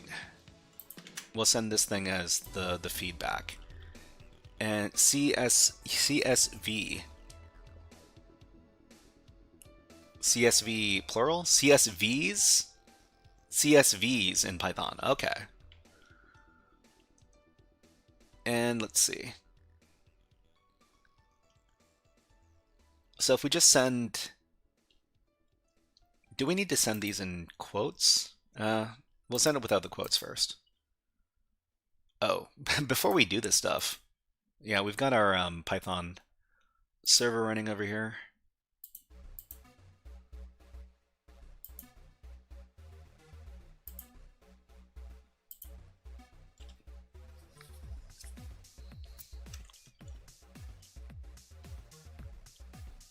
Let's see, Python will normally give a CSV without a byte order marker, but if you can ask it to output a CSV, comma separated value, comma separated value, okay?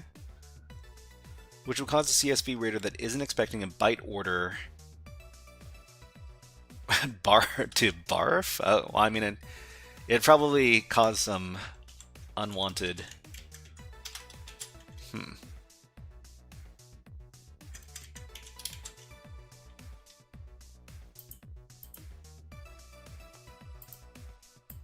didn't cause anything to happen here.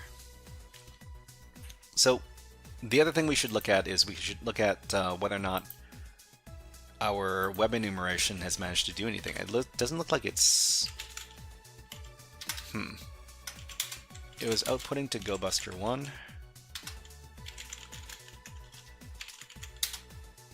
It was only able to find flag.txt.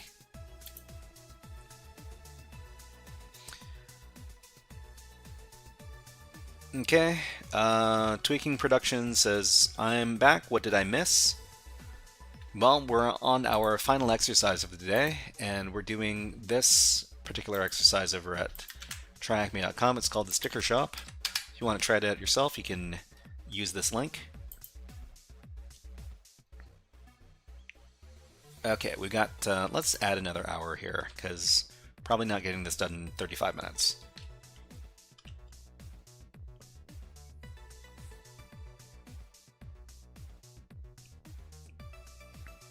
The goal is to grab flag.txt and send it back. Well, no, I mean, the goal is to access flag.txt, but we don't know how we are supposed to access it. We can't access it normally if we just try to access... If we just try to access it like this, it gives us a forbidden flag.txt, unauthorized. Well, unauthorized, yeah, 401.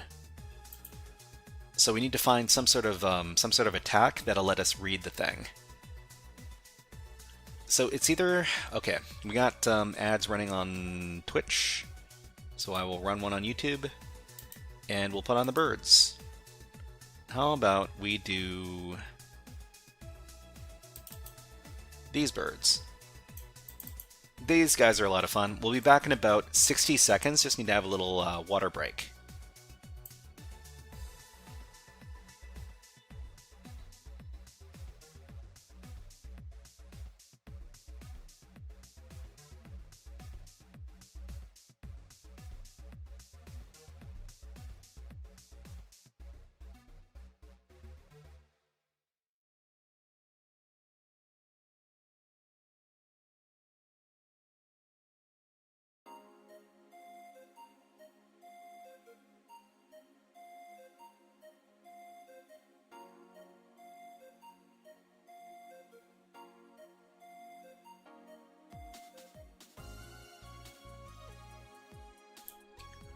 Okay, so we'll be coming back to the hacking in just a bit.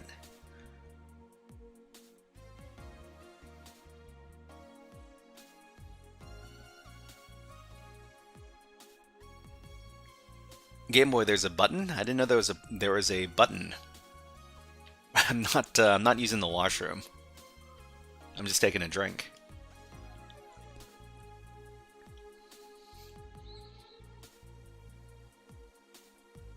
Okay, CyberSide, what are you doing exactly? Please explain it in short. Yeah, so we started up a web server over here, and we're trying to hack against it. So right now we've got the web page over here. We want to scan the web page and identify some sort of vulnerability that it's vulnerable to, and then attack the web page. Somehow find a way to read the flag.txt file that's sitting around on the server, but we don't have access to. So one thing that we can do is we can take a look at the hints from the description of the challenge. Local Sticker Shop developed its own web page. They decided to develop and host everything on the same computer they use for browsing the internet and looking for customer feedback. Smart move. So the thing that points us towards potentially stealing cookies for this challenge is that the feedback page says that it will be evaluated by the staff. So that implies that the staff are using this computer to look at the feedback. And if we're able to send a cookie stealing payload through the feedback form here, then we could potentially read some hidden information in the form of the flag and then finish the challenge. So we have a payload over here for cross-site scripting. So on error encoding type, Do we need to URL encode this, maybe? Because the payload doesn't seem to be working right now.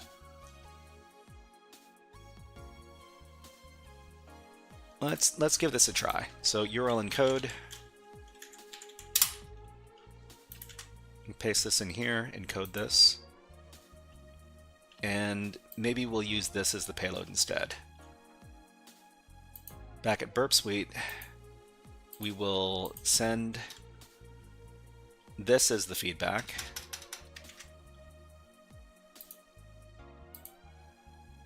And then we'll see if we got a response on our Python web server. Nope, we have not.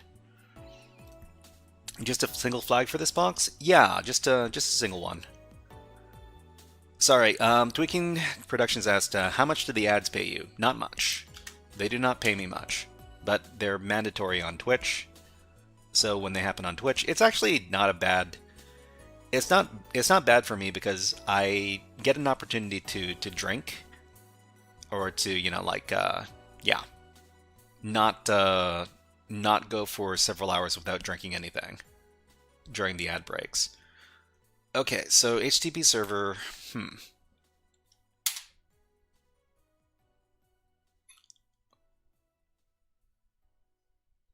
Yeah, so we haven't gotten the payload to work so far. Let's see.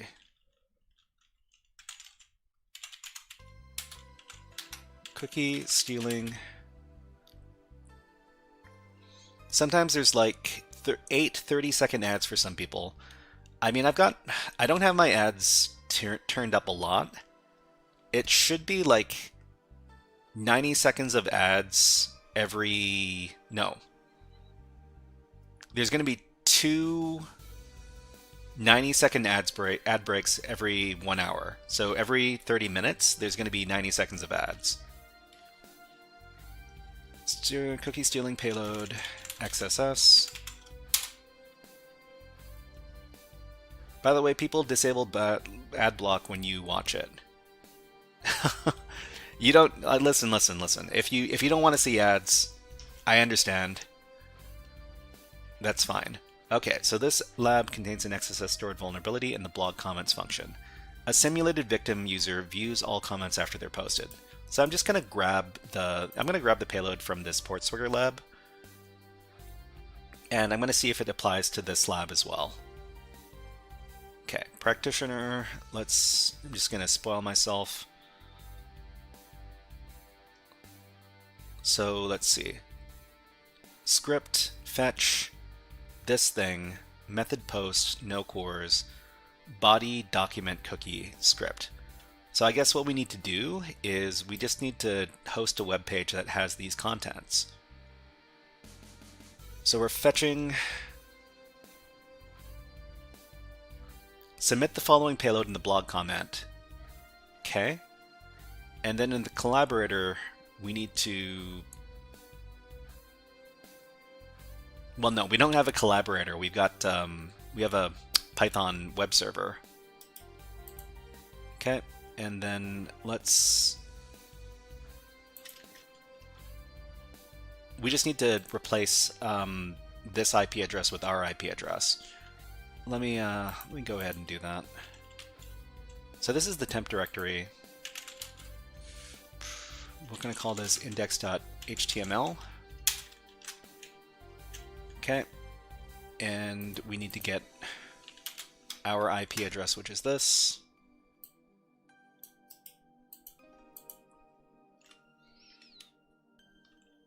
I'm pretty sure everybody uses their PC a lot and have had an ad blocker or another one. Most people who are at least a little bit tech savvy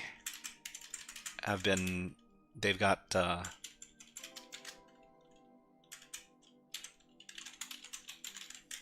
so let's redirect them to index.html. Method post, no cores, body document cookie.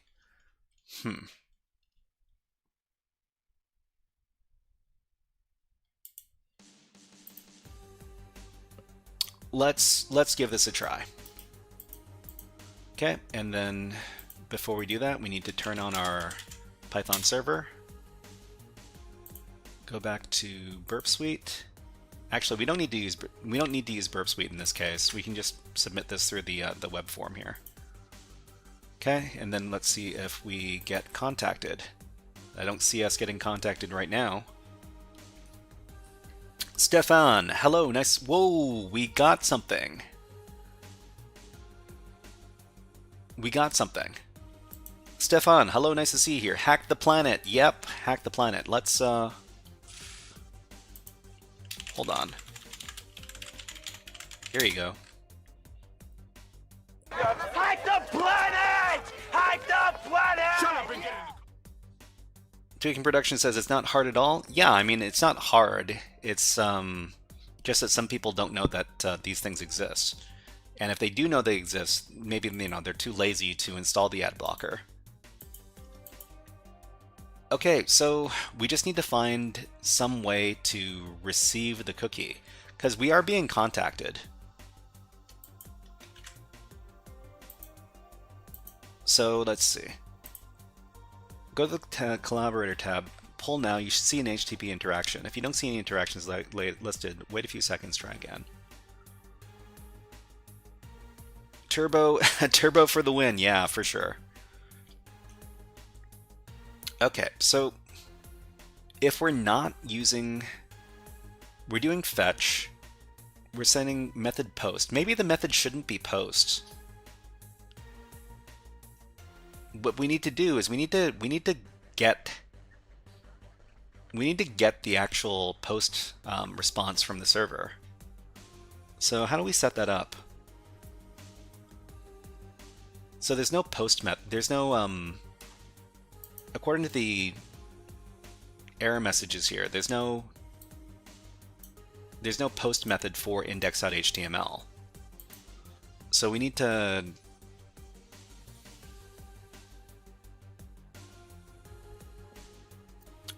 set that up. Okay, the problem is if I feed this to the AI, it's going to say that I'm hacking and it's going to refuse to answer my questions. Let's see if Claude can answer my question. So I want to I'm doing a CTF challenge where I have to steal cookies. What should I put in my index.html page to receive the cookies?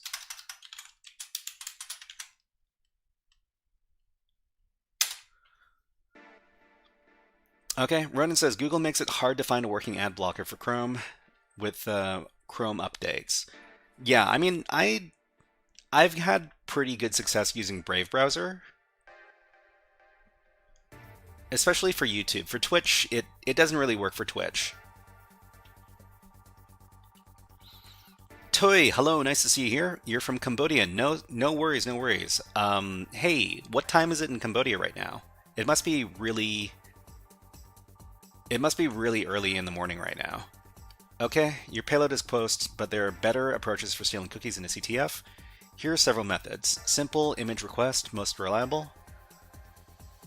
Okay, document.location. Ooh, it's actually replying to me, which is nice.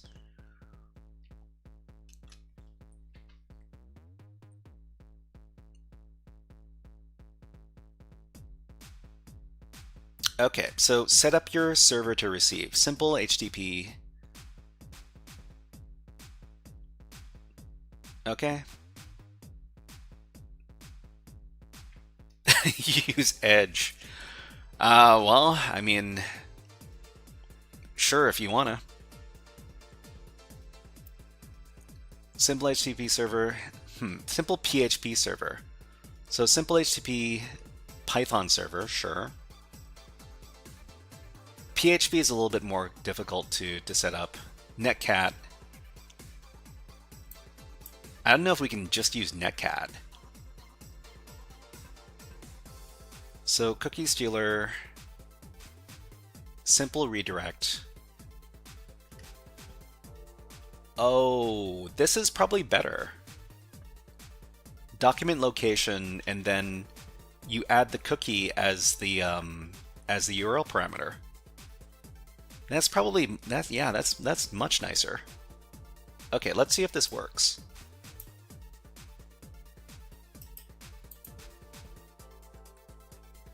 Why do you need to set up your own web page? Standalone scripts commands should work, right? Well, I mean, I guess it really it depends. It depends.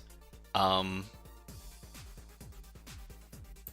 think it should be okay if we send it. Let's do 8080. Whoops. Oh, address in use. Yeah, 8080 is used by Burp Suite, so we can't use 8080. Let's do 8888. Cyber Sky, I think Shy has a member of F Society. 9 a.m. Okay, I'm just basic learning Linux. Yeah. I mean, we use a lot of Linux over here. Okay, let's so simple redirect. I think simple redirect, stealthy doesn't redirect. Fetch API. I think this is probably the best way to do it. So just simple redirect, and then we include in the script the document cookie. So I'll just redirect it to 8888. Our IP address is this.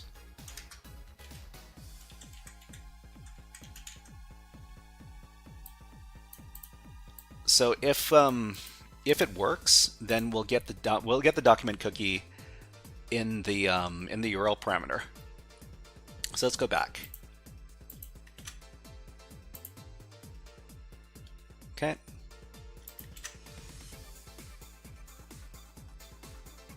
So this does the redirection to our web page. Okay, let's see if it worked. There's it worked, but it didn't give us the cookie. Masterism says there's more than one way. There is more than one way. So we didn't get the get C equals nothing. Why didn't it include the cookie?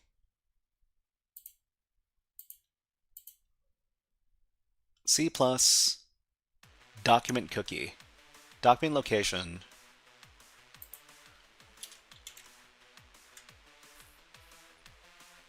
So it's document.cookie. Body here is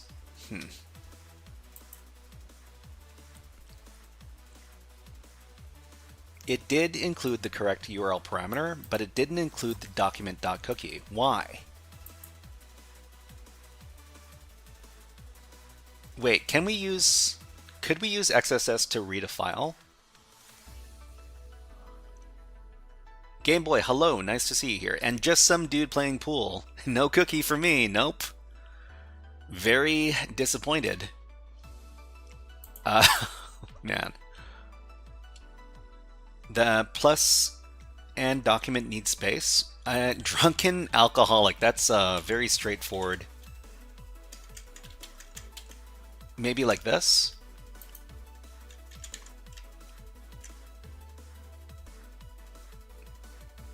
So let's see. C equals plus document cookie. I mean, it could be the formatting, sure. Let's try it again on port 9001.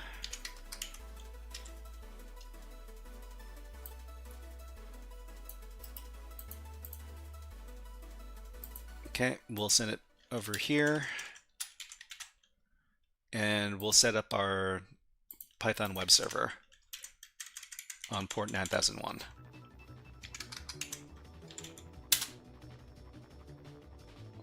Hold on. Let me switch up my music. Let's play some good old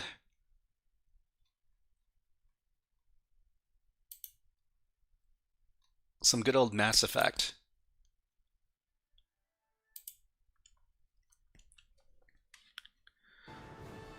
Okay, So we've got our web server running, and then we will send the payload again to port 9001. We still don't get a cookie. This is no good. So we can't get the cookie in the URL parameter. We have to find another way.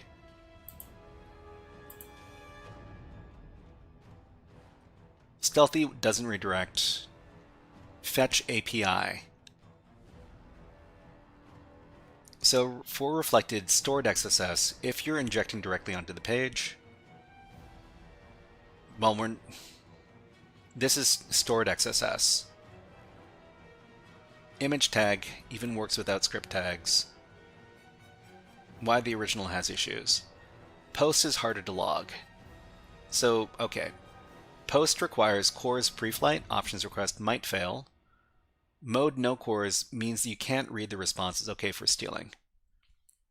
Use Game Boy says use Burp Collaborator. I don't have $450. I don't have $450 to buy the Burp Suite license, but otherwise I would. Okay, Cyber Dante says since we know we can make the person make a request to your server, can we instead make them make a request to flag.txt and then send it to you? They went up by 25, $475 now? They went up $25 this year. Of course they did. Okay, since we know we can make the person make a request to your server, can we instead make them make a request to flag.txt and then send it to you? Okay, so we can't get the cookies. So we can make the XSS send our server a web request, but it does not include the cookie. Can we instead make it access a local file and send us the contents of that file? Sick of the Mind says, so, I mean, I'm trying to figure it out. I mean, it would be nice if we could make a post request and then get the cookie. But otherwise, I don't know.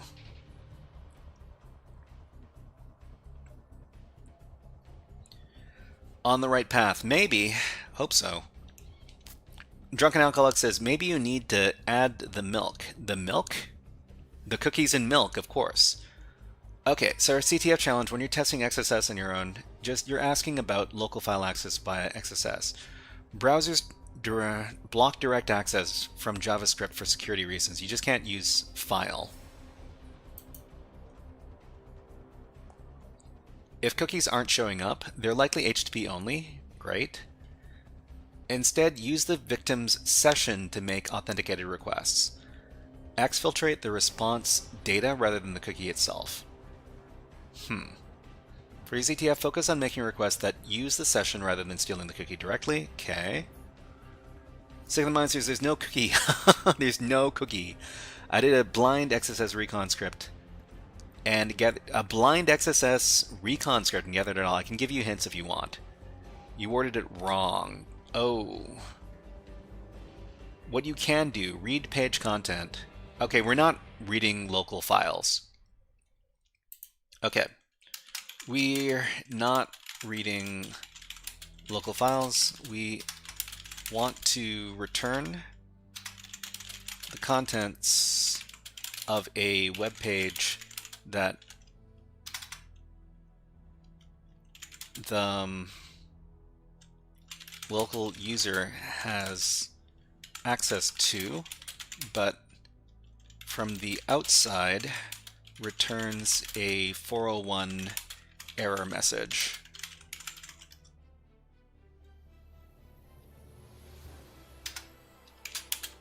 The /flag.txt endpoint. Yeah, so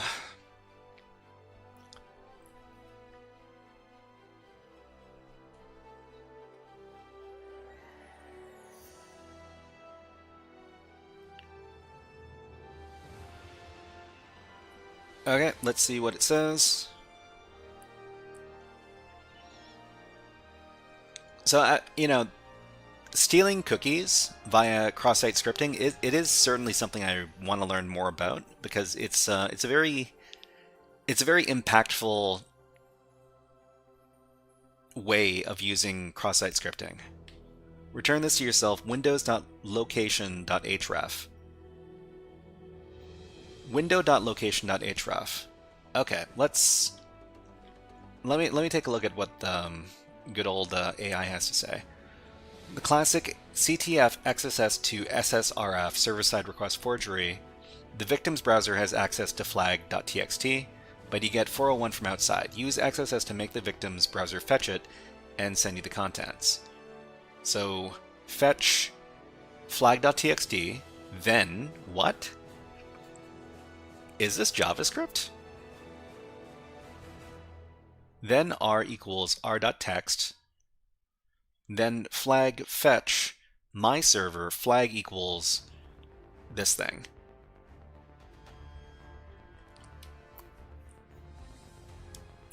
And JavaScript for the win. Xmetric, hey, nice to see you here.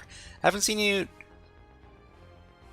Have you been around in the last couple streams? But nice to have you here, anyways.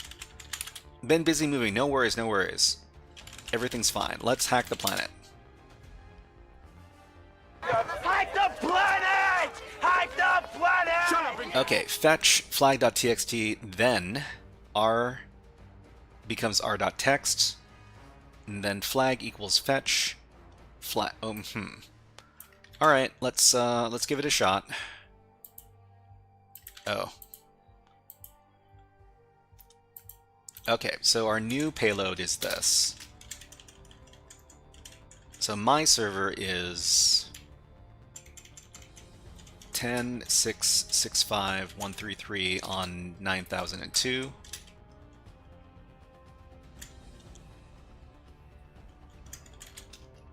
Okay, and then we need to start up our server on 9002. Any Discord? Yeah, we've got Discord.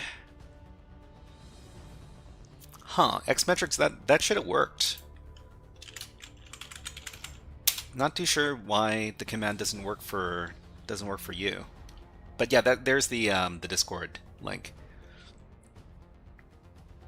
Toy asks, do you know about my country between Cambodia and Thailand? Between Cambodia and Thailand. Hold on. So Toy, you said that you're from Cambodia. Yeah. Cambodia is next to Thailand. I don't know very much about Cambodia. I think I've had Cambodian food before, and I remember it was pretty good. So Xmetric says, I'm setting up a custom server room in my new house. Sure. 10 by 10 isolated room above the garage. Ah, okay. Seeing how the Shy Hat relates to HackerFrogs. Did you play Bandit 2? Yeah, we finished the Bandit game. If you want some notes on how to finish Bandit, we've got them over here at the walkthroughs. Okay, so let's go ahead and send that payload off. So the payload is here. So, Sick in the Mind gave us some good advice. So simple XSS insert, fetch your IP exfil data equals window.location.href. That'll show you how the user accesses the host. Maybe I'll give it a shot in a bit. I just want to test out this flag stealing payload to see if it works. Okay, so payload is here. And let's see if we get anything.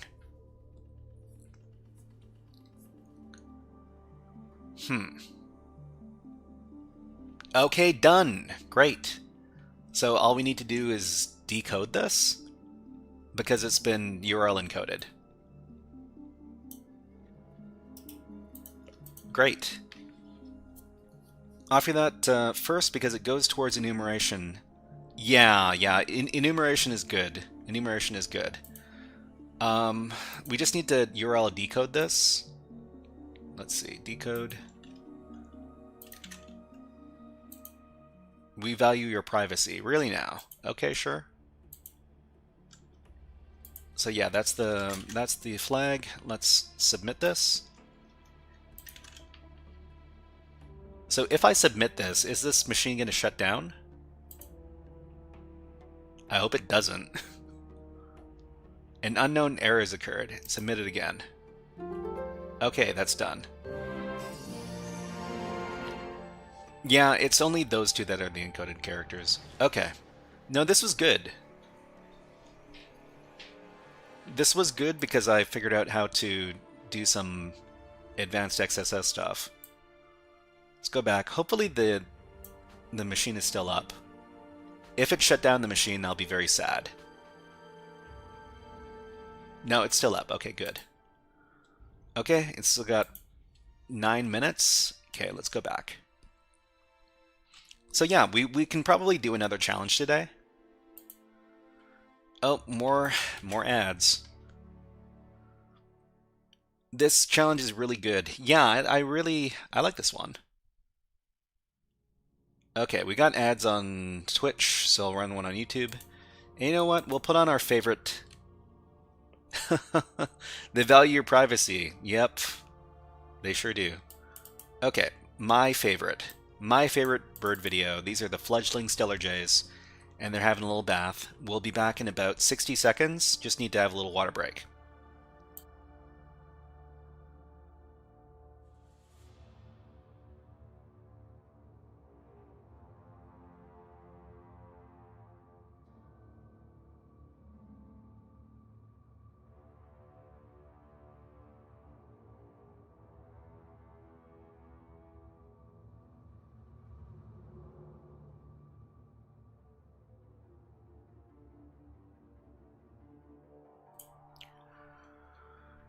Okay, so Game Boy says I need to go to sleep. Yeah, no worries, Game Boy. Have yourself a good rest. Hope to see you again soon.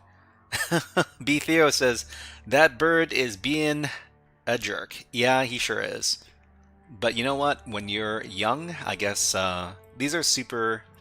Well, I mean these guys are probably like less than a few months old, so they got to pass on being a jerk at least a little bit. But welcome in, Theo. Hey, did you know that B Theo has a Twitch channel where he teaches people cybersecurity stuff? Let's give him a shout out. There you go.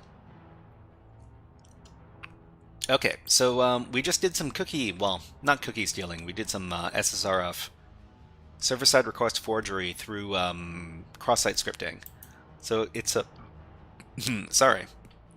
It's a fun little box. So yeah, if you haven't tried it out yourself, I highly recommend this room for learning about some novel web app hacks. It's really nice. Okay, so Sick in the Mind mentioned a specific payload. Let's go ahead and grab that. So we'll try one more.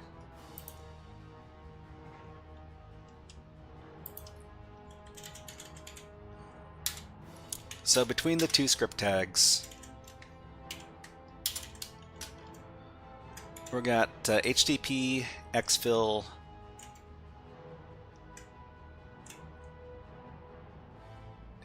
data equals something. Okay, well, let's just do our IP address. So it's 10.665.133. We'll do 9003.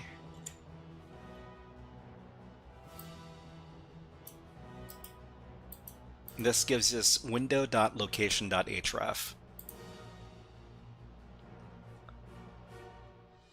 Okay, let's give it a try. So first of all, we need to set up our Python server on 9003.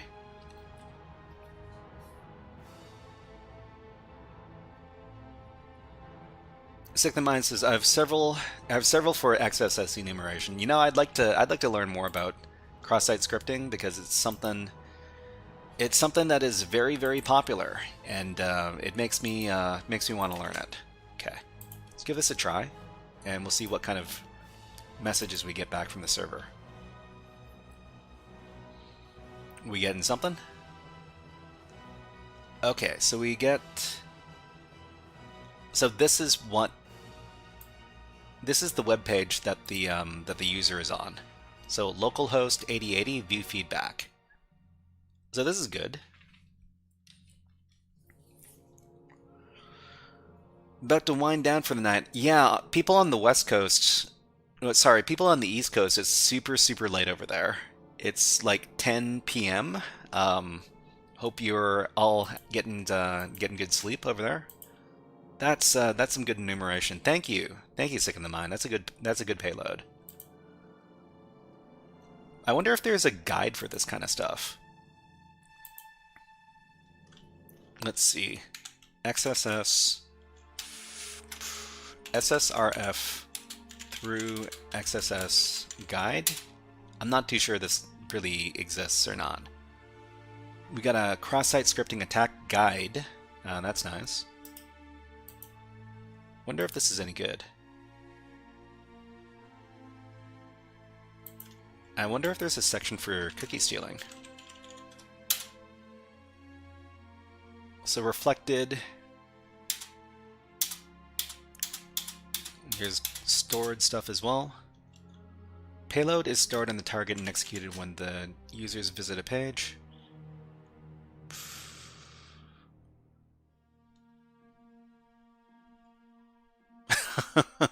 Keylogger injection. I don't know if that seems a bit extreme. Toy asks, where are you from? Yeah, we're in Canada. So Canada, on the west coast, the lovely town of Vancouver is in the rough geographical location where I am. Sick the Mind says, one of my blind XSS recon scripts grabs the URL, page title, and all the scripts on the page rendered, all the links, and the full HTML content of the loaded page, and sends it all wrapped as a post request to my server. You don't have this tool on GitHub, do you? Just thought I'd ask. So cookie theft. This is a good. This looks like a pretty good resource. I'm gonna save this.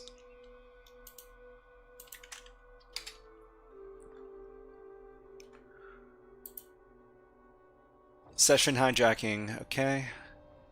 Bypass techniques. All right. Let's finish out and move on to the next challenge. We got another hour or so. Simon Dante says, did you set up your own XSS Hunter instance? BXSS. Oh, blind XSS. Okay.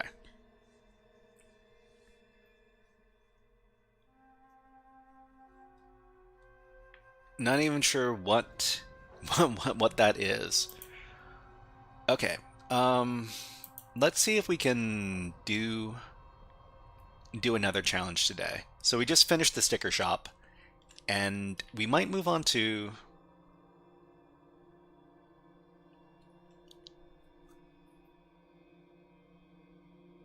the cryptography challenge.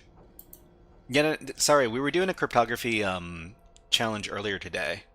I think it was from PicoCTF, and we're trying to figure out how to. Oh no, we finished that one. We finished the cryptography challenge. Never mind. Okay, we've been finishing all sorts of challenges today. Sorry, let me see if there are any chat messages that I missed. Don't think so. Hypercube says, I was still trying to find that ASCII character to try to list HTTP directories. Can't find where I found it now. Glad you finished the CTF anyways. Yeah, no worries, no worries. Let's see, what else?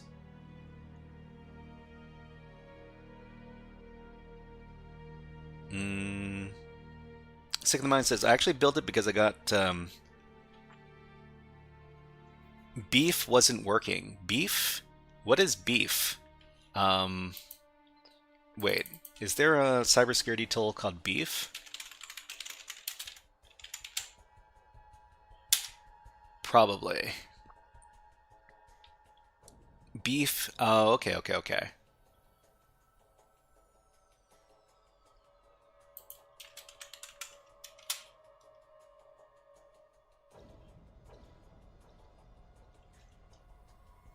Unleashing the Power of Beef, a beginner's guide to Browser X Framework, otherwise commonly known as Beef. There's a Kali page for it. I think I've heard of this tool before, but I haven't checked it out. Okay, Cybernerd Dante says there's a popular tutorial for it online by some guy named Otterly. Cool that you set it up yourself. There's some wizard stuff. There's an online version, xss.report and xssor. One worker one asks, "What distro do you use?" Pardon if you did mention it before I joined. Well, I mean, what I'm using right now is Kali Linux, and Kali Linux it's a very popular cybersecurity distribution of Linux. It's made by the same people who make who do offensive security. It's a very well-known company in cybersecurity circles. But yeah, it's a good distribution for learning about cybersecurity tools because it has a lot of cybersecurity tools pre-installed on it and inside of its repositories as well. Sick the Mind says, Beef does way more enum than my scripts do. It shows the browser, OS, etc. grabs a whole bunch of stuff. Okay, let's figure out a new challenge to do to finish out today's stream. How about something from, oh, you know what? I really wanted to try stuff from Ring Zero CTF. So Ring Zero CTF is another CTF site. Default Kali for life. Sure, man. Sure. Okay, so let's log into the platform.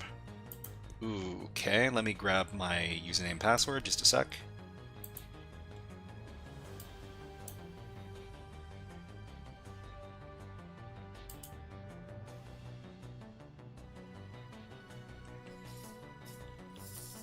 Just a second, I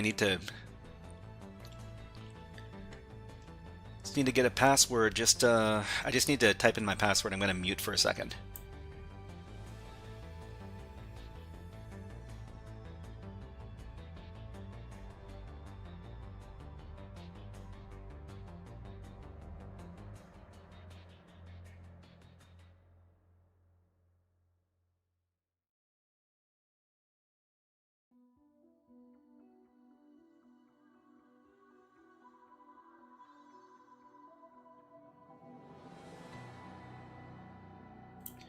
Gratitude 2020 asks, how did you find all of these different CTF sites? Just a lot of searching around. I found other people list a bunch of CTF sites, and then I find them, and then I add them to my repertoire. But anyways, yeah, if you want to access this one, it's oh, I've already included the link. Tweaking Production says, my PC is showing a threat. What should I do? Well, I mean, depending on which antivirus are you using? Are you using Windows Defender, or are you using another antivirus program? Most likely, the antivirus program that detected the threat probably took care of it already, so you don't need to do anything specific. Okay, so my name is this.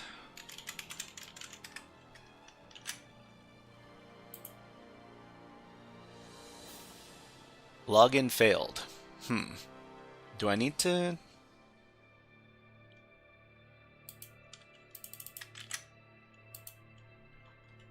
Username or email? So my email should be this one.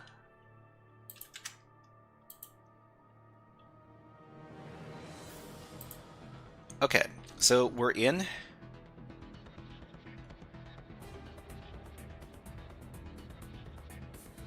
Gratitude 2020 says, turn it off. Turn it off? Are we talking about the music or something else?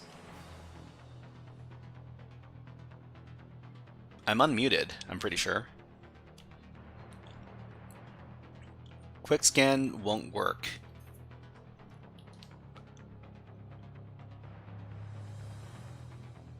What are you using for quick scan? So if quick scan doesn't work, you could try like the more the more detailed scan. Windows Defender. I mean, if Windows Defender caught the malware or the malicious file, it should have quarantined it already. So you wouldn't be able to find it again.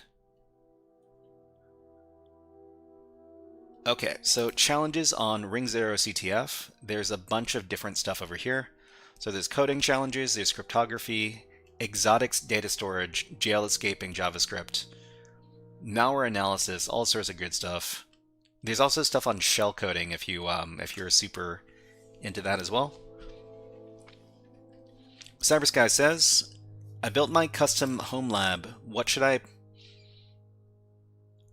use VirtualBox or VMware or dual boot with Windows? Dual boot with Windows. I mean, CyberSky, I would. So it really depends on like how powerful your computer is. If you've got a lot of RAM on your computer, then I'd suggest just doing everything from your virtualization software, either your VirtualBox or your VMware. Comfy Fungus. That's a name. Thank you very much for subscribing. Sorry, for following on Twitch. Let's give you a Hack the Planet. Hack the planet! Hack the planet! Shut up again!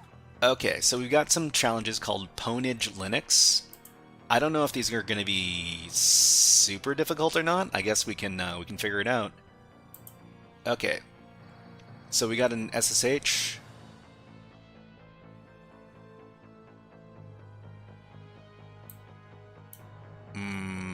Why do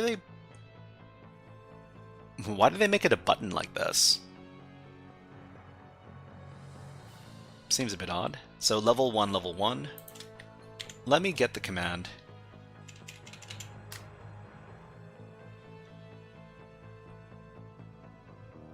Where's that button? Here we go.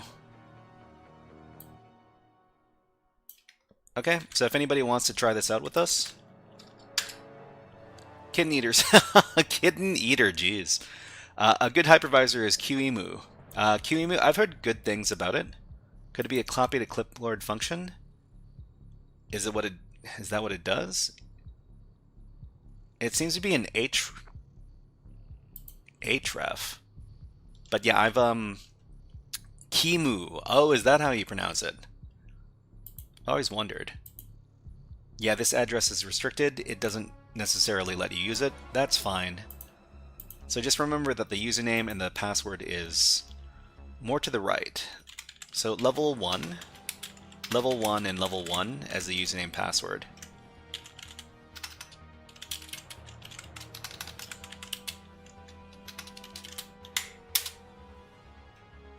More to the right of where you copied it. Okay, let's go back.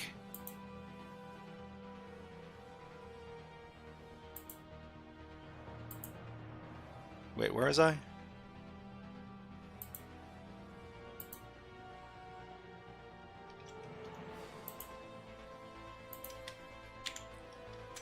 More to the right of where I copied it down here. More to the right.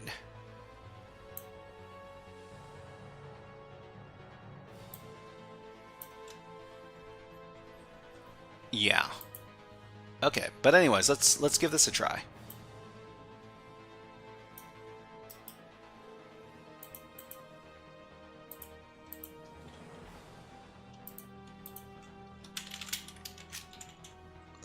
So the password is level 1. We're in. Okay. Challenges are in the levels. Levels slash levels. Flags are in the next user's and the next user's present working directory in home user dot pass. Play nice and play fair. Okay, I can do that. Slash levels. So slash levels. Okay. Oh, these are vulnerable binaries. Alright. Let's take a look at level 1 then. Level 1.c, we need to identify how the binary is vulnerable.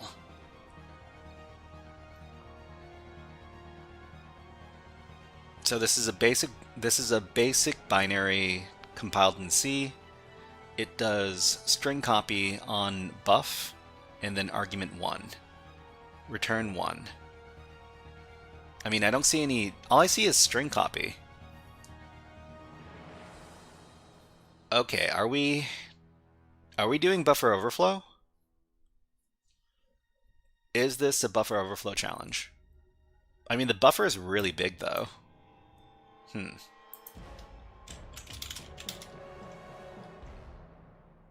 Wait, I can't use the clear command? Why wouldn't you let us use the clear command? That doesn't make any sense. Wait, is there there's like a shortcut, right? Control I think, for clear? Nope, that doesn't work. Is it Control L? Control L works. Okay, that's good. Okay, we're in level 1. Segmentation fault, so it just crashes. I guess that means that we need to... I think arg1 is like, oh, really? The what 1% in bash.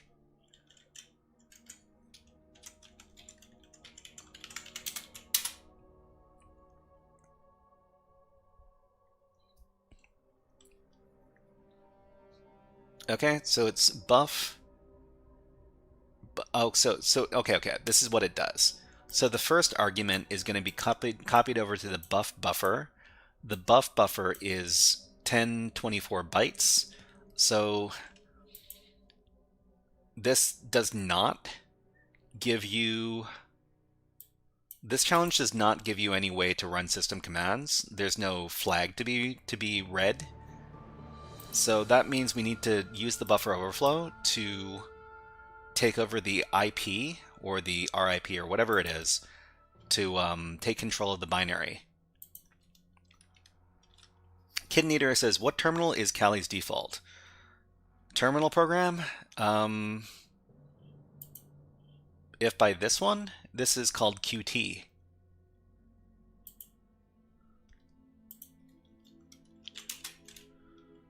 Okay, so why don't we do Python? Actually, we can do Perl. Is there Radare 2? There's no Radare 2.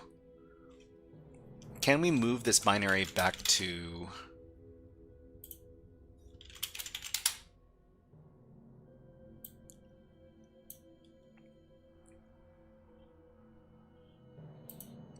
We don't have read permissions on this either.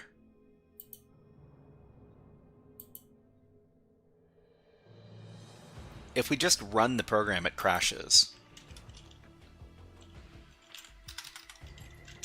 So level 1 test. Level 1 test works. If we don't provide any argument, it just crashes.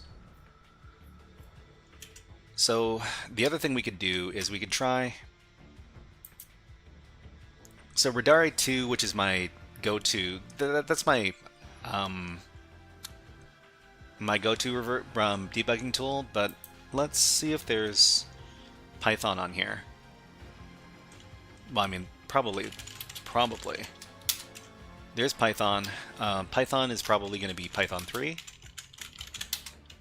Python 2? Really? What about Python 3? There's no Python 3, there's only Python 2. That's interesting. So, okay. There's probably GDB. Yeah, so there's GDB. So what they're expecting us to do is they're expecting us to use GDB to, what is it called? To debug this thing. But the problem is I'm not really too familiar with GDB. Oh, we could probably move on to another challenge instead.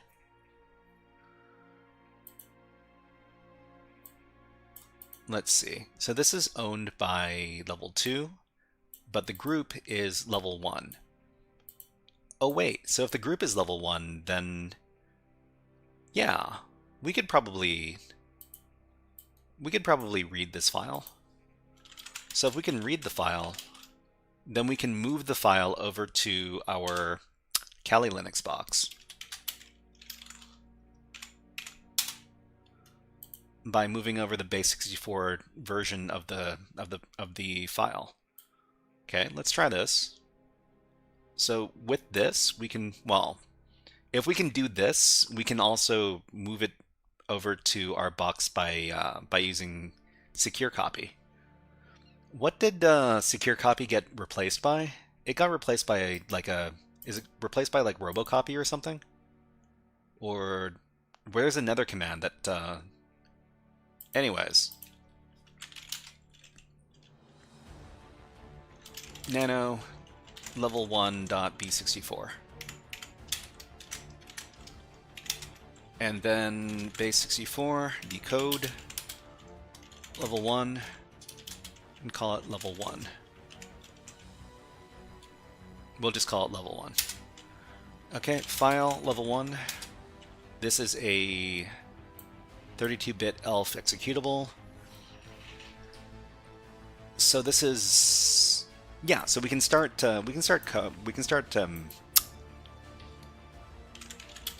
messing around with this binary now from our Kali Linux box, which has the tools that we want to use. So if we just run it, it crashes. We run it with this, then it runs. So what we want to do is we want to run this inside of Radare 2. R2 default debug. Okay. Analyze this thing, and then we can take a look at the main function. So according to the C file, it's not a very complicated binary. It's just doing string copy. So string copy, are there variables? No functions found in the current offset. Okay. So we just need to. Cyrus Guy says, "Still, I watched this stream. I learned many things." Yeah, well, I mean, I hope you're learning some stuff. I'm very interested in helping people learn about cybersecurity, and if you want to get a bunch of like education resources, I've got a bunch of them over where? Over here on the HackerFrogs GitHub. Education resources. So if you want to learn about specific topics, you can go over there and check out those links. Okay, so I kind of forget how to supply binary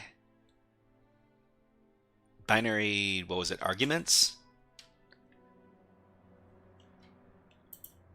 Binary arguments with Radare 2. Let me do a little bit of research. Radare 2.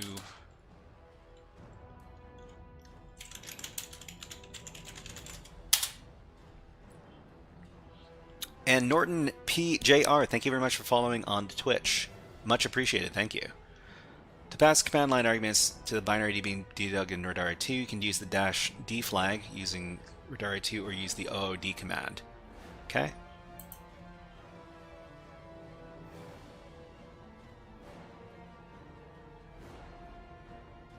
passing arguments from the Radari2 shell. You've already opened the binary without the -d flag. You can use the OOD, reopen in debugger mode, to reload it with the arguments. So you can do OOD and then the arguments over here. Okay, so can we do OOD? Actually, first I want to set up like a breakpoint. So the string copy is over here. We want to set up a breakpoint for immediately after the string copy so that we can start looking at what's inside the memory. So we can just, this is the next instruction, the address. Set up that breakpoint, and then, so we set up OOD, and then we can give a specific command, I think, here. Echo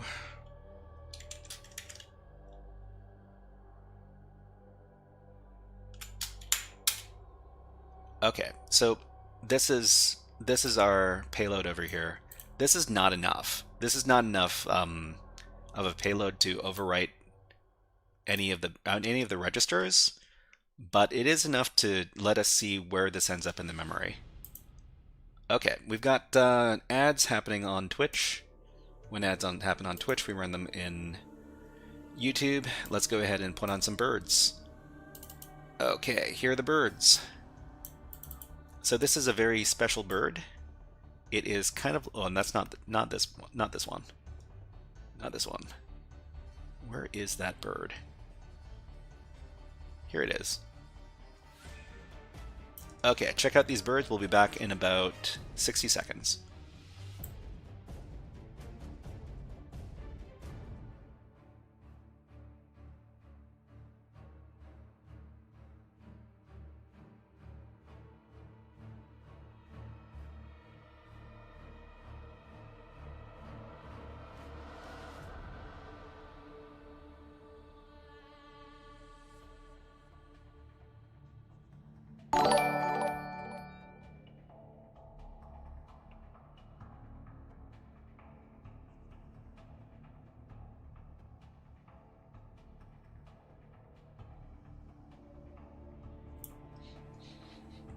Okay. Cypher says the sparrows are flying rats here. I mean, sparrows are one of the most common birds in the entire world, so I understand how some people might think they're not super special, but they've got their place. Sorry about that. But yeah, we have some other special birds here as well. So, for example, let me point these out. So this is a spotted towhee. It's a robin-sized bird with mostly black on its back and its head. It's got this orange on the belly, and it's got these really red eyes. It makes them look a little bit sinister. But yeah, so that's the spotted towhee. This is the Stellar's jay. This is my favorite bird. And these are kind of like blue jays, except they're black and white. They're black and blue instead of blue and white. Anyways, let's put the birds away. We'll get back to the hacking. Okay, so we ran the thing, right? Run the program, and then we hit the breakpoint. So at this point, we can find where in the memory our payload has ended up, and it's at one of these places. It's probably this one right here. So 1024 is the size that was specified for buff. This is at ESP plus 10 plus hex 10. Let's give it a look. So PX at this address, and this is where our A's have ended up. What we need to do is we need to send more than... Oh, you know what? There's an easy way we can do this. So we can create a pattern, right? With the RAG2 program. we'll create, I don't know, 1,500? 1,500 characters, and we make a big pattern like this.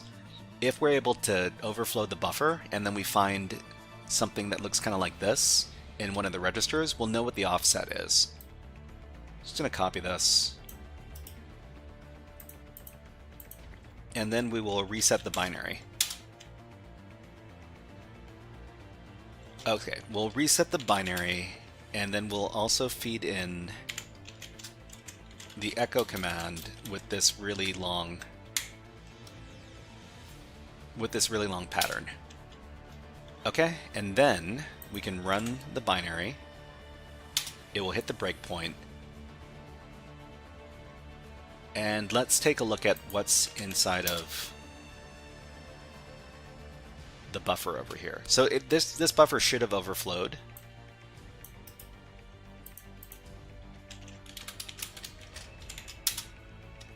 And it's over here, yeah, and it's got all this information in it. So let's find out if it actually overflowed into the registers. So the registers are here, and it looks like it didn't overflow. Actually, wait. Let's run the binary. So I think, yeah, it did overflow into the registers here. So the registers now have these values. What we want to do is we want to take a look at the EIP and then figure out what this number is from the pattern in the RAG2. So we found out the offset that we need to enter the EIP register here. Little endian, this is 1036. So it's actually not too far from the buffer like size, which is 1024. So we know this is the exact number that we need to offset. So we're just gonna reset the binary again. Whoops. We're gonna run the Python. Actually, no, let's run Perl. Perl C, I think. And print A times this number. And then append to that B times 4. So it's four characters in this case because this is a 32-bit binary, and 4 characters is all it takes to fill up the register here. Okay. I think that's how we do it. Run that.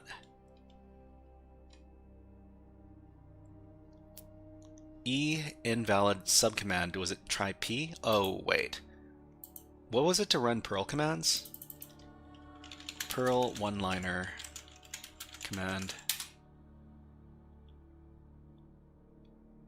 -E for code. Okay. So Perl-E. No, it shouldn't be Perl-C. It's Perl-E. Okay, we'll reset the thing again. Perl-E. And then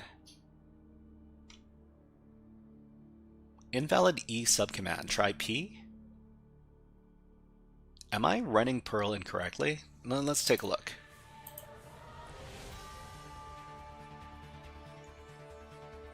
Perl dash. Just a second, I need to consult my notes.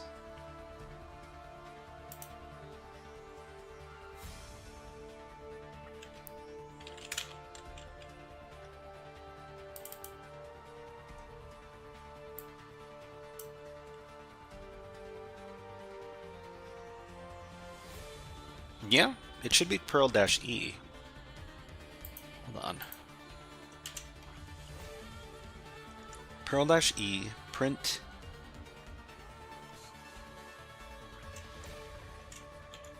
Yeah, this should be the correct one. Okay, let's run the command, and then it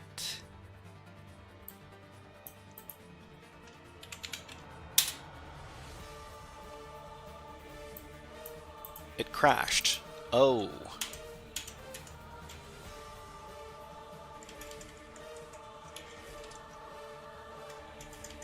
Hold on, everybody.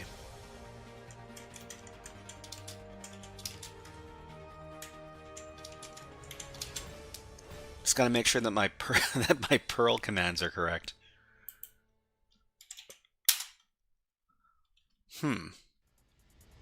Yeah, Perl still isn't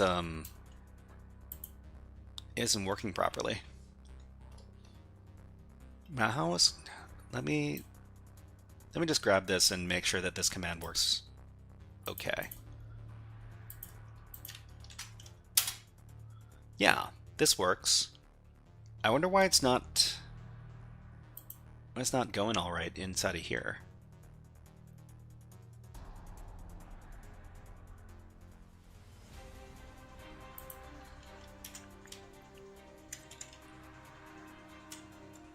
I mean, this command by itself should work, so I'm not too sure why it doesn't work inside of Radari 2.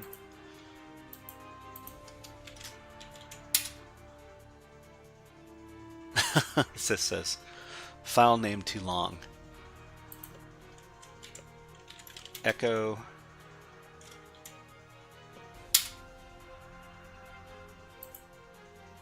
Oh, maybe I should be running echo with this.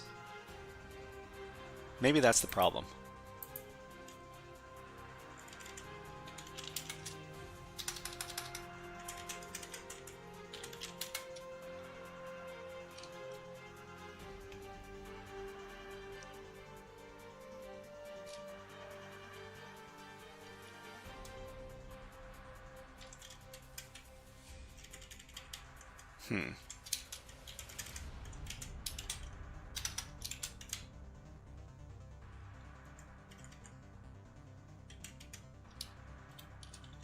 I don't know if I can...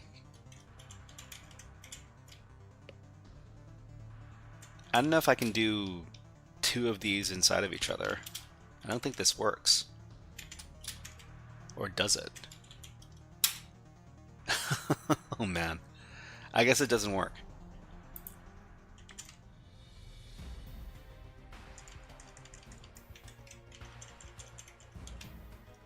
Just running Perl doesn't seem to work. Maybe we can pipe it into Perl? Pipe into...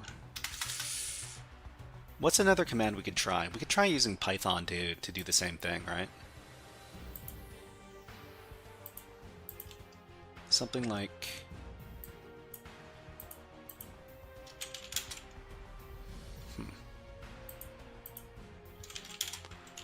Python C print Python C print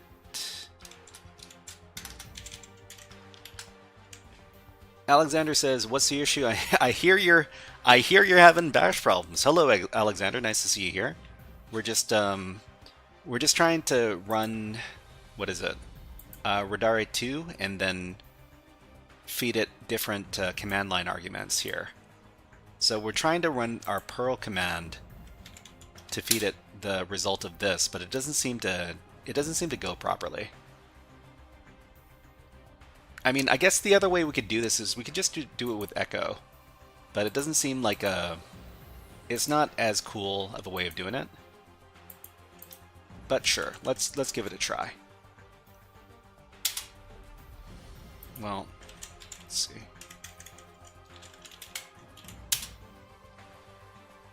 So this is what we're going to feed into the binary. OD echo this big thing. Okay. What went wrong here?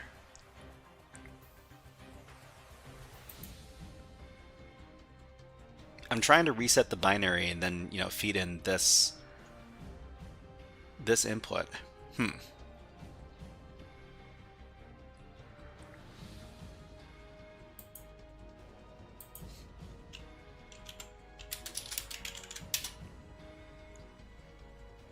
So we got a breakpoint over here.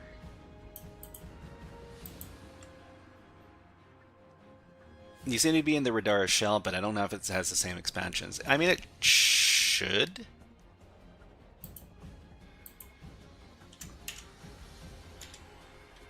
It could be that what I'm feeding it is just a little bit too long.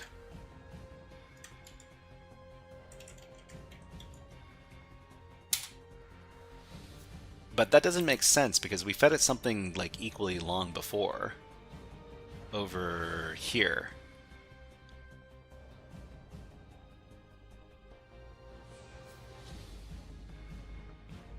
Let me try that one more time.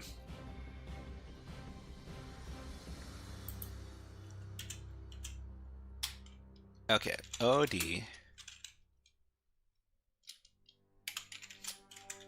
echo, paste in all this stuff.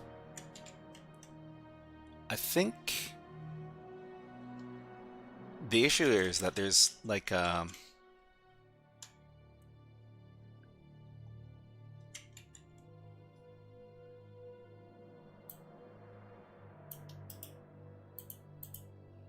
what is this? What is this error message here? Child receives signal 09, signal 9.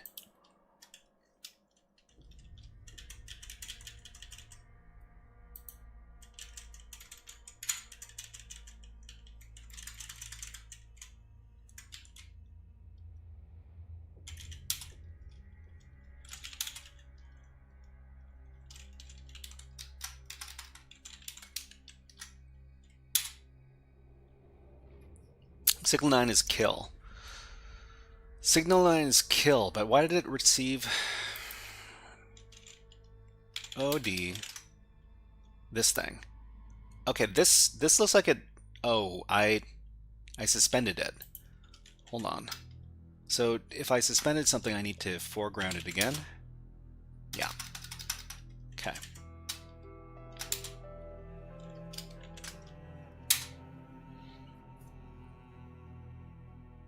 I wonder what's wrong with the payload here that it doesn't accept it. It's strange.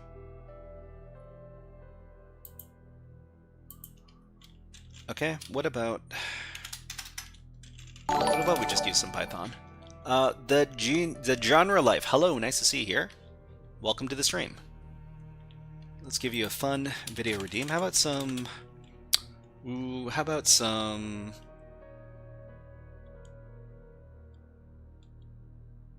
Devil's Bedroom.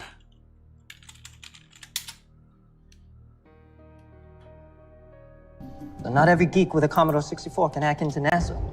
I mean, these servers have more firewalls than the Devil's Bedroom. Not every geek with a Commodore 64 can hack into NASA. I mean, these servers have more firewalls than the Devil's Bedroom. So it's A times 1036 plus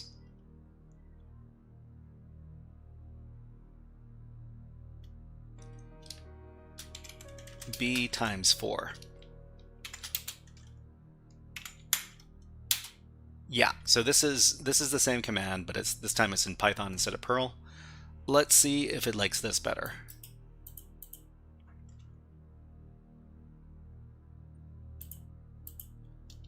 OOD and then expansion of this. Okay, let's run it now. Hit the breakpoint, okay, and then process exited. That means it didn't take in. So the kill signal here got rid of the payload.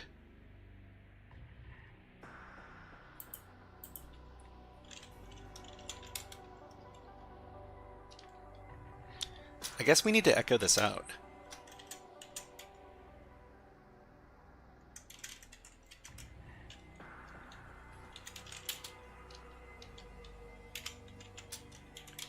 So doing it nested like this doesn't work. Yeah, it doesn't work.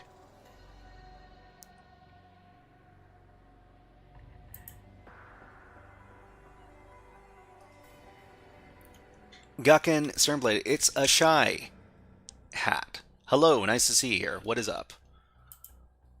No worries, no worries. we're just trying to figure out a way to deliver a payload here.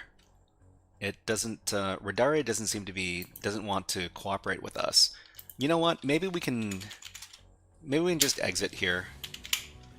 We'll exit and then we will supply the payload by itself. This is the payload we want to send. Right? We'll just run Radare 2, this payload here. Okay, and then we can run the payload or run the binary, and then it crashes. So it crashes with 42, 42, 42. Alexander says, not familiar with Radare and the term OOD. Is OOD allowing you to supply the argument for execution? It supplies the argument for execution. It also resets the binary back to its default state. So we see that we managed to control the EIP here because it's filled with our B characters. So the B characters are represented by hex 42, and if we take a look at the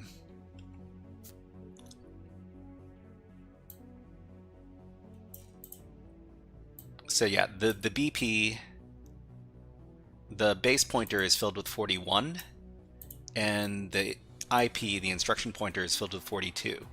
So we know exactly what the offset is. We just need to run some sort of shell command. So, I wonder which shell code we're going to be using. Hold on, I think I've got something about, I think I've got some stuff on shellcode in my notes.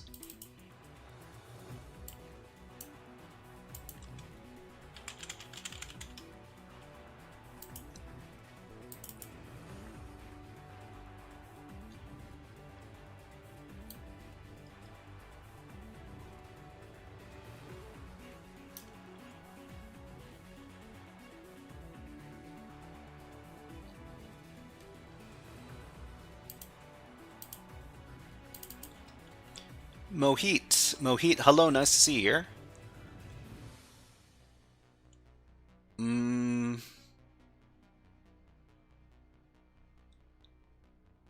Okay. So the last time I was dealing with shellcode, I was dealing with Narnia. So Narnia is a game over at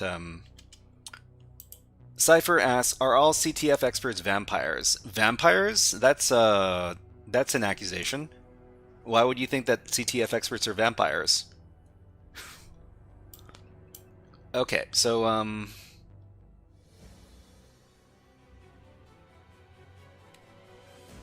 we should probably put the shellcode in the middle of the buffer.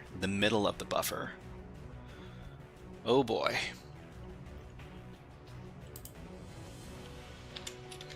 So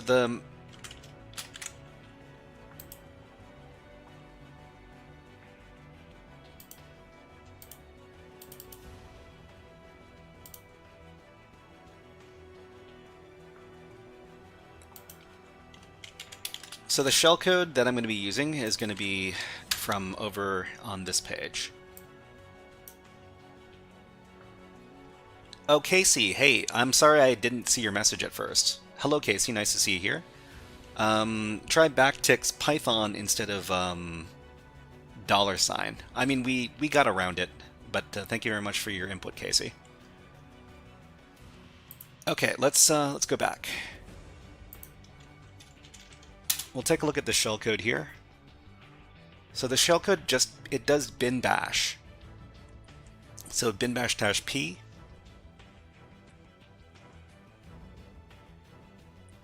We just need to find a way to sneak in the shellcode.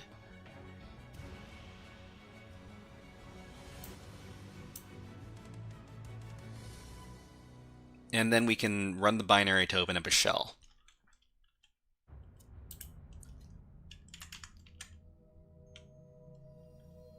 So the shellcode is here. Let me copy it and then pull it out.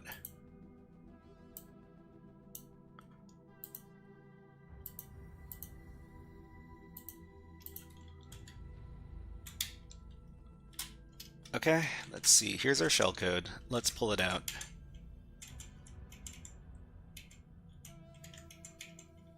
We just need this as one big string.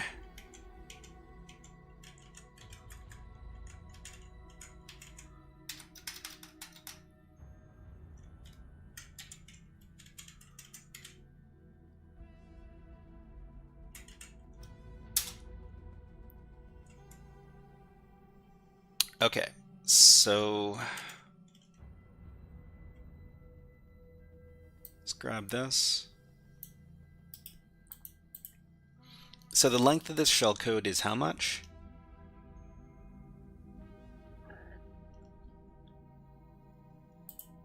So the shellcode is 33 bytes. So if this is 33 bytes, we need to hide this in the shellcode somewhere and then get it to execute. Okay.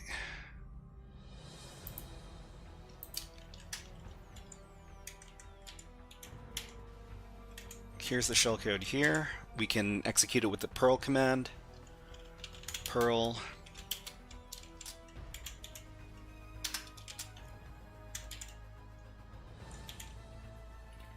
And what we need to do is we need to figure out where in the code this appears when we send our payload, and then we can adjust it.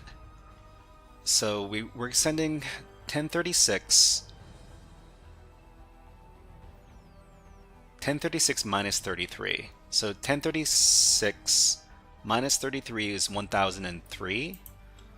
So Perl print A times. But we want to make sure that this ends up in the middle somewhere. So A times, let's say 500, right?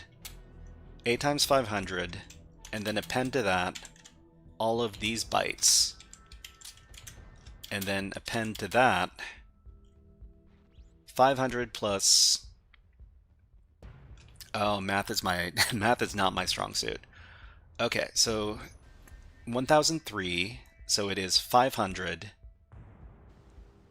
500, and then 33. That leaves 500 and 503. So we send another set of B's times. Oh, so it's not star, it's X when we're dealing with Perl. B times 503. And then append to that C times 4. Okay? But this isn't gonna work because it doesn't because Radare doesn't like it when we do this. Okay. It just prints out this stuff literally.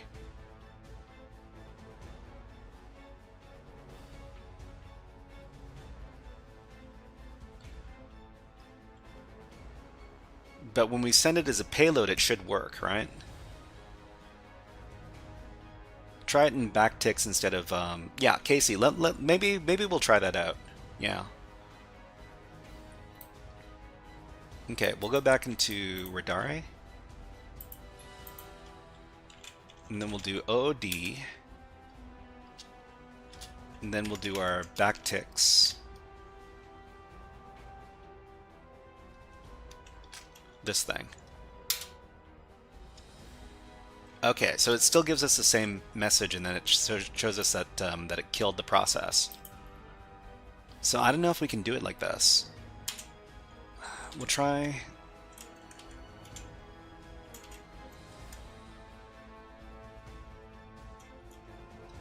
We'll try not using the backticks, and we'll try using the expansion instead. Yeah, it gives us the same issues. I'm not too sure how we're going to work around this. I guess we could use Python. Python resulted in the same issues.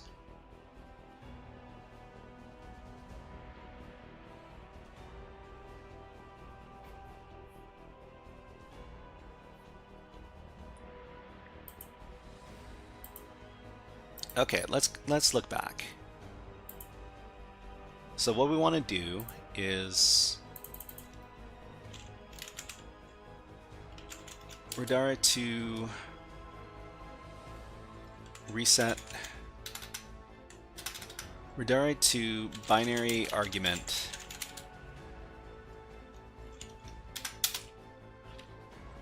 you must be using OOD slightly incorrectly if it's giving you for errors for something that should work. So OOD, we should be able to run OOD and then give our arguments over here. But I mean, this works if you're just giving regular arguments instead of using shell expansion. For more complex debugging environments, such as setting environment variables, modifying standard input or output, you can use the run2 profile file. Okay.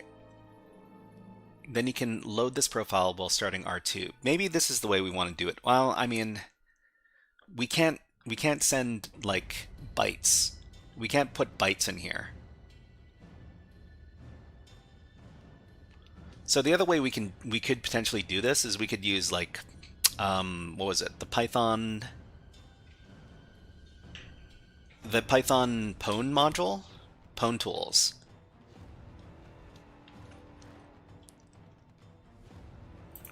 Okay, let's redirect to OOD with shell expansion.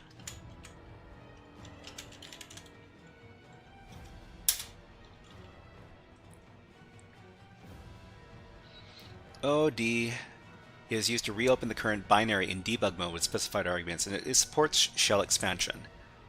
I mean, it says it supports shell expansion. Allows you to execute shell commands from its own shell using this prefix. So, example with shell expansion. This is exactly the type of thing I want to do, but it's not quite working. So it's also showing us that you can use backticks.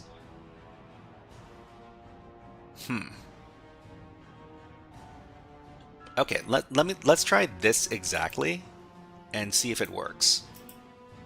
Or if the AI is feeding me, you know, junk.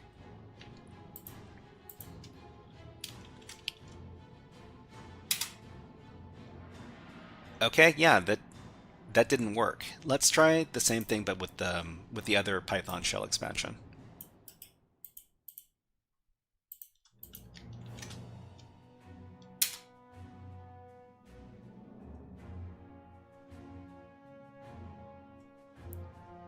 Yeah.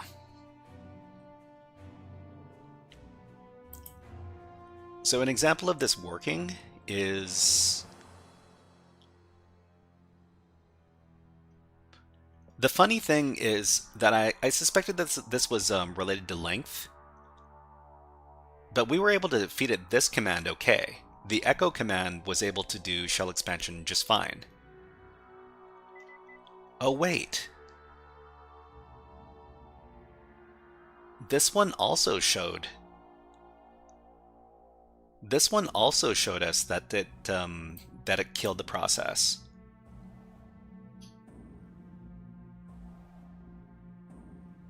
Maybe it just works. Hold on. Let me give it a try.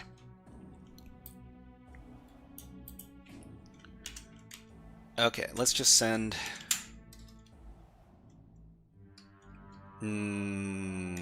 12,000. Okay, then we run the thing. Then we run the thing. But yeah, it didn't crash.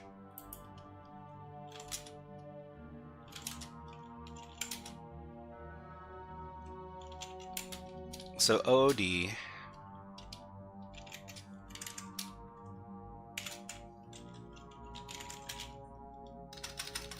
let's say Perl, like a really easy Perl command. So Perl print A times 1100.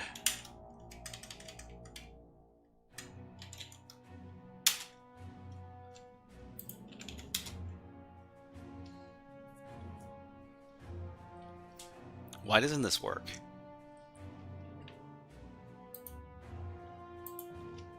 Okay, we've got, we can go on for a little while longer. Let's put like, I don't know, 30 minutes on the clock, 29 maybe.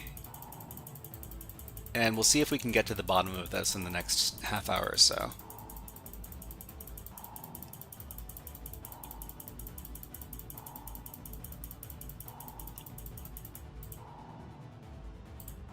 Okay.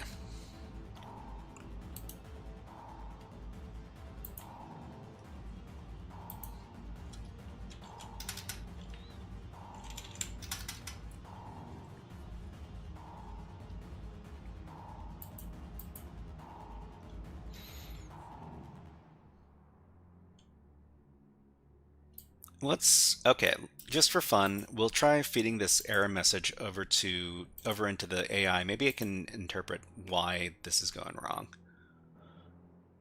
Let's try JetGPT.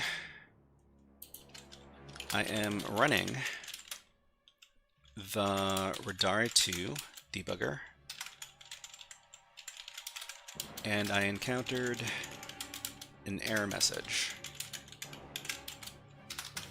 when I ran this command. Boom.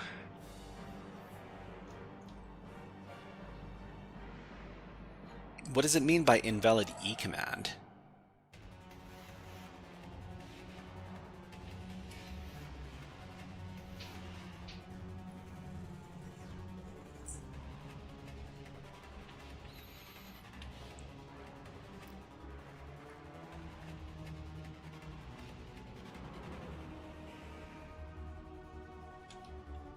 This is treated as an expression evaluation, not a shell substitution.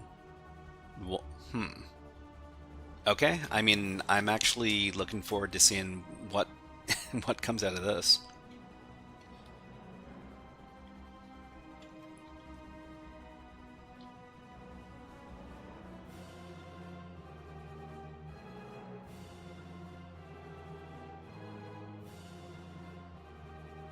OD is used to... Okay, it thought for 31 seconds. Please give me an answer.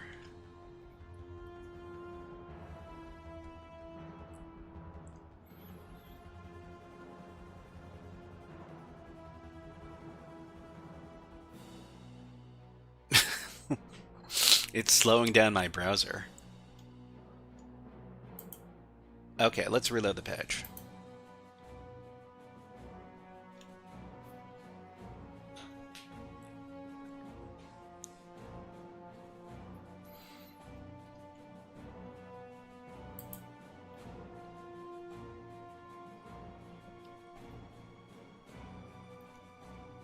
So these are...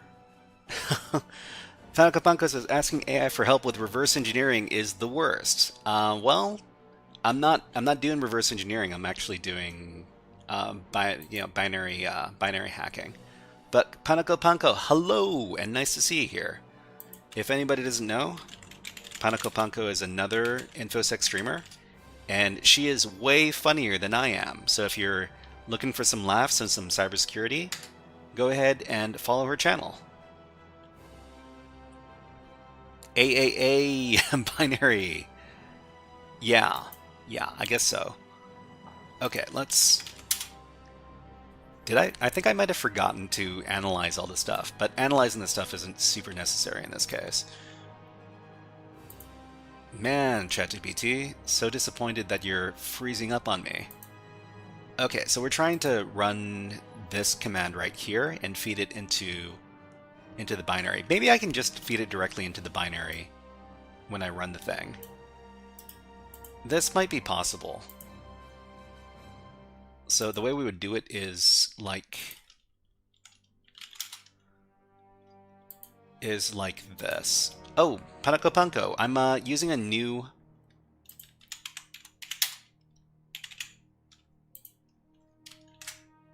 I'm using a new CTF platform. Well, it's not really a new CTF platform, but it's new for me. It's called Ring 0 CTF.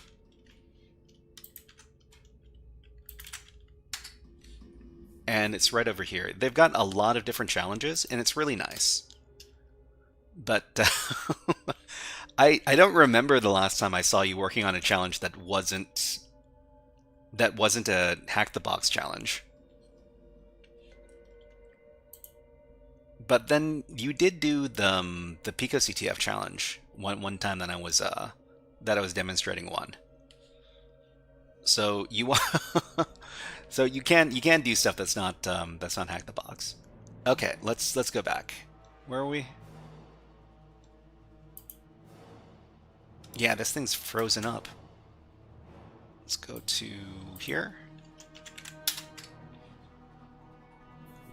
Panko says, I did a CTF this weekend that had a 2025 pseudo hack in it. Really? Wow. Okay, so why the error appears.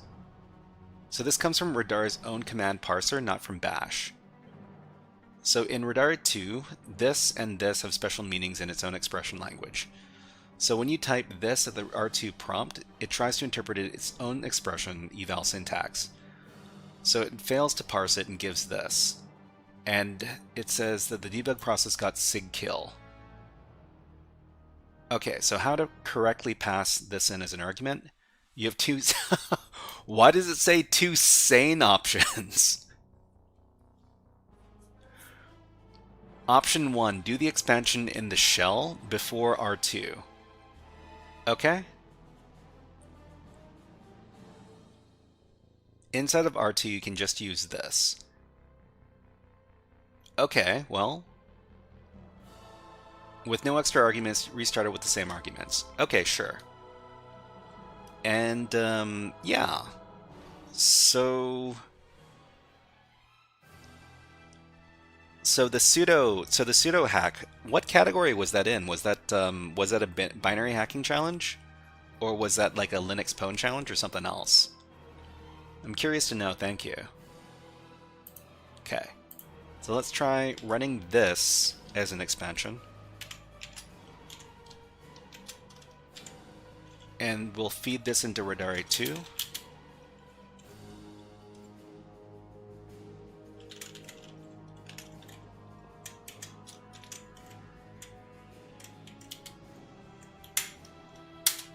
Okay, so let's run the binary. Okay, so we managed to, we're on the right track.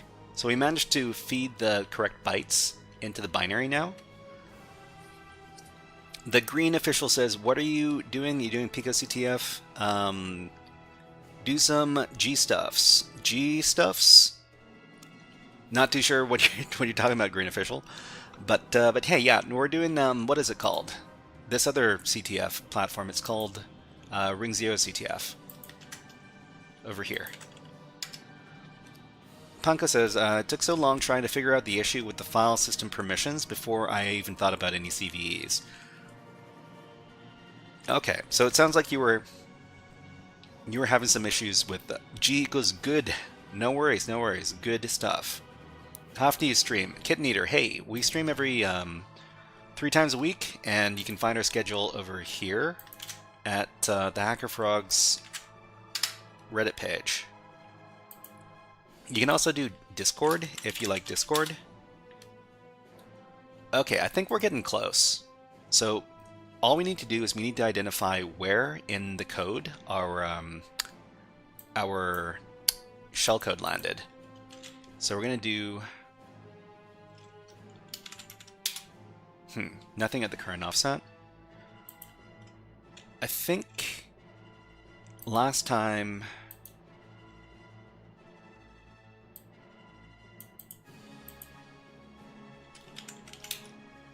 oh, sorry, we forget to analyze the thing. Okay, let's reset it, run it again. We will. Now we've got. Why didn't it go? hold on. Let me get out of here.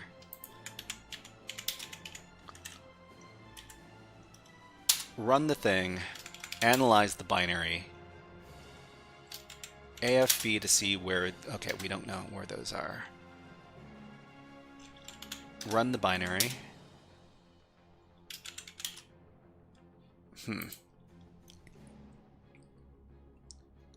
Sorry everybody, I need to find where the, where that variable ended up.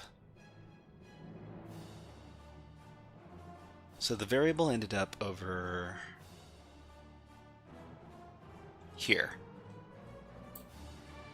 ESP plus hex 10. Kitten Eater says, it was fun while I was here. Good luck. Good luck, Kitten Eater. And yeah, nice to see you here. Hope to see you next time. Okay, let's take a look at this thing. So we see all of our B's in here, and then our C's. So we need to go further into, well, further away from this. So ESP plus 2. Okay. I mean, that is actually not very far.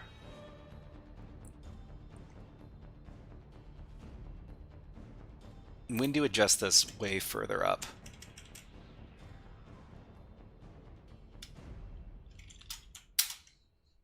Oh, that's a little bit too far.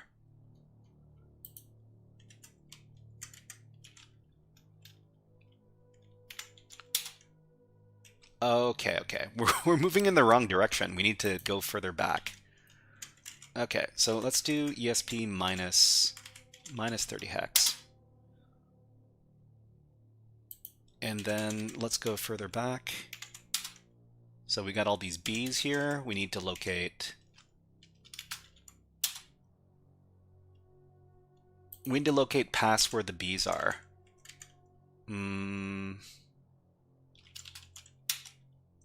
Still B's.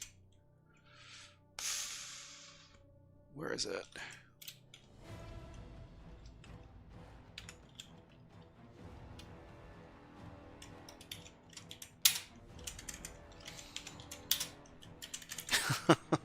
We're just manually looking around here. Okay, so these are our hexes. They ended up over here.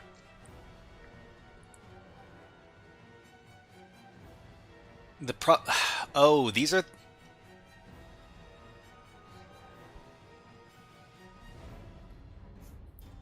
Greenbro Official says, give me your TryHackMe profile link I want to see. TryHackMe profile link?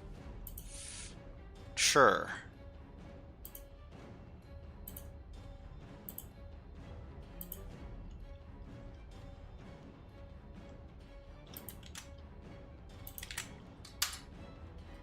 It's a very old account. That's why I've got all those points. So okay. So we just need to figure out where the shellcode starts. Top 1% is actually not that. It's very achievable if you do a bunch of rooms. It's not all that special. Let's see, F. Okay, so we got more.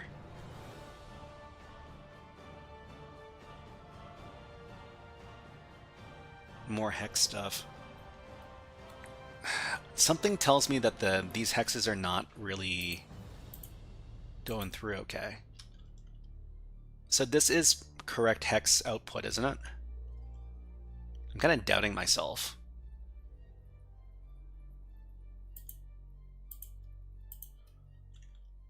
Okay, let's try.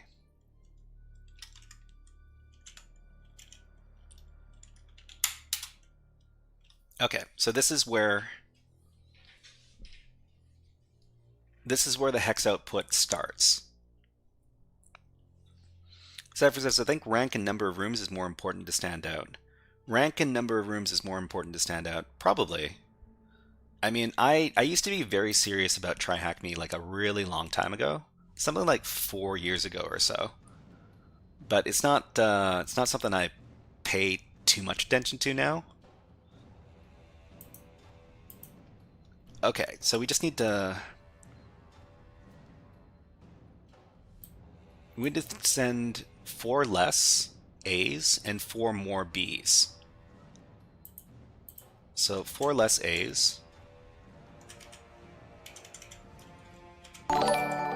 and 4 more B's. And thank you very much for subscribing, Lucas Diaz Bolnez. Thank you. Thank you very much. Put the green in the TryHackMe. The green. I mean, I'm. I mean, if you want to promote your own page, I don't. Okay, I mean, you can't. I think you can probably put in your link if you wanted to. You just need to break the link a little bit so that it doesn't get interpreted as a link by YouTube, because they don't allow like functional links. So you can defang the thing. You can just take one of the dots and then, you know, put some parentheses around it or something.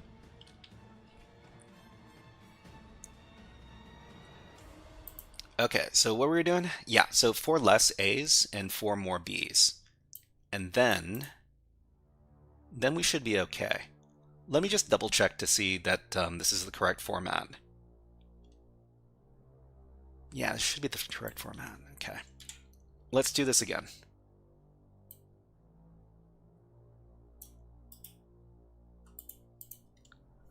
Ankit, hello, nice to see you here. You're locked in. Well, I mean, I believe you. Okay, let's exit out of here. Whoops.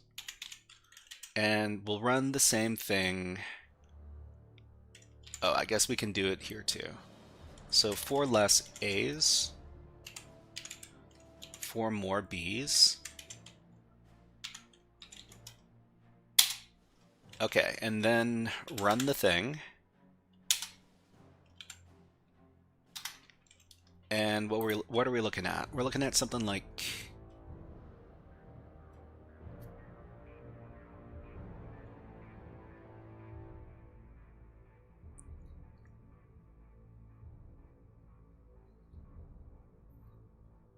this. Okay, so ESP minus whatever the heck this hex number is. So this is the beginning of our shell code. So we just need to point the RIP at this address. So the address is A077 something something. Let's create that in here.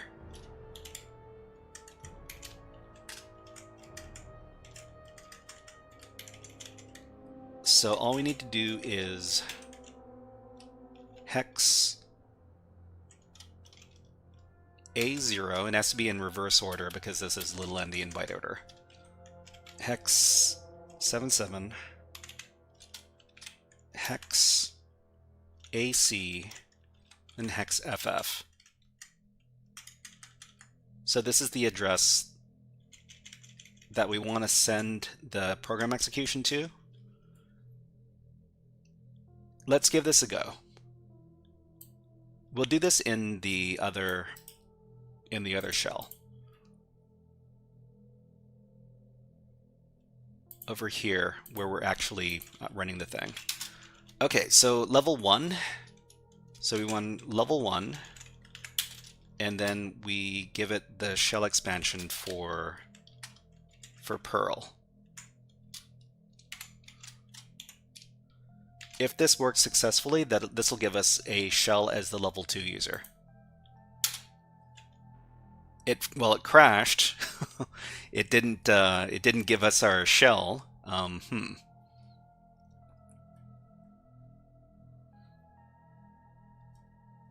It crashed. It didn't give us our shell. We are very sad. Let's take a look at the inside of here. We'll exit. We'll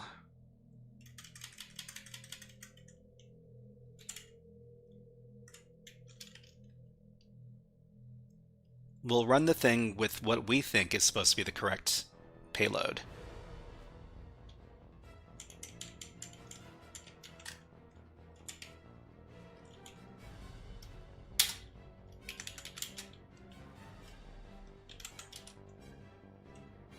Oh, wait, what happened here? There's a bunch of bees there's a bunch of bees in here. There's a bunch of bees in here because I forgot to subtract. I need to subtract 4 bees. Green Official says, I joined the middle. I guess you're doing a buffer overflow. It'd be great to see a reverse engineering challenge on stream next. I mean, we're probably ending in another 8 minutes or so, but yeah, I'm very, very poor at reverse engineering. Okay, what are we doing here? So we'll run the same thing, but we'll subtract 4 Bs. Segmentation fault. Okay, it still crashes. No worries, Green Official.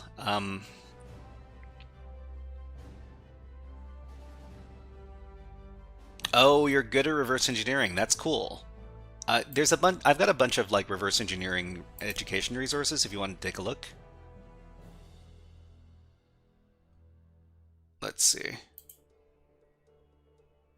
I've got quite a few different CTF websites that are good for reverse engineering. There you go. I myself am not all that great at reverse engineering, but yeah. Well, let's get out of here.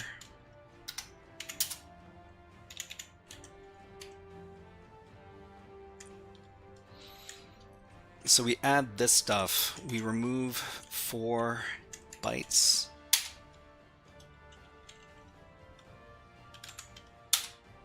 Run the binary. It still has a bunch of B's in here.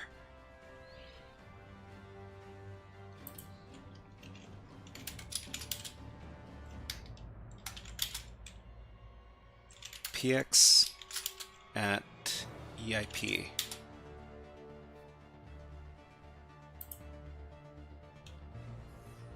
It's filled with bees.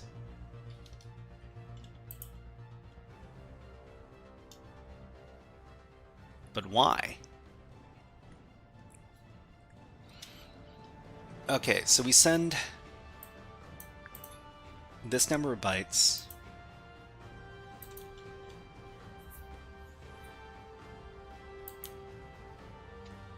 This sends it over to... I have no idea why it's not working.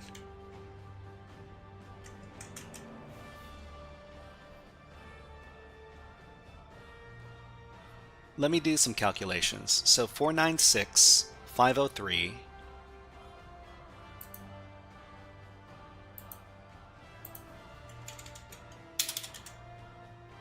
496, 503, and then in the middle there's 33 bytes. So this should be 2.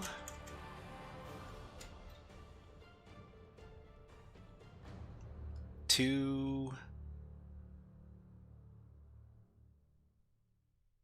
3, 1. Oh, this is way too many bytes. Hold on. I want to do this in listen. I'm really bad at math, so I'm gonna just try this out.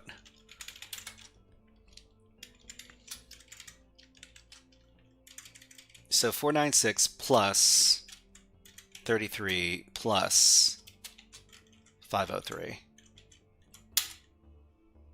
Wait, how do we get it to do math again? Do we need to stick 1032? So I mean that is the offset, right? If that's the actual offset, then we need to get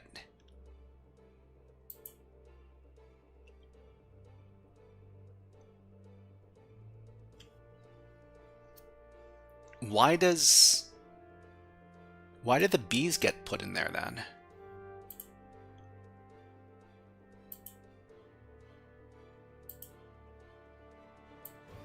$1,032.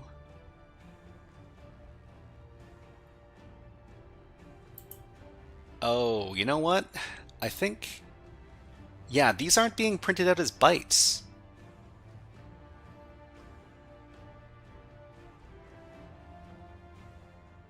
This is being printed out as, like, literal these numbers.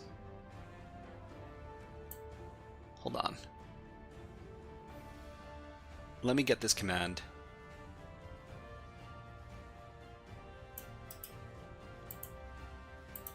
Yeah, there's something wrong with my Perl command. What time do you go live? Yeah, I mean, I go live usually 5 hours before now. So these hexes should not be represented like this.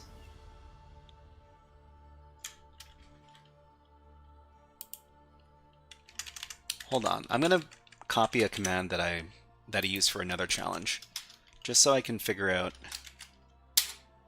Yeah, it should come out like this. Why isn't it? Okay, there's something wrong with the command. Is it because I'm using the wrong quotes?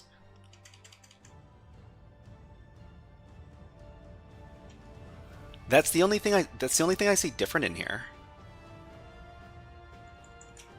So it's double quotes versus single quotes. I didn't think that was an issue, but it might be.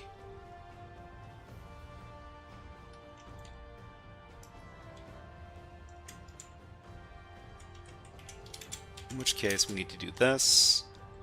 We need to do this. We need to do this.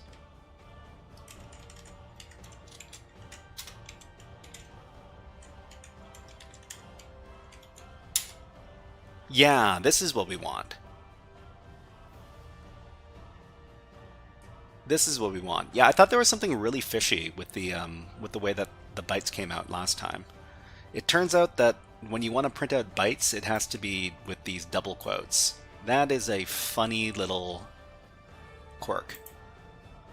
Okay, let's try this again.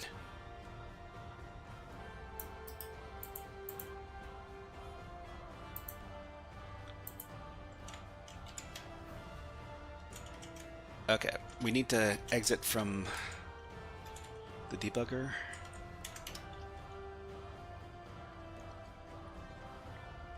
So this screws up my calculation one more time.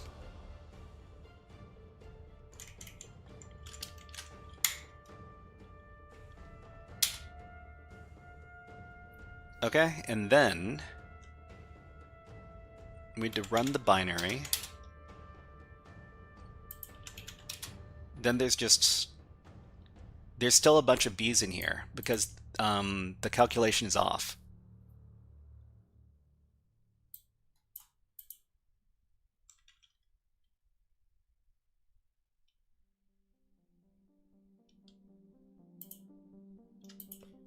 Okay. So we need to figure out...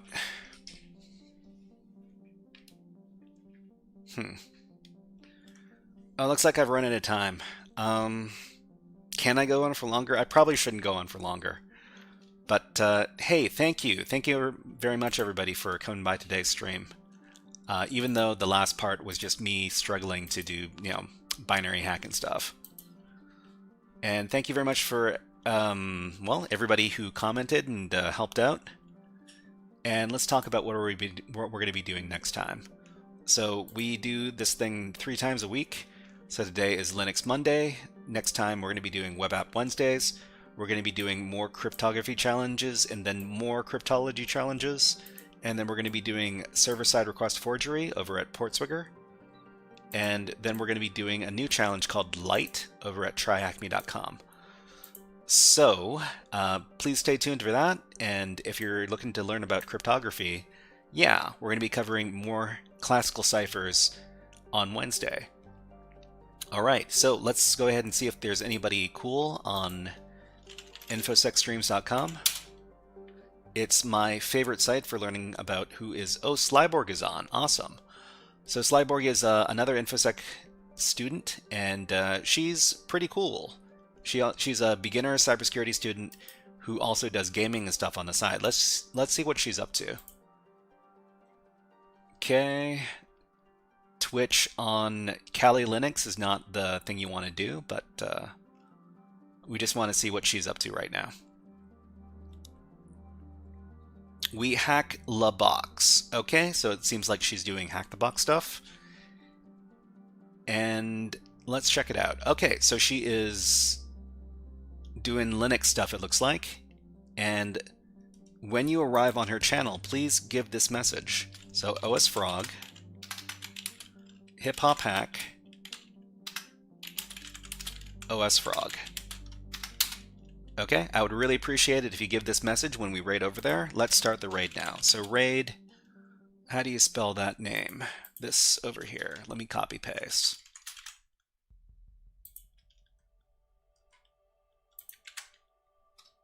Panko says, take it easy. Thank you very much for coming by, Panko. It must be super early where you are.